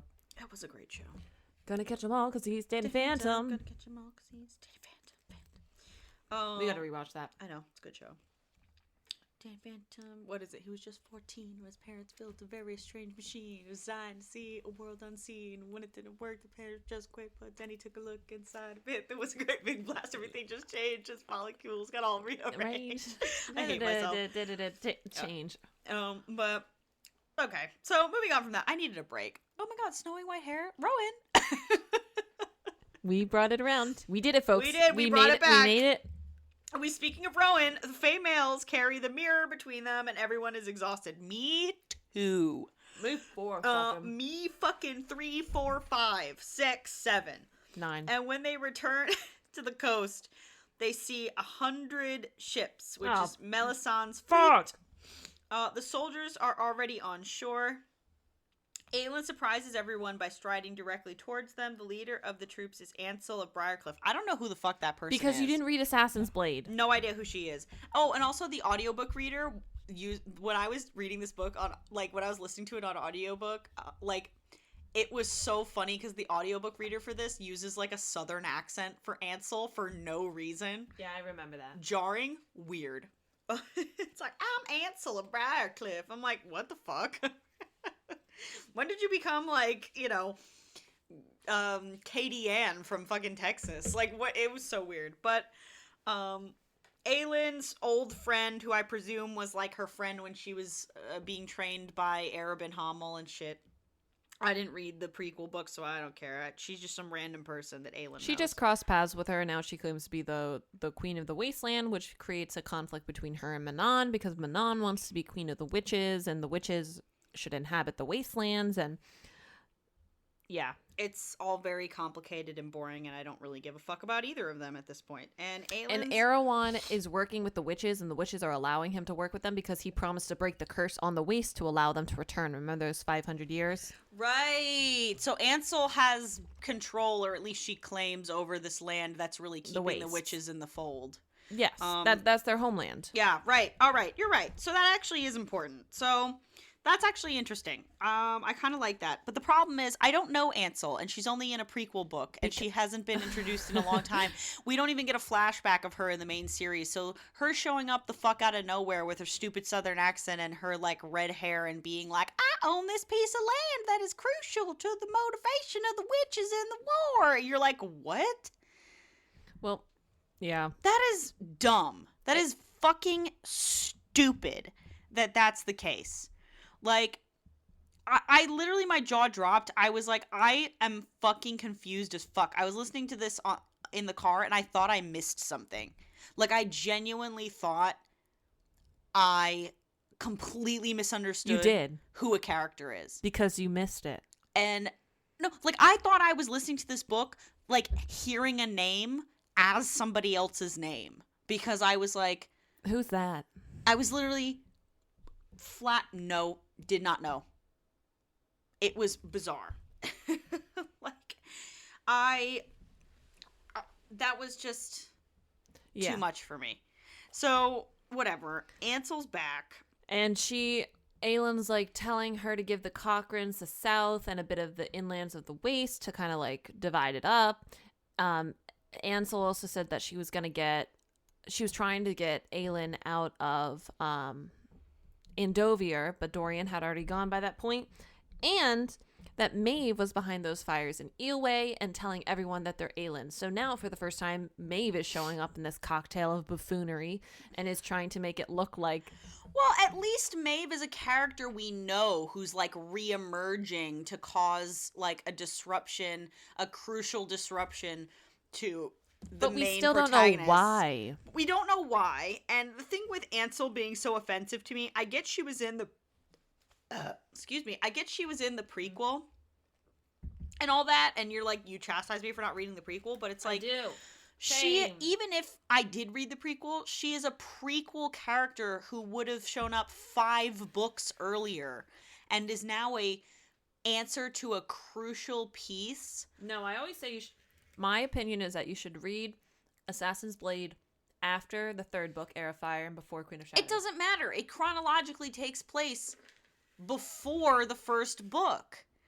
And it's like, this random person who was, like, friends with Selena years ago is a crucial piece to this global conflict and and how it's going to cause a disruption to why one crucial piece of that global conflict is even involved in the conflict to begin with. Look, man, I'm just doing my job. I showed up today. I made popcorn. I just work here. Like, it should have been somebody we already know. Like, and not just somebody who was like a small character in a prequel novella. Wouldn't it have been cool if it was like one of the guys that she almost killed in Crown of Midnight, not realizing that like they ruled a land and they were in deep undercover too? Yeah, like, that might have been cool. Like, you know, this just feels really out of nowhere. And, oh, how fucking convenient. Like, you know who owns the waste, which is the only motivation the witches have for siding with Erewhon is because they want their land back? Holy shit, it's my old college buddy. What's up? Like, it's, like... ridiculously convenient. It is. And I get that she keeps implying the whole book that there's fate at work here with the gods, but that's lazy. That is so fucking lazy. You're taking an omniscient source and you're making that the reason why the world is operating as you want it to. Yeah, like, and it's not even like you introduced this in the 1st book or even the 2nd book. You're doing it now when things don't make sense. Back in the 1st and 2nd book, the gods were more seen as like a worshipped figure rather than being something that could directly influence. It removes the agency from the characters. Again, it makes them pawns of a sort. Yeah, well, it makes everything way too convenient, and it's not like this is something you've set up, like you said, about the world building from the beginning. You've changed it because now you need them to explain away your ridiculous contrivances that you've now introduced into these books. It's not even like these were people millennia ago that were immortalized in speak as God. No, these are like literally like all powerful gods. Yeah, they're like, gods. They're just it's straight not up even gods. like two people sitting at a podcasting show and then say we were struck dead, like we're the martyrs of podcasting. Like it's not even like Yeah. that kind of thing. Yeah. Nope. They're just gods. It's so fucking like I can't. But I've said that a bunch, but I don't even fucking care because this is just how I feel. But okay, so The best part ever. Yeah. So Manon and Dorian. Hold on. Wait. Ansel brought these ships and warriors to Aelin's request to repay the life debt she owes her, and Ansel and her army from the waste sacked Melisandre's army and brought them to Aelin. How fucking convenient once again. That's great. Okay, cool, great. Another character whose name begins with A, who's gonna be confusing, who we don't need in this story, and who's conveniently solved a problem for Aelin, and who Sarah J. Maas is gonna keep around because she doesn't have the balls to kill any of her characters, and who's gonna be lurking in the background for the next book. Cool. Yeah. Aideen and Lysandra want to start a relationship, and they decide to begin at a friendship. Okay. They Fuck will that. all... Yeah, fuck that. Honestly, what the Just fuck? bang. Yeah, come Just on, fuck. guys. Please. You're giving me a headache. You're both grown-ups. Grow up. So they will all sail north tomorrow to protect Terrasin. Ansel says it's Maeve, not Erewhon, who's been setting the fires, like you said. Yep. Rowan talks about the armies Aelin's assembled and how he loves it when she surprises him. Fuck you, Rowan. That's the first time he's gonna say that, and the last. Yeah, actually, Rowan, go fuck yourself. I sided with Aedion. He's not wrong. She needs to stop keeping secrets. Don't encourage this behavior. You're Literally, a fucking enabler. he's not gonna say this in like 10 chapters. Yeah, you're an enabler, Rowan. You're a fucking enabler. Fucking asshole. You're part of the problem. And then Dorian visits Manon. visits. Or do you Dorian mean fucks the shit out of Manon. There we go. I was gonna say, what part of Dorian is it? Like, is it above the equator, below the? Yeah. Dorian's mammoth, but somehow not Fae penis, fucks the shit out of Manon, and okay, I get why people think it's hot. I do. I get it. I had a problem with it. Of course I did. She's still a captive. Well, not only is she still a captive, but Manon is such a strong, flawed, really interesting female character. And that's one of the few compliments I'll give about her characters sometimes. You know, like, I do care about her characters. The ones she actually gives characterization to. But when she doesn't assassinate it. Yeah. And I think Manon needed to have moments of reflection for herself. That she never had.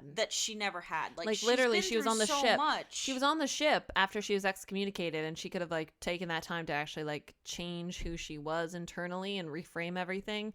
But instead, she used it flirting with Dorian. Yeah, it's like upsetting. Manon really needs to work on herself. Yeah. And it feels like it felt very disingenuous is really the only way I can describe it. It felt very like forced. Yeah. That didn't feel natural to either one of their characters to do that. You know, I get Dorian's a prince and he's very like laissez-faire and he's very chill and he's very smiley in the first book and all that stuff, but he is not like a march into your room and fuck the shit out of you kind of guy. Like, that really was never what I got from his character. And Manon, even though she's like this strong, you know, witch woman, I don't see her being timid about sex. I also seeing her being kind of selective. Like, why would she just fuck this mortal prince when she's been so like... Because he's been eye-fucking her. Well, I already talked about why that's in and of itself a problem earlier, but it aside from all the like logistics of why it's weird that the two of them would be okay with it just for external reasons, like inward reasons, both of their characters do not feel like the type of people to have had this interaction. That doesn't feel true to them. It feels like two different people. It feels very fetishy, like you just needed to throw that in there to like get a cheap thrill out of the audience. Like, it didn't work for me, and I'm sorry. Personally. If you liked it, that's great. But yeah, they fuck and it's over quickly. We knew that would happen. And he is a virgin. At least it's merciful. No, he's not a virgin. No, of course he's not. But Another armada is headed for them, and of course it's Maeve. It's Maeve. She's got this unknown beef. She's coming after Aelin, and they know she will wait for daylight to ask for Aelin's surrender so everyone can witness it. And after Aelin is asleep, Rowan flies to many of Maeve's ships one by one to make a request of his cousins aboard, and they answer that they'll consider it. So Dorian takes Aelin and Manon down to the mirror stowed below deck to show them something, and he thinks Deanna's riddle about it suggests that Aelin and Manon can use it to see the future and determine how to defeat Maeve and use the keys, and the two join hands, and they disappear into the mirror. Oh my god. Adian... We need to take a break. You need a break? I need a fucking break. Okay. We'll take a break. Take 5. We'll be back in just a few. Bye. Okay. And we're off. Oh, are we back? We are back. Hello, everybody. Hey, guys. We're so tired yesterday. It was 1:45 by the time we finished and left off for that break. Yeah. So, we're back and we are sober and we have coffee in our system. So we're not hydrated, but we're dehydrated. Yeah, we are gonna seem a little different. You'll notice. We might be more coherent. We might not be. Who knows at this point? We haven't had brekkie yet, No. so that's our motivation for finishing this. Okay, we left off the mirrors. Yes, so the mirrors. And the mirrors, Dorian thinks, can bind together the 3 keys. Yes. Because witch magic. Because witch magic. Because witch magic. What does that even mean? Witch magic. Next question. Thank you very much. Thank you. Next. It's so stupid. So anyway, Adian is pissed. When is he not? He's always mad about something at this point. And Rowan says that they'll continue to get ready for battle. Maeve sends messengers asking for their surrender. Lol. Okay, like that's gonna happen. Yeah, and then Rowan's like, no, actually, you need to surrender. Rowan's like, well, now that you mention it, I think you should surrender. And it's like he's facing off of like literally an armada, like the Sancta Maria, the Bada. They're all like barreling towards, and he's like a little hawk, like. It's like the Great White Fleet, fucking, and he's like, maybe you should be scared. I think I have the upper hand here. I think that maybe. No, I don't want to concede. You'll concede. It's like one of those kind of vibes. It's so funny. I know what I am, but what are you? And Rowan's like, yeah, so no. And he asks for safe passage for both fleets as they pass each other, and Maeve answers with a big old fuck you, and she fires like a ton of arrows at them. She's like, middle finger. I like raise my middle finger, and then I realize that you guys can't see me. I'm like, he's like, pretty please, will you? He's like, yeah, you should surrender, but can you like let me pass? And she's like, let me think about that. Actually, respectfully, go fuck yourself. And that's what happens. Disrespectfully go fuck yourself. Yeah, respectfully? Like, disrespectfully go fuck yourself. So that doesn't work out too well. Aelin and Manon are in the past. Through their... They enter the mirror. Yeah, they enter the mirror, which... What? For 2 seconds, Witch I magic. need to say the mirror thing is driving me fucking insane. It comes out of nowhere. It's super random. I don't get how the magic works. It was introduced in the last book, but still, I get what you mean. Like, it's too much too soon. I don't get how this magic even works. It feels like so much, but so little happens in this fucking book. Yeah. There's too much expose. Expose. Yeah. Sexpose. So they're in the past through this mirror magic. Ooh, sexpose. Sexpose. I think you just invented a term. I did something. You did a thing. Woo! But they're in the past, and so of course they see Gavin and Elena, which... stupid, because you could just talk to Elena. Like, this is what's infuriating, is that they have to go through the mirror to see what happened between Gavin and Elena and Erewhon, when literally you've been talking to fucking Elena's ghost and she could have just told you all this. She's just like withholding information. She's like, it's like that math teacher that you have, and then they're like not giving you the correct answer. They're like giving you eyes up while you're struggling, and as soon as you're on the right path, they're like, I wouldn't do that if I were you. But it's like in Harry Potter, you know how they have the, what's it called? The thing where they put the memories into? The pensieve. The pensieve. Like, the whole point of the pensieve in Harry Potter is multiple times people look at the memories because the person can't tell you, right? Like Yeah. Snape gives him the memory because he's fucking gonna die.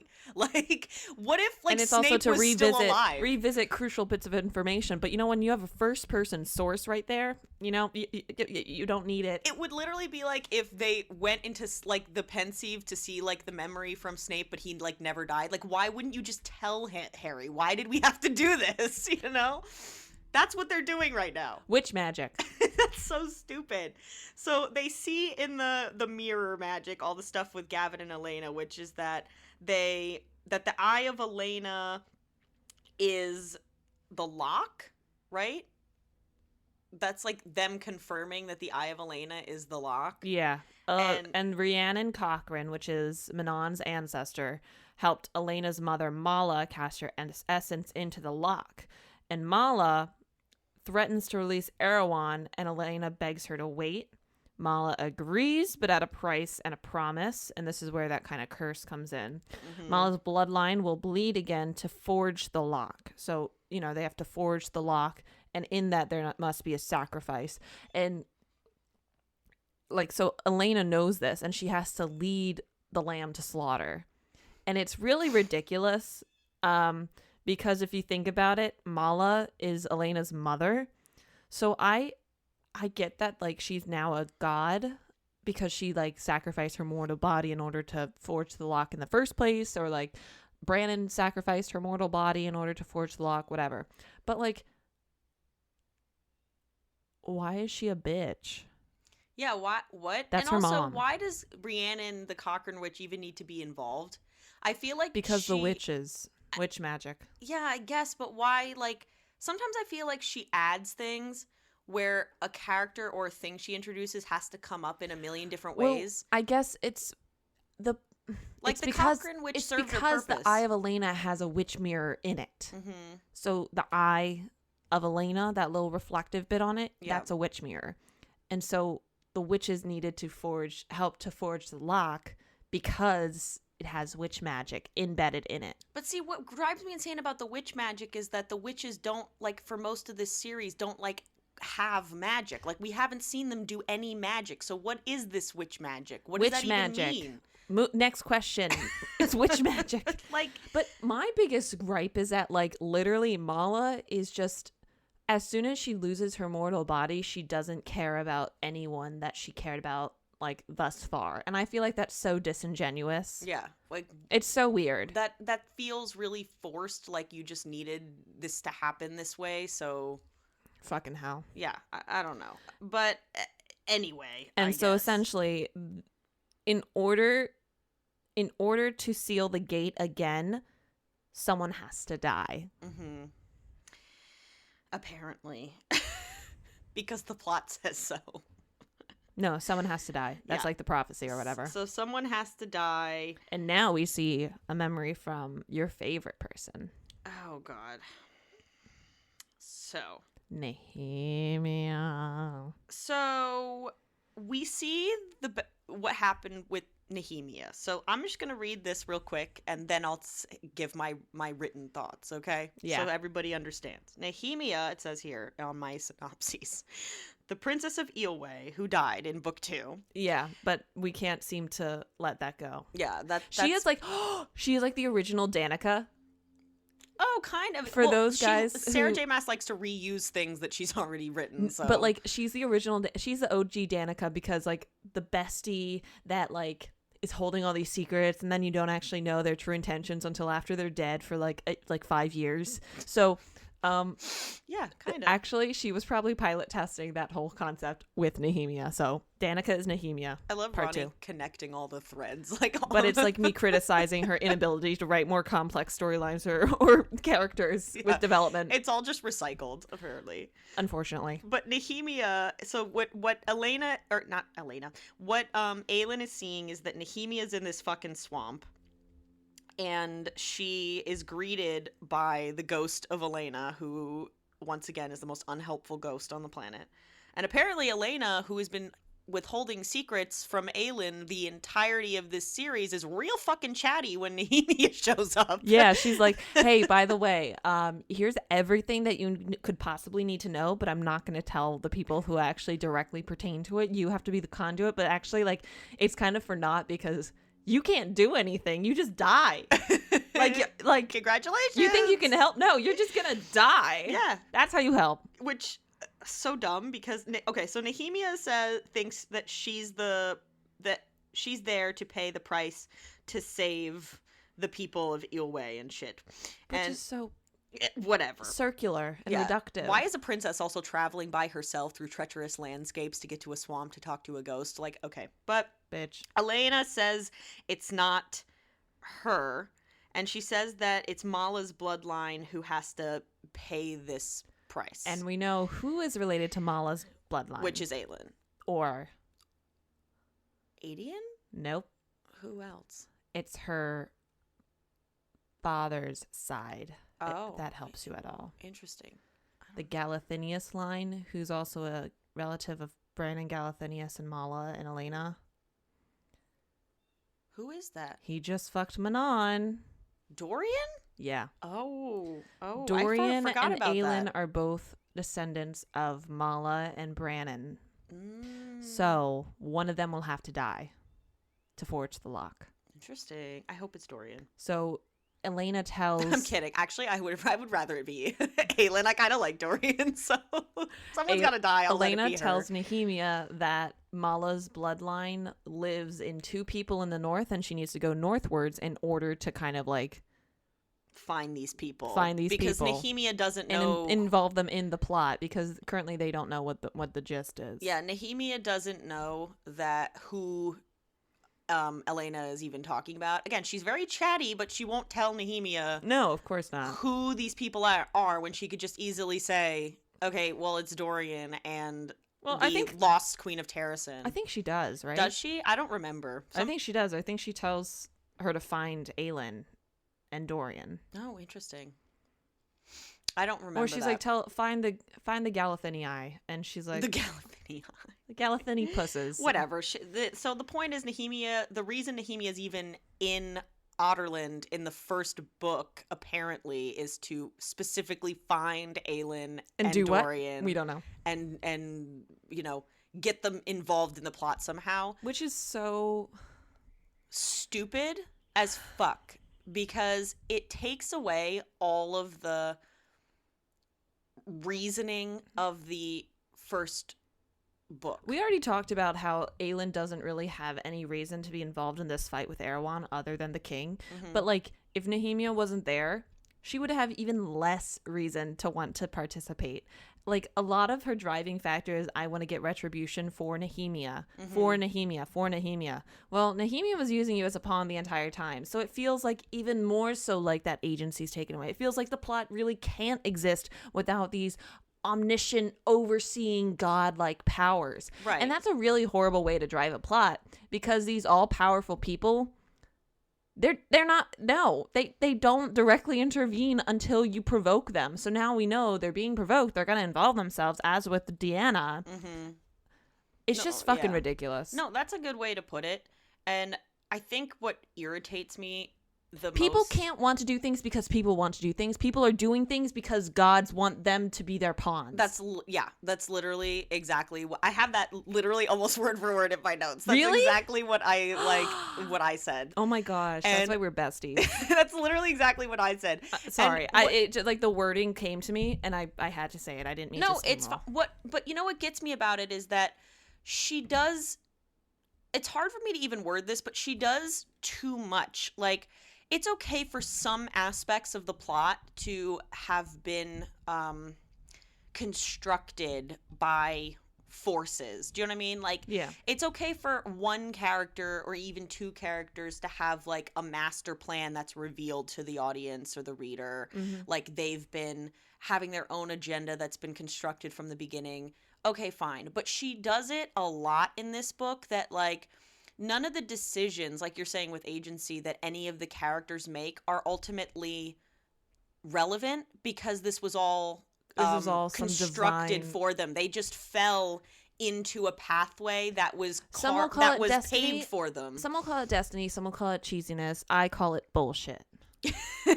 Yeah. Well, it's like, it's not like Aelin ends up where she ends up because she's made a decision based on the circumstances she's in. Or even now at this point doing it for her friend. No, because her friend knew that this would happen. Right. She is following a path that was paved for her like Millennia essentially, ago. yeah, millennia ago. And it just Which, fine, that's a great concept, but not when you've made it out to believe. That's a fine concept. The concept of divine intervention and destiny, like Furyborn. I'm looking at my bookshelf.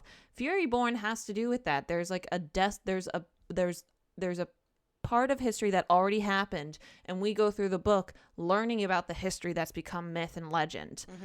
Like, we know that. We can't touch that. But what we can touch and what we can experience in the moment is what the main character is going through. Mm-hmm. Her ancestor, we find out, went through a different thing, and it led to this whole like clusterfuck.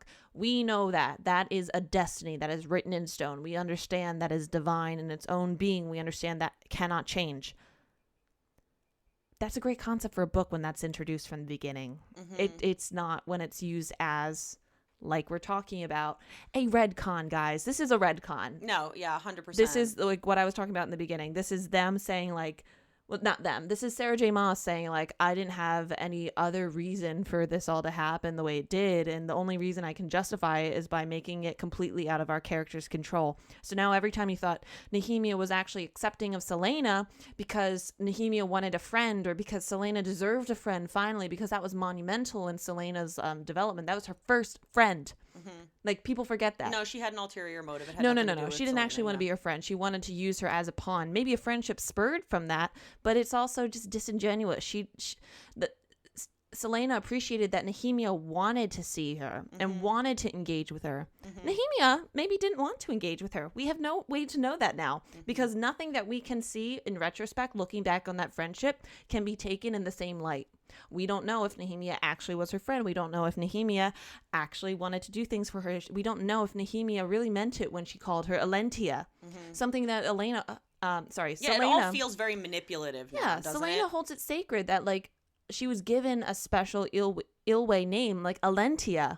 Some would say, like, oh, well, because Celaena knew the language in Ilwe, that made them actually friends. I'm like, Well, think about it this way, right? If this was a romantic relationship, how icky would you feel? I would feel very ick. If this had been like romantic flirting There's a cat outside the window. Oh my gosh. It can smell Toby. Hi. Toby, come here. Here's a friend.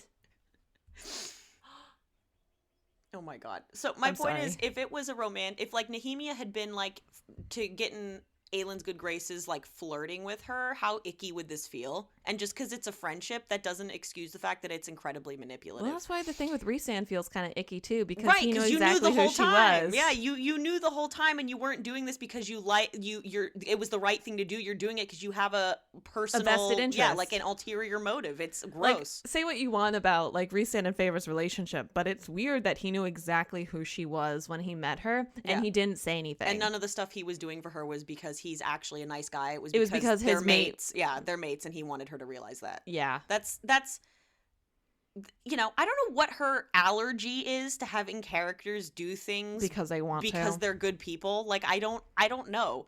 Even in Crescent City 3, I'm so sorry. No, go ahead. But like there ends up being this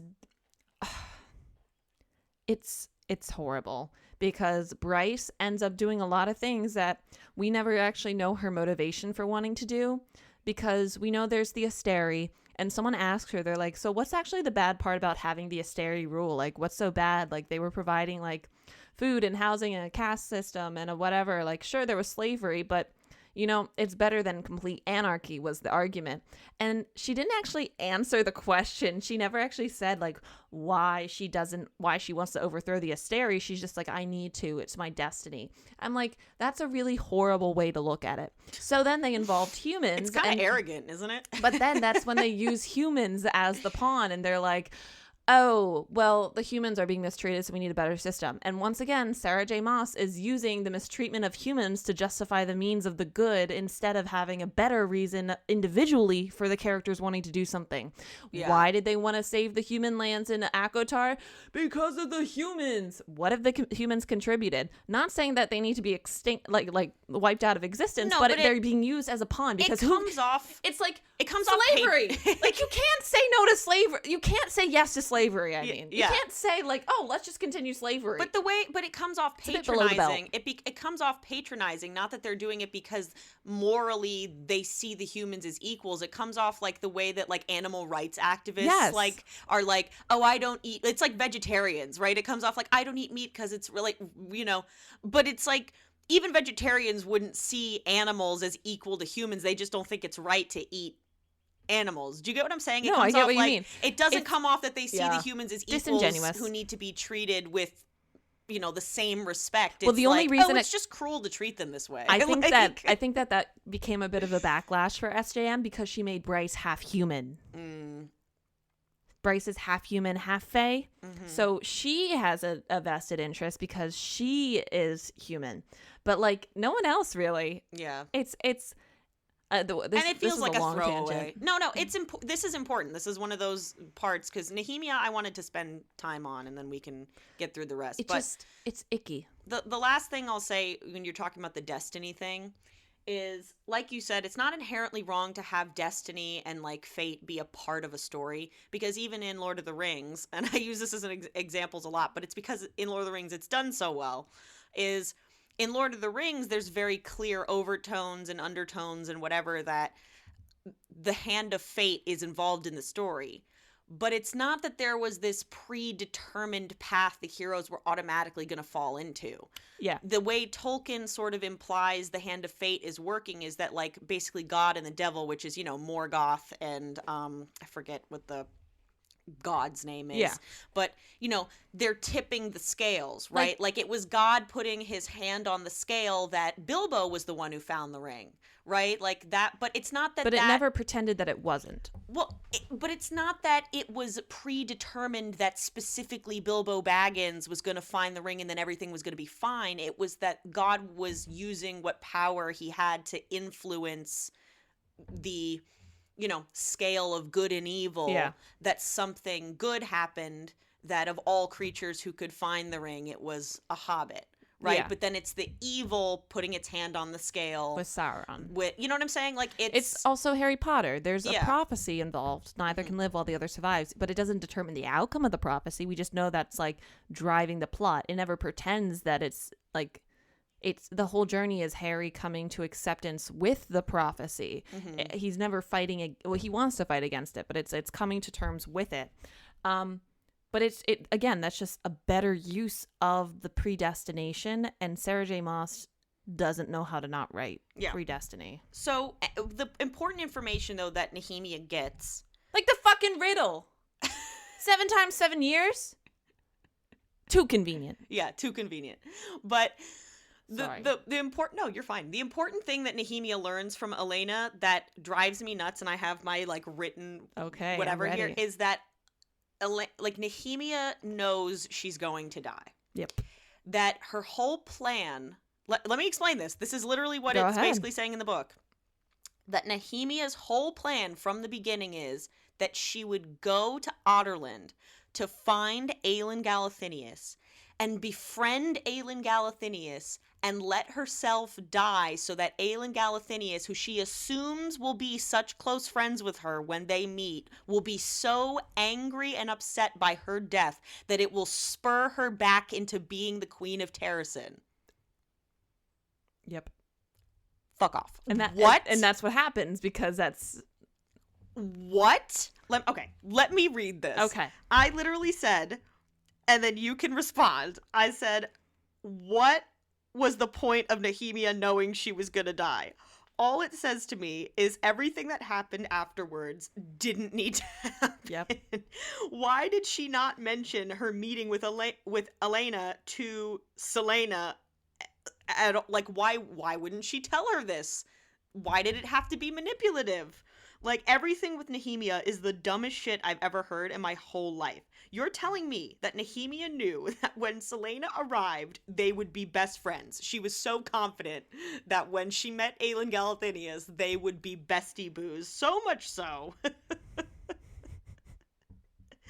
that even though all of the shit that's happened in Selena's life, and she never had anybody who died that was enough to break her, it was... and make her want to be queen again. No, it was a random girl she was friends with for like a month. She met at the palace and was friends with her for a few weeks while she was competing in the stupid tournament, and then Nehemia sacrificed herself in some bizarre act of martyrdom to make Selena want to be Aelin again. That is the dumbest shit I've ever heard. What the actual fuck? You're telling me once again that Elena's whole motivation has been to be related to Selena's whole motivation has to be, once again, related to her like hurting personally and not wanting to be queen for the sake of the greater good. Fuck off. The most egregious part of this anecdote is that she could have omitted it completely and it wouldn't have affected the story at all. Like, if Nehemia didn't know, if Nehemia just was her friend and it then spurred died, it on, but wouldn't have changed the story at all. Nehemia was tasked with going and being someone's best friend in order to start a continental war. Tell me how that should hold up. It should not. It should not. That is playing the biggest bluff in Texas Hold'em. That is assuming that Elena, like, what? That should not have worked. It should not have worked. I just am confused how Nehemia was so confident that, and two things. Number one, that she was so confident. She's so charismatic, that's why. Oh, yeah. Like, she's so confident that she could befriend and basically friend seduce someone who has been a hardened criminal assassin for, like, the better part of her life. To the point where... Ooh, geez. That was my stomach. Oh, wow. I hope you guys heard that. But to the point where her death would be so affecting to Selena that she would want to completely shift her identity back to somebody who she hasn't been since she was a child. Literally, who has been, in essence, deceased and buried under years of psychological trauma. Yeah, and that shouldn't make sense. And once again, that's so fucked up that the motivation for Aelin to come back and do the right thing and be the queen who can save her people from this evil force known as Erewhon, the only way that could actually happen would be for her personal friend to have been killed. Which is...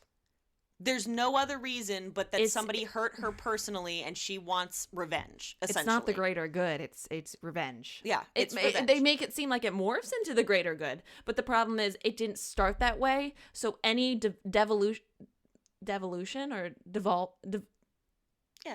devolving of that just seems secondary to the main selfish reason. Yeah. And you're allowed to be selfish. I'm not saying you can't be selfish, but don't pretend that it was selfless the entire time. Yeah, exactly. I'm not buying it.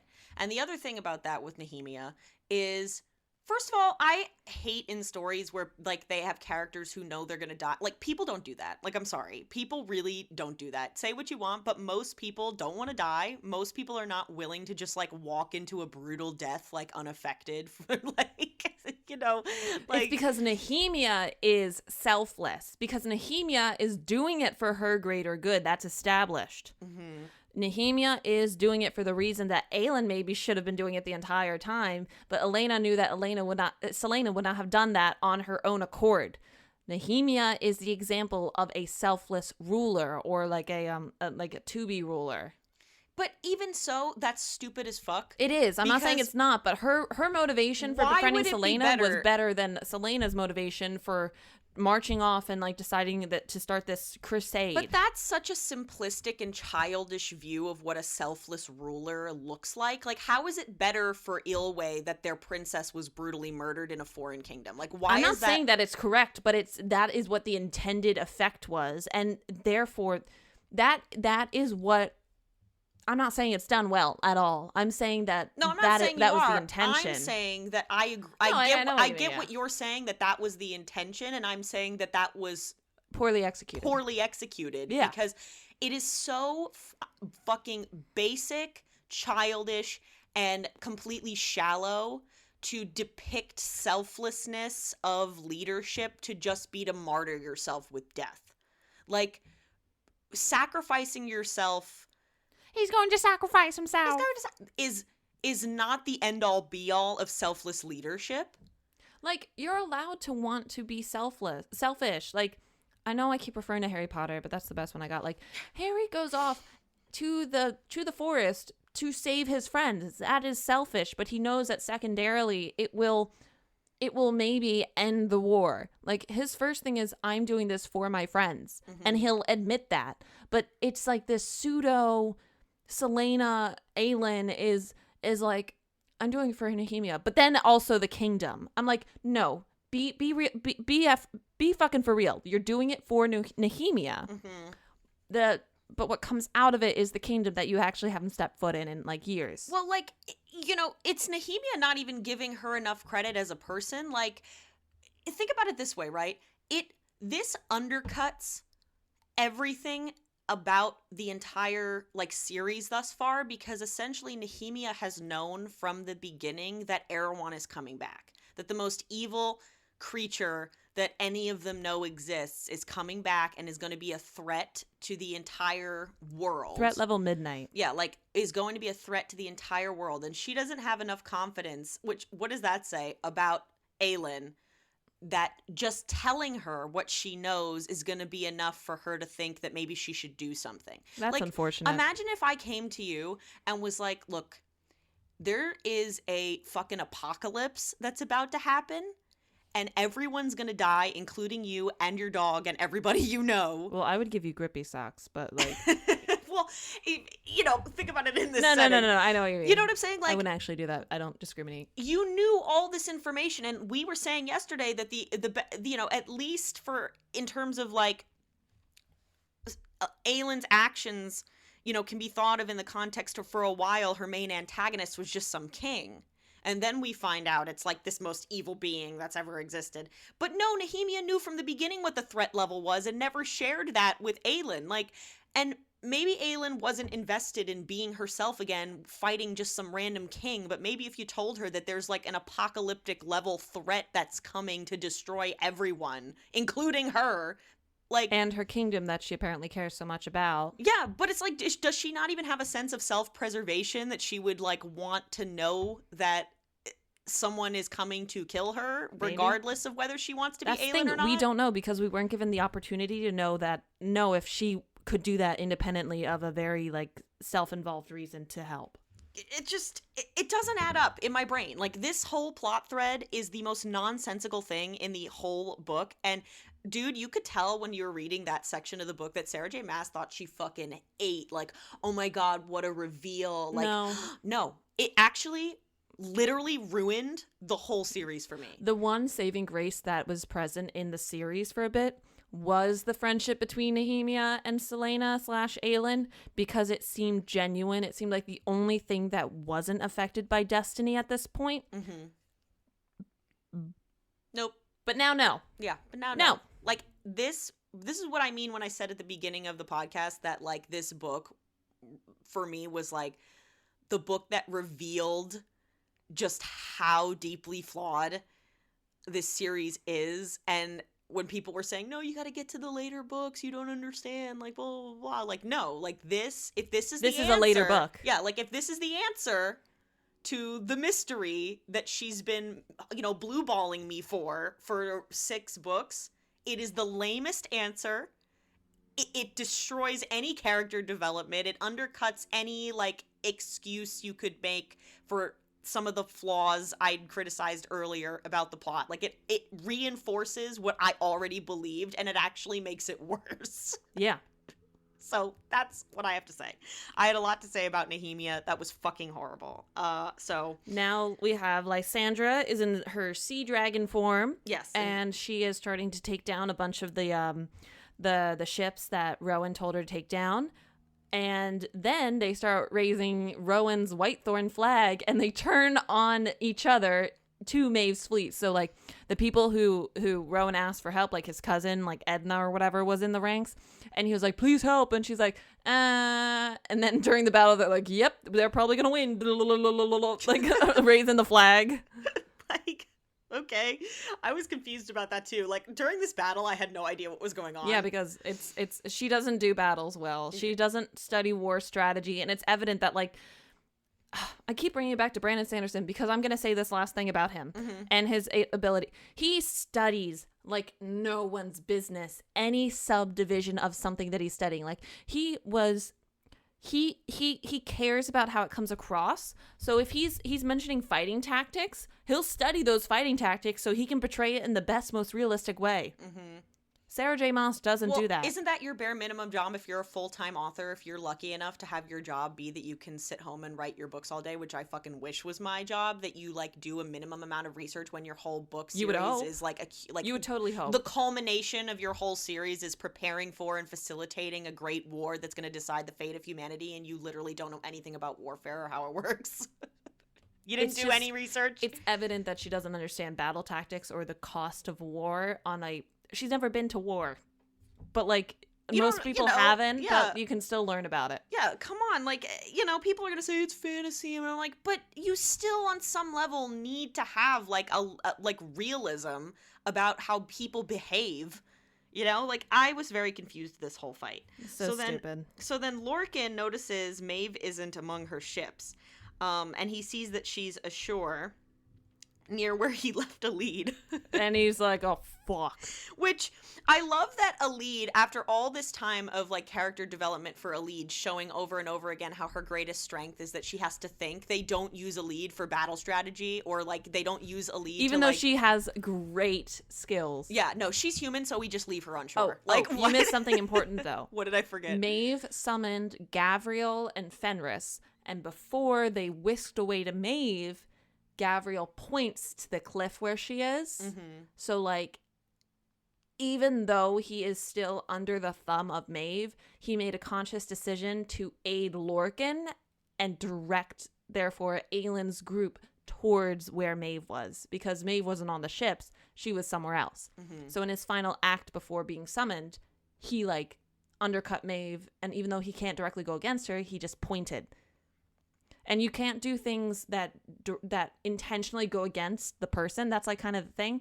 Which then begs to question, like... What does that even mean? Like you can't say Maeve is on the cliff and she's going to try to kill you. But you can point to the cliff intentionally, knowing that you want that to be the message. It's just kind of like, it's not very thought out. Yeah, what a loophole. It's like, I'm trying to think of a good analogy. It's like, it's hard... If I know that opening the refrigerator door is going to like sound off an alarm or something, like, I don't need to open the refrigerator door to sound off the alarm. I can just kind of, like, put my hand on it and, like, pull it gently, and then someone else opens it and sounds off the alarm. Like, the intention's still there. You're going to make the alarm go off, but it's just, like, how the setup, it doesn't make sense. It doesn't, it's, there are no... You can't point arbitrarily at something knowing that is where you're pointing to Maeve, then that be allowed by the Blood Pact. That's a thread with her, though. That she constantly and consistently makes rules for her world that, like he should not be able to point to where Maeve is, because he knows if he points, Lorcan's gonna follow. Yeah. If you point somewhere, someone's gonna fucking go there. If I'm pointing there before I'm being whisked off to an evil woman, you're gonna think, oh, evil woman's there. That should not be allowed by the Blood Pact. Yeah. He should not be able to point there, even if it's just raising his hand. Like, if he points it due east or north, see, like, Ronnie, but northeast is fine. You don't understand. See, if she actually followed the rules that she created, then how would the main characters get out of a pinch that she doesn't know how to write herself out of? Next question. So they... leave a lead on shore, so Lorcan's worried about a lead because she's near Maeve, which, again, hilarious that they don't include a lead in this battle at all, even though she's the only person with a brain. That's my stomach again. I didn't even hear that, but I did. Hopefully the viewers did. Oh my god, I'm so sorry, Aelin guys. and Manon then see glimpses of what happened after all that stuff. They're still looking in the mirror and shit. Elena's fight with her father over what she had done, her choice to live out her life as a mortal with Gavin, Brandon forging and hiding the 3 word keys, labeling them, and the room with word marks. This is one word key. Yeah, did he have a label maker? Hiding the third and final word key in Mala's temple, and then descending into the fiery abyss for eternity. Sweet. Good for him. Elena apologizes that Aelin is the one who must now pay for her mistake. Oh, and also Aelin, the one that about Elena and the Florentine River. I don't remember. So Aelin died. Right. Aelin fucking died. Yeah, she was resuscitated by Elena. How? Yeah, that made no sense either. She's a ghost. How can she resuscitate a dead person? She's like, oh, I gave you part of my life force. And I'm like, but you don't have a life force, you're dead. Elena formed a body to save her. We don't know what that means, but she, saved her. So Aelin was dead. Our main character canonically was dead before the series started and was brought back to life. Yeah, so technically Aelin's a zombie. I wasn't going to say it. Was resurrected by a dead ghost. And then Elena tugged Arabin from his bed in order to find Aelin. Yeah, for a ghost, she has a lot of she can influence the mortal world bit too much. Yeah, you can really influence the mortal plane. Why couldn't your ghost ass kill Maeve in her sleep? Why? You know what I mean? Again, it's removing the agency. It wasn't a stroke of luck that saved Aelin. Yeah. Aelin thought it was the amulet of Ornth that saved her originally, and because it was around her neck. Yeah, although why would she think that? Because we don't know anything about what the power of the word I would prefer that than a ghost lady pulling her out of the river and doing ghost CPR to staying alive. But even forget the agency argument, right? Because that's a good argument, but that's even too analytical for why this is stupid. Because if the ghost can do influence the mortal plane. Why couldn't she bring back Nehemia? Why couldn't she bring back Nehemia? Why can't she kill Maeve in her sleep? Why can't she stop Erewhon? Why can't she why does this ghost have these abilities and not these? Do you know what I'm saying? Yeah.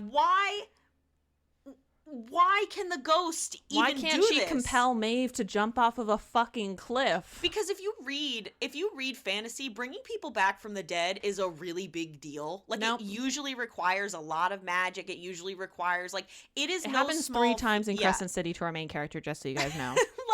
It usually in fantasy, bringing people back from the dead is a big no-no, or there's a big price to pay magic-wise to bringing people back from the dead. Nope. Selena doesn't even get any special powers because of it. Usually if you're resuscitated, you come back with more knowledge, more skills, more whatever. No, it's just a do-over. It's like the level's over and then you just respawn. Yeah, she just that was very strange. But anyway, Aelin is brought back from the dead by Elena the ghost that can do anything except when she doesn't. But she pays by not being able to see Gavin or her children again. Cool. I mean, but Gavin and her children are already dead, so I don't really know how that's And why did she need maybe to in save Aelin? Maybe in the ghost realm she can't go back and see Gavin or her kids, but I don't know. But why did she even need to save Aelin when she knows that Dorian also could have been an alternative? Could have been the alternative. Why did you need to do that? Well, because Selena/Aelin is the one who Nehemia was going to have to befriend years down the road in order to better terror. Why couldn't it have been Dorian? She was already in Otterland. I don't know. Dorian was sticking his dick into too many cantaloupes at the time. She just thought he was a man and couldn't do it. It's easier to befriend a hardened assassin who's never had a friend since she was a little kid than a prince who's easygoing. Well, she didn't know she would turn into assassin, but she did summon Arabin, so maybe it's just so a bit too convenient. Yeah, it doesn't add up. The math ain't fucking mathin'. All of these details are so weird. I know we are saying that, but it's please, guys, tell us you understand that saying all this out loud sounds bonkers, right? And speaking of absolute convenience, you know how Aelin and Manon were on the ship when they went into the witch mirror? Yeah. When they come out of it, they're not on the ship. They're right in front of Maeve. Yeah. Tell me how. Yeah. What? They weren't even thinking about Maeve in there. It's not even oh, you'll go to what you desire most. No, they were just teleported in front of Maeve. What? Which, by the way, I have in my notes. I can't take seriously a woman named Maeve. Like, my cousin's name is Maeve. So is mine. I also have a cousin named You're Maeve. Irish. I'm Irish. Well, I'm half Irish, but like the thing is, Maeve is such a cute name. Like, why would I be afraid of this? Like at least Amarantha's name was a little bit more like imposing. Like, you want me to believe this evil fae queen who's named Maeve I'm supposed to be like scared of? It just kind of, it doesn't work. And now introducing the all-powerful goddess of death, Maeve.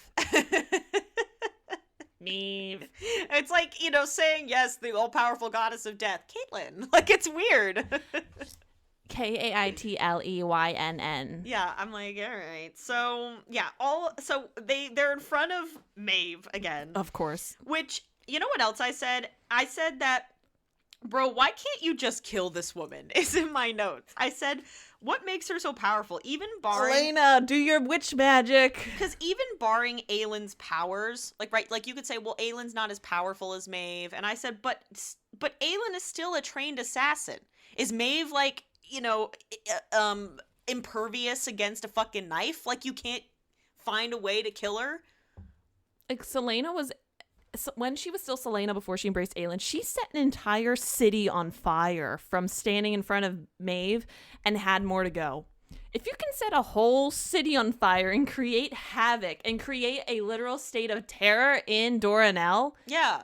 You can set one woman on fire. Yeah, I mean, again, like, even barring her powers, like, even if you want to argue that, like, Aylin's powers don't work on her, like, you're still a highly trained assassin, apparently the best that Otterlin and the whole world has ever seen. She still has the word keys. She can, like, let Deanna possess her, use the Moonfire, and direct it towards Maeve, because we know that she can gain control of the power that Deanna has and wield it as a weapon. Just moonbeam Maeve out of existence. That's an option. Like, you're telling me, like, the best assassin who's ever lived is standing 2 feet away from this bitch and can't slit her throat? Like, why? Like, what? It's because she's not Selena anymore. She's Aylin. But she's still, like, got the skills. I mean, fuck. Like, what? It's ridiculous. It doesn't add up to me. Like, but okay. They're standing in front of Maeve, who has a lead over her knee, which, but this was making me annoyed that Elide was, like, screaming, crying, throwing a fit, like, this whole scene. I'm like, Elide, who's had this whole growth throughout this whole book of her being, like, strong and working through, like, she's just, like, a damsel in distress at this point. Good job, Sarah. But it says, the battle is vicious despite the help from Rowan's cousins. We don't get to see this, but apparently the battle was vicious. And the 13 arrive, and they're fighting too now to help out, because now Manon's on the good people's side. Yeah. Even though there was no real... Yeah, none of the 13 have any qualms about this. They're like, all right, wait.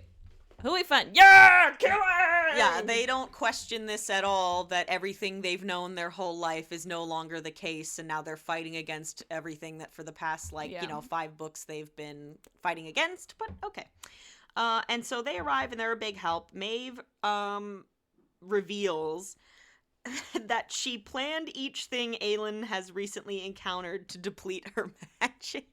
And also, it Lorcan had summoned... part of a master plan. We also know that Lorcan had summoned Maeve because he saw the armada, and he thought it was Ansel's armada coming to hurt them, even though there's no reason why that would happen. He was like, shit, someone's gonna get us. I love Maeve! I love how Maeve also planned everything, and it worked perfectly. Like, I love that everybody who plans something, like, the plan works perfectly without any variables shifting in the plan. You fucking bitch. Dumbass. Like, how could you have planned Nothing's this? gonna work out. How could that have possibly been planned? Lorcan summoned Maeve to save Elide, and then she used Elide as bait. Yeah, because that was a good plan. That was dumbass. Yeah, was the way to go. Lorcan, you have thousands of years of experience in battle tactics.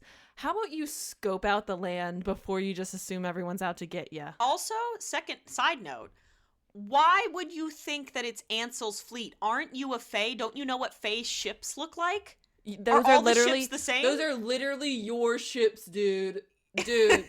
Dude. You can't tell? Dude, those are literally the ships that you own. And if you're saying, well, all the ships look the same, how is he supposed to know? And I'm like, so you're telling me that, like, the superior beings in this world who are by all accounts better than people don't... eyesight, too. Yeah, you have fey eyesight. He can't use his binocular eyes and zoom in and say, hey, that's Cousin Richie. You're telling me, like, the fey are more advanced than people, yet they have the fucking same ships? Like, this doesn't add up. Rory, he didn't even think to tell Rowan to scout them. He's like, I see ships. Detonate button! Like, catatonic button. I'm glad that he's not fucking president, because if he had the nukes button, we'd all be dead by now. I know, like, that was so wild. And so Maeve reveals that this was all planned. Lorcan called her, and she was waiting for Aelin to, like, deplete all her magic to show up so she can get her, right? And yeah, and then Gabrielle is like, please spare Aelin, and then she severs the blood oath and, like, releases him without honor, which is gonna like kill him. She attacks Maeve. For some reason, it doesn't work. Lorcan uses the opportunity to save Alid, and he tells her to run, but she's like, no, I'm not a coward. And I'm like, Alid, you fucking idiot. Like, you've been so smart up till now. Why are you doing this? But okay. Maeve lashes at Aelin, and Maeve only stands a chance, apparently, because Aelin's magic is depleted. Even though Aelin has been fighting her whole life at this point without magic, she apparently can't fight Maeve unless she has magic. Because that makes sense. Because we haven't had any fae in any book ever be killed by mortal means. Well, I just want to point out that literally Aelin has also had magic for like 5 minutes. Yeah. She has had 10 years of assassin experience where she has been fighting. In the book 2 or 3 or some shit, right? Like, book 2, she and Kaol go on, like, this fucking, like, fighting murder spree. Like, without magic. And she's perfectly fine. But apparently now she can only use magic to fight anyone, which is so fucking stupid. And so Alid begs Manon to help Aelin as Maeve gains the upper hand, because of course she does. Fenris and Gabrielle show up again. Great, we totally missed them. They needed to be here. All of Aelin's magic is gone, and the battle is quiet, and Maeve tells Manon she's free to go if she stays out of the fight. So Manon's like, sick. That sounds good to me. Bye, Manon. Like, okay. Thanks, Manon. All right. Convenient. Gabrielle begs Maeve to leave Aelin alone and let them return home. And Maeve scolds him for not killing Lorcan on sight as they were ordered to go. Yeah. So you said this already. But Maeve tells Aelin she knew she would lead her to all 3 word keys. Because she saw it in a vision. Aelin's like, why are you doing this? Then she's like, I had a weird dream after I had some, like, really trippy shrooms, honestly. And then this is, again, another one of those SJM exposés that just makes too much sense. So continue. Dude, I literally said in my thing, I was like, I said, oh, I'm so sick. Oh, wait, no. What I said was, why are we monologuing like a supervillain? Because she is a supervillain.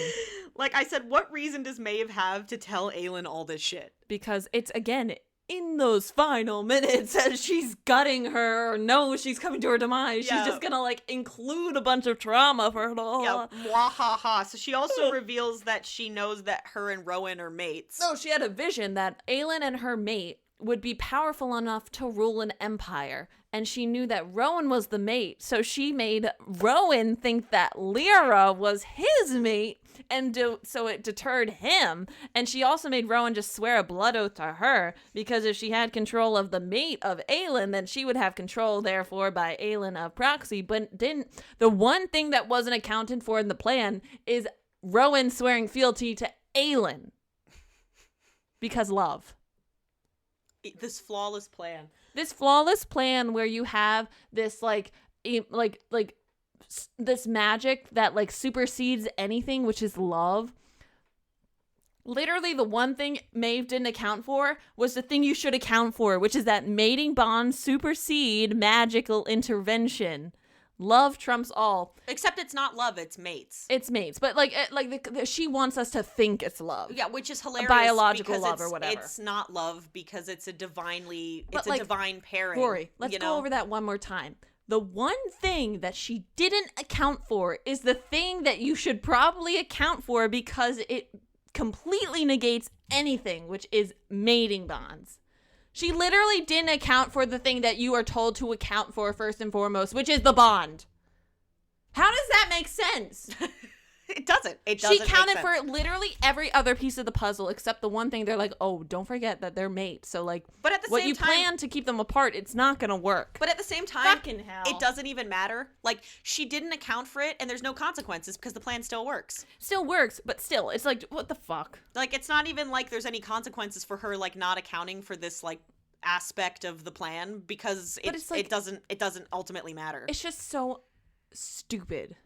Yeah, it is stupid. And again, mates, which I've already talked about how much I have a problem. They're mates, by the way. With the mate thing, that's so infuriating. I just hate it so much. I can't. And I know you other asked people me think before, it's hot, but I hate it. You asked me before, like, can you fake a mating bond? I'm like, no. I lied. You did lie to me. You lied right to my fucking face. So, and she said she knew that their children would be powerful enough to rule the world because, of course, that has to be the case. And she knew how to get her to hand over the word keys when she was strong enough to get them all. And Maeve gave Rowan his first mate. Yeah, that whole thing. Maeve couldn't believe when they met that they were so broken they didn't recognize each other as mates. Like, and she says this so like mwah, I can't believe. You're so traumatized you can't recognize the best thing that's ever come out in front of you. That was so funny. Fucking A. Aelin has known since the battle with Manon at the temple that her and Rowan have been mates, because of course she has. With the arrow that almost killed Rowan. She kept it from Rowan since then, which why? Why would she do that? Because we're keeping things from people we care about, so we actually might not care about them as much as we're trying to let off. And then Maeve also, for some reason, knows that she and Rowan would have had 1,000 years together, and that in 5 years she probably would have settled into her full fae form. It's like, why do you know this? Because of this vision? Why does this vision tell you all this very specific information about another person you've never met? Maybe it's like growth plates or something. You can tell when you predict when someone's going to be done growing. Yeah, like where did you get all this? Where did you get all this information? When she was sedated, I brought her to the fae doctor, and they did a little blood test and told me. Like, what? How do you know this? Like, it's not like I can just look at someone and say, you're about like maybe 3 years from getting married. Yeah. No. Okay. Right. So Maeve calls for Karen, the Fae Cane. Yep. And Maeve says that Aelin must come with her willingly. For some reason, she wants to leave Aelin alive, which seems like a flaw in the plan. But okay. Because Aelin has the power to open or unlock or lock. Aelin has the power. We don't know why she's special, but she does. Right. Because it's because one of them has to die to forge the lock. So Maeve's like assuming it's going to be Aelin, but doesn't know that Dorian's the other option, or doesn't think that Dorian matters enough. It's kind of silly to me that she knows all of this information, but she doesn't know that Dorian is also, and if like she did know Dorian was also an option, wouldn't that have been the safer bet? Is that like Dorian has way less of a chance of being the guy to escape than you're gonna try to chain an assassin who's like notorious for escaping and is literally trained on how to like disjoint her elbow and her shoulder to get out of situations. That seems awfully convenient. That all the information she knows, she doesn't know Dorian. They're gonna put her in an iron box. And also, wait, magic resistant. Why doesn't she know Dorian is an option, considering, like, he's an heir? Isn't that history? Like, isn't that something that you could just, like, know? That Dorian's whole line... You would think. ...is like, public record. In a way. You know what I'm saying? Like, the only reason... I think they kind of buried it, though. Remember, it was in, like, those ancient tomes in the library. It was kind of, like, so long ago that you don't really, like, want to acknowledge it. Like, the magic line is kind of, like, kept hush-hush. That seems kind of convenient, but okay. Or it's, like, so long ago that it's easily hidden. But it's whatever. So stupid. So, they basically threaten a lead to get... Aelin to go in this box. They're like, you're coming with us, but if you go willingly, we'll let a lead go. You're gonna come with us either way. It just feels stupid. Yeah, it's like you're coming with us either way, but like if you come willingly, we'll leave this little like they beat the shit out of her, and it's like really long and unnecessary and sadistic and and tells. Before like they beat her and like whip her, what they do is Aelin agrees and tells the lead to tell the others that she's sorry, to tell Lysandra to remember her promise, tell Aelin it's not his fault, and tell Rowan she is sorry, she lied but was all borrowed time, she knew it, she just wished they had more of it. She tells her this white knighting bullshit she's tells doing. her to tell Rowan to fight to save Terrasen, and Maeve plans to wield Aelin with the word keys. So, like... To do what? To do what? What does Maeve want with these word keys? That's the fucking problem, is it's not told until the next fucking book. It's so annoying, Rory. Yeah, like, why can I not know why she wants these things? It just feels very strange, you know? But, okay, fine. So Aelin goes with them, and she's whipped. But she slips the word keys into Manon's pocket. As Manon comes to save Elide. Which we've already talked about. Why can nobody sense that? If the word keys are, like, so powerful and they have this magic, that's the thing that Maeve is trying to, like, get. She didn't know. Don't you think she would check that Aelin actually had them before she put her in the box? Yeah, like, I literally said... What did I say? I said, LMAO, what? This woman's master plan didn't include double checking that Aelin had the keys. What the fuck? Like, listen, look, the things that are overlooked are the things that you should look at. Aelin is a trained assassin who's amazing the art of espionage. She could have, like, dropped them on the ground or, like, hidden them in a rock or something as she fell to the ground. Like, you're not gonna check that, like, your trained assassin who's known for, like, being devious and despicable actually has a thing that you're capturing the assassin for. Yeah, and she doesn't not know that she was an assassin. Yeah, like, nobody sensed the word keys either. We only sense them when it's convenient. Nobody, like, felt the power coming from Manon that it's in her fucking pocket. It's not even, like, a clever, like, oh, that they hid them somewhere, like, had a fake one. Like, no, she just slips the word keys into Manon's pocket. Why would... Like, Jack from the Titanic. Yes, like, but why would Maeve let Manon get that close to Aelin to let her slip into the pocket after she's already been chained and is being whipped? Yeah, like, that's not suspicious at all. That shouldn't have worked. How would that even logistically be, like, blocked? If they did a show, how would they even... It doesn't make sense. How would they even show that? It's only after Manon looked in her pocket and saw the word keys. Like, you would have known if they were slipped into your pocket, girl. These are like three items, three relatively hefty items. How can I just take them out of my pocket and slip them into someone else's in front of Maeve, who is watching me being whipped and not... Moving on. So Manon now has them, and I'm gonna skip a bit. Aelin is put in a metal box.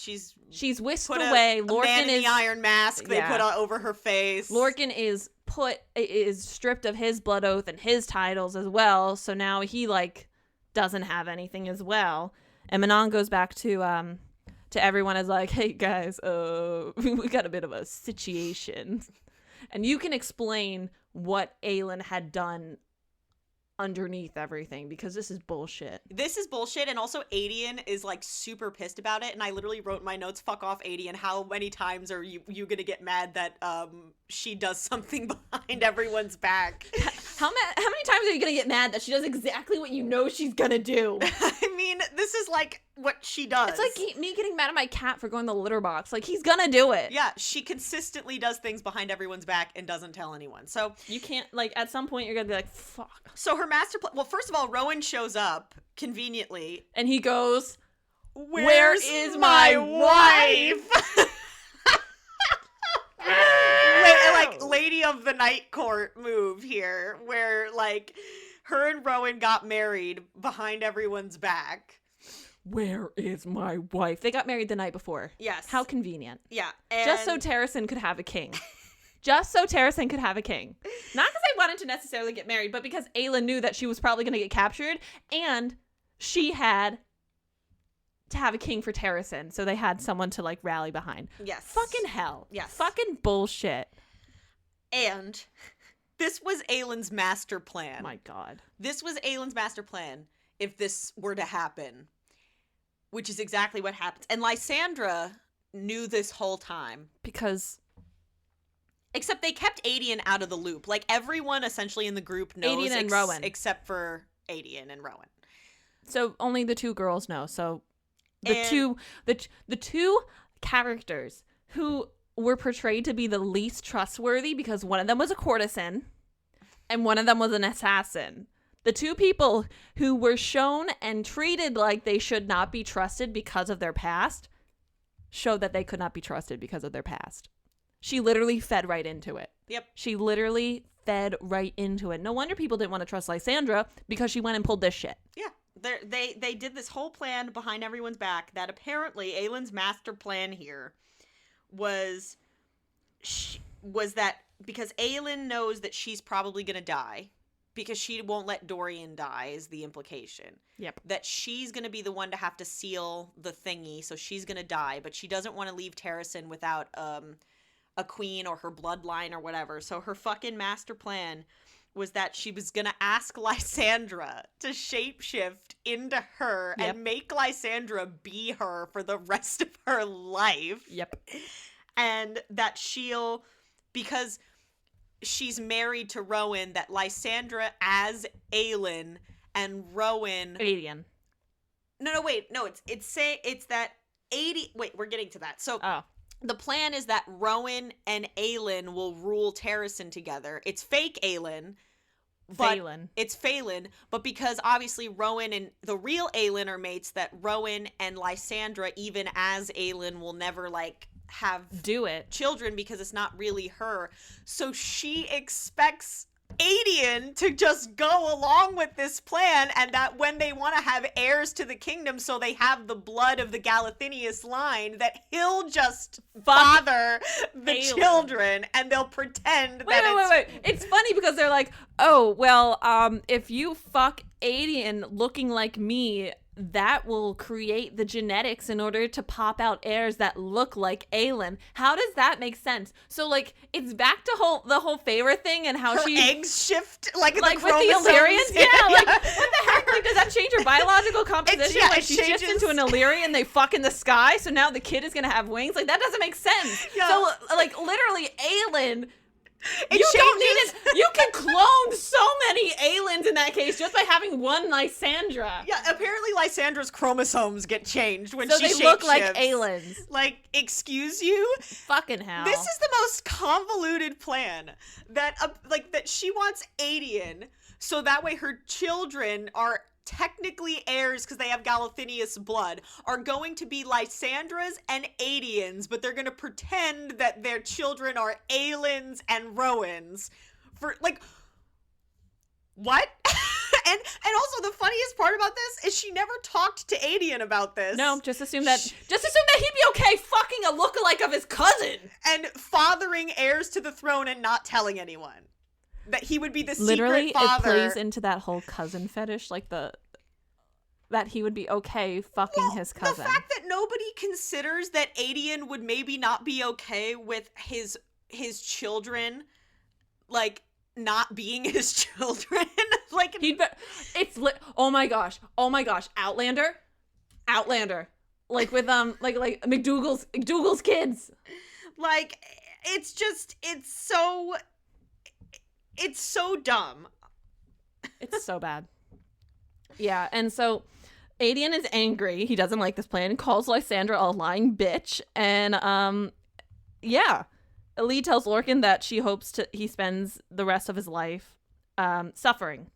Because Lorcan was the one who called Maeve and got this thing whole rolling. So now Elide and Lorcan aren't really, lovey-dovey anymore. Astrid and the 13 spent months looking for Manon. Mm-hmm. And then Abraxas found them and led them to her like fucking old Yeller. Wait. Where's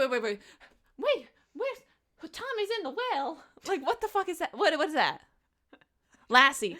I don't know. Lassie. Fucking Lassie. Yeah, fucking and Lassie. Manon plans to find the Cochrans and raise an army for Aelin and her people because don't forget, Manon is actually the rightful Cochrane queen. And the 13 agree to follow her. Manon gives the keys to Dorian. I don't knowing that he also is the one who could forge the lock now. Yeah. So she gives him the outlet to be able to do the shit. So it's all so dumb. Oh, so bad. But he's just gonna leave it to Aelin to do. He has the stuff to do it, but he's just gonna leave it to Aelin. Yeah. Good for him. All right.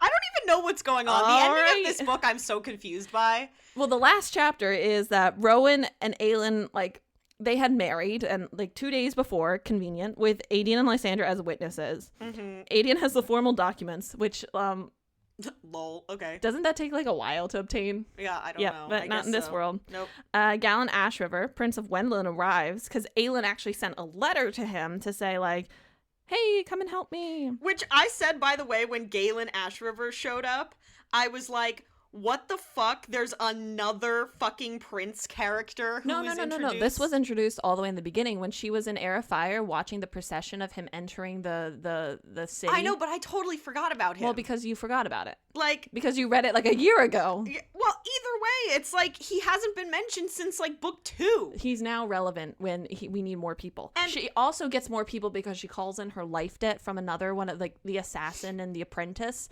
which was the it was the one of the the assassin's blade.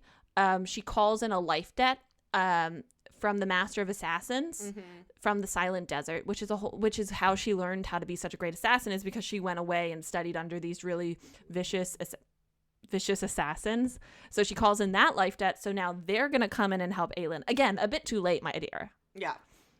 It's like, oh, and also, of course, they're Elias, because she keeps using like Ilias. Yeah, that's Ilias. the son of the master of assassins. Yeah, she has that word Ilias. There's Illyria in A Court of Thorns and Roses. Like, what is with her obsession bullshit with that? But the thing is, that's another fucking Prince character. Like, I get he was mentioned earlier, but the fact that he's showing up now, I'm like, how many fucking, like, kings and queens and princes and shit are you gonna add to the main group? Like, I'm so sick of it.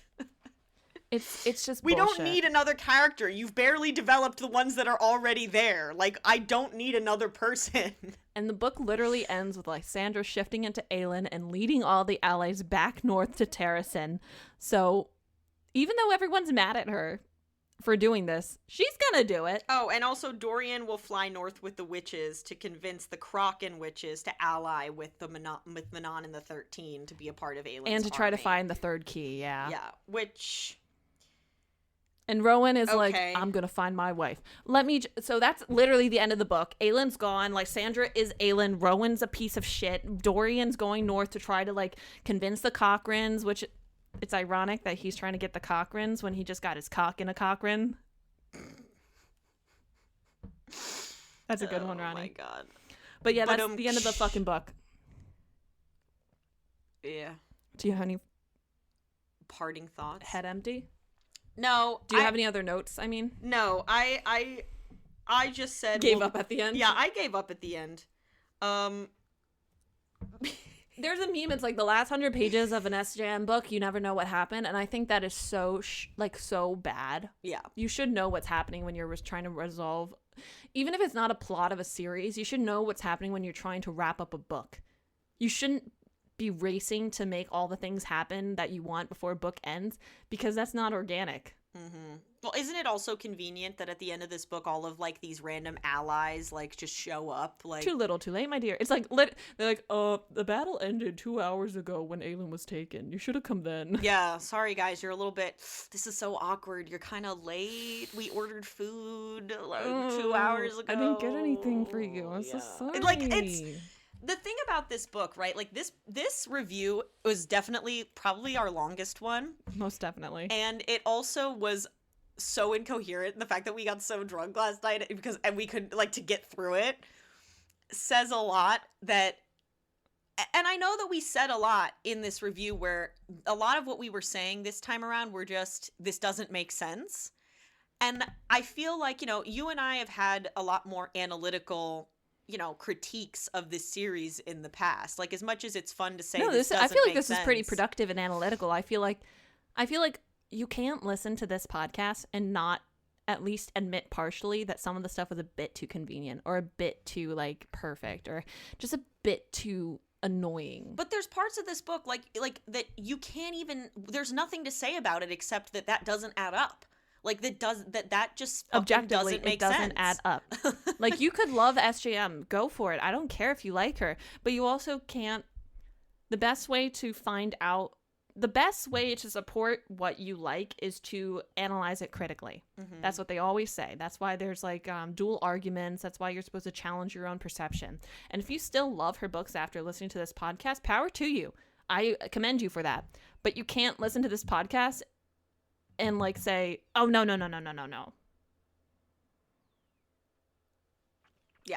You can like her. I don't care. No, like, we don't care if you like her, but literally, like, sometimes at points in this, we said, oh, this doesn't make sense, and that's really all you can say about it, because this book, more than any of the others, had things in it that seriously did not make any sense. They did not. And that's why I was getting so infuriated, is that, a lot of people will say, Rory, like, turn your brain off, just enjoy the story, like, why are you thinking about it so hard? Because she wants us to try to think that hard. Well, yeah, that's part of it. She wants us to think about it like that. And also, the thing is, she loves the fan theory. She loves the fan service. She wants us to get invested into the world. But the thing, yeah, that's true. But the thing is, right, like, I can't enjoy it if I'm perpetually confused. Exactly. I can't enjoy a book if I'm, like, consistently, the whole time I'm listening to it, like, saying to myself, wait, who is that? Wait, why is that happening? Wait, how does that work? Like, I can't enjoy it. It's not even that, like, I am sitting there trying to find reasons to have an issue with what she's telling me. The math ain't mathin'. Yeah, like, that's why I was getting so frustrated. Like, at least the first 2 books I thought were kind of silly, but, like, I could understand what was going on, so I did, in a way, like, just, like, sit and enjoy them, and those reviews were a little bit more analytical because I had the room to actually consider aspects of the book that were that weren't holy shit, that weren't obvious, like, but this was just straight up so many, like, moments of, I don't even understand this, like, I don't even know what to say about it because I'm just confused. It's quite unfortunate, actually. So yeah, I mean, that was the 6th book. We somehow powered through it. I am not looking forward to the next one. I think you should. This book didn't have K.O. in it, and I didn't miss him at all. No. The next book is all about K.O., which makes me want to fucking kill myself. About who? Fucking Chal. Chal. So I am not looking forward to that, and even my brother read it, before me, and he was like, yeah, that book is a slog. It's very slow. Yeah. And I'm like... People would tandem read that book with Empire of Storms in order to get through it. I know you told me I should, but the thing is, I wanted to experience this series as was intended. Yeah. And that book is a book in and of itself, so I'm reading it in order like it's meant to be read. Like, I'm not doing her job for her. If she wanted to write a book where you went back and forth between what's going on between K.O. and what's going on between, the rest of the group, then she should have made the book that way, but she didn't. So my review is how she left the series, and apparently the next book is completely separate from the rest of the... It's on a completely different continent. Yeah, so we'll see how that goes. That never lost magic. Yeah, we'll see how that goes with even more characters that I'm going to have to remember and don't care about. And one of the characters you have never met because she was introduced in The Assassin's Blade and you didn't read that. Yeah, so we'll see how that goes. I'm sure the next review I'm going to have to be fucking slobbering drunk to get through because it's going to be horrible. But I can't wait. We're almost done. Only 2 books to go, baby. Anything else, Roni? Reading this is making me excited to go back to read Percy Jackson for the next episode. Yeah, you should do it. We'll do it. I will. All right. Well, I'm Rory. And I'm exhausted. With a stomach that is making so much noise. You fucking heard that one, right? I did. Oh my God. Well, you're Rory, say it. Yeah, I'm Rory. And I'm Roni. And this has been Have and Have Not. We'll see you guys next time. A podcast where we decide if we have or have not had bad thoughts about Sarah J. Maas. All right, we'll see you next time. Bye. Bye.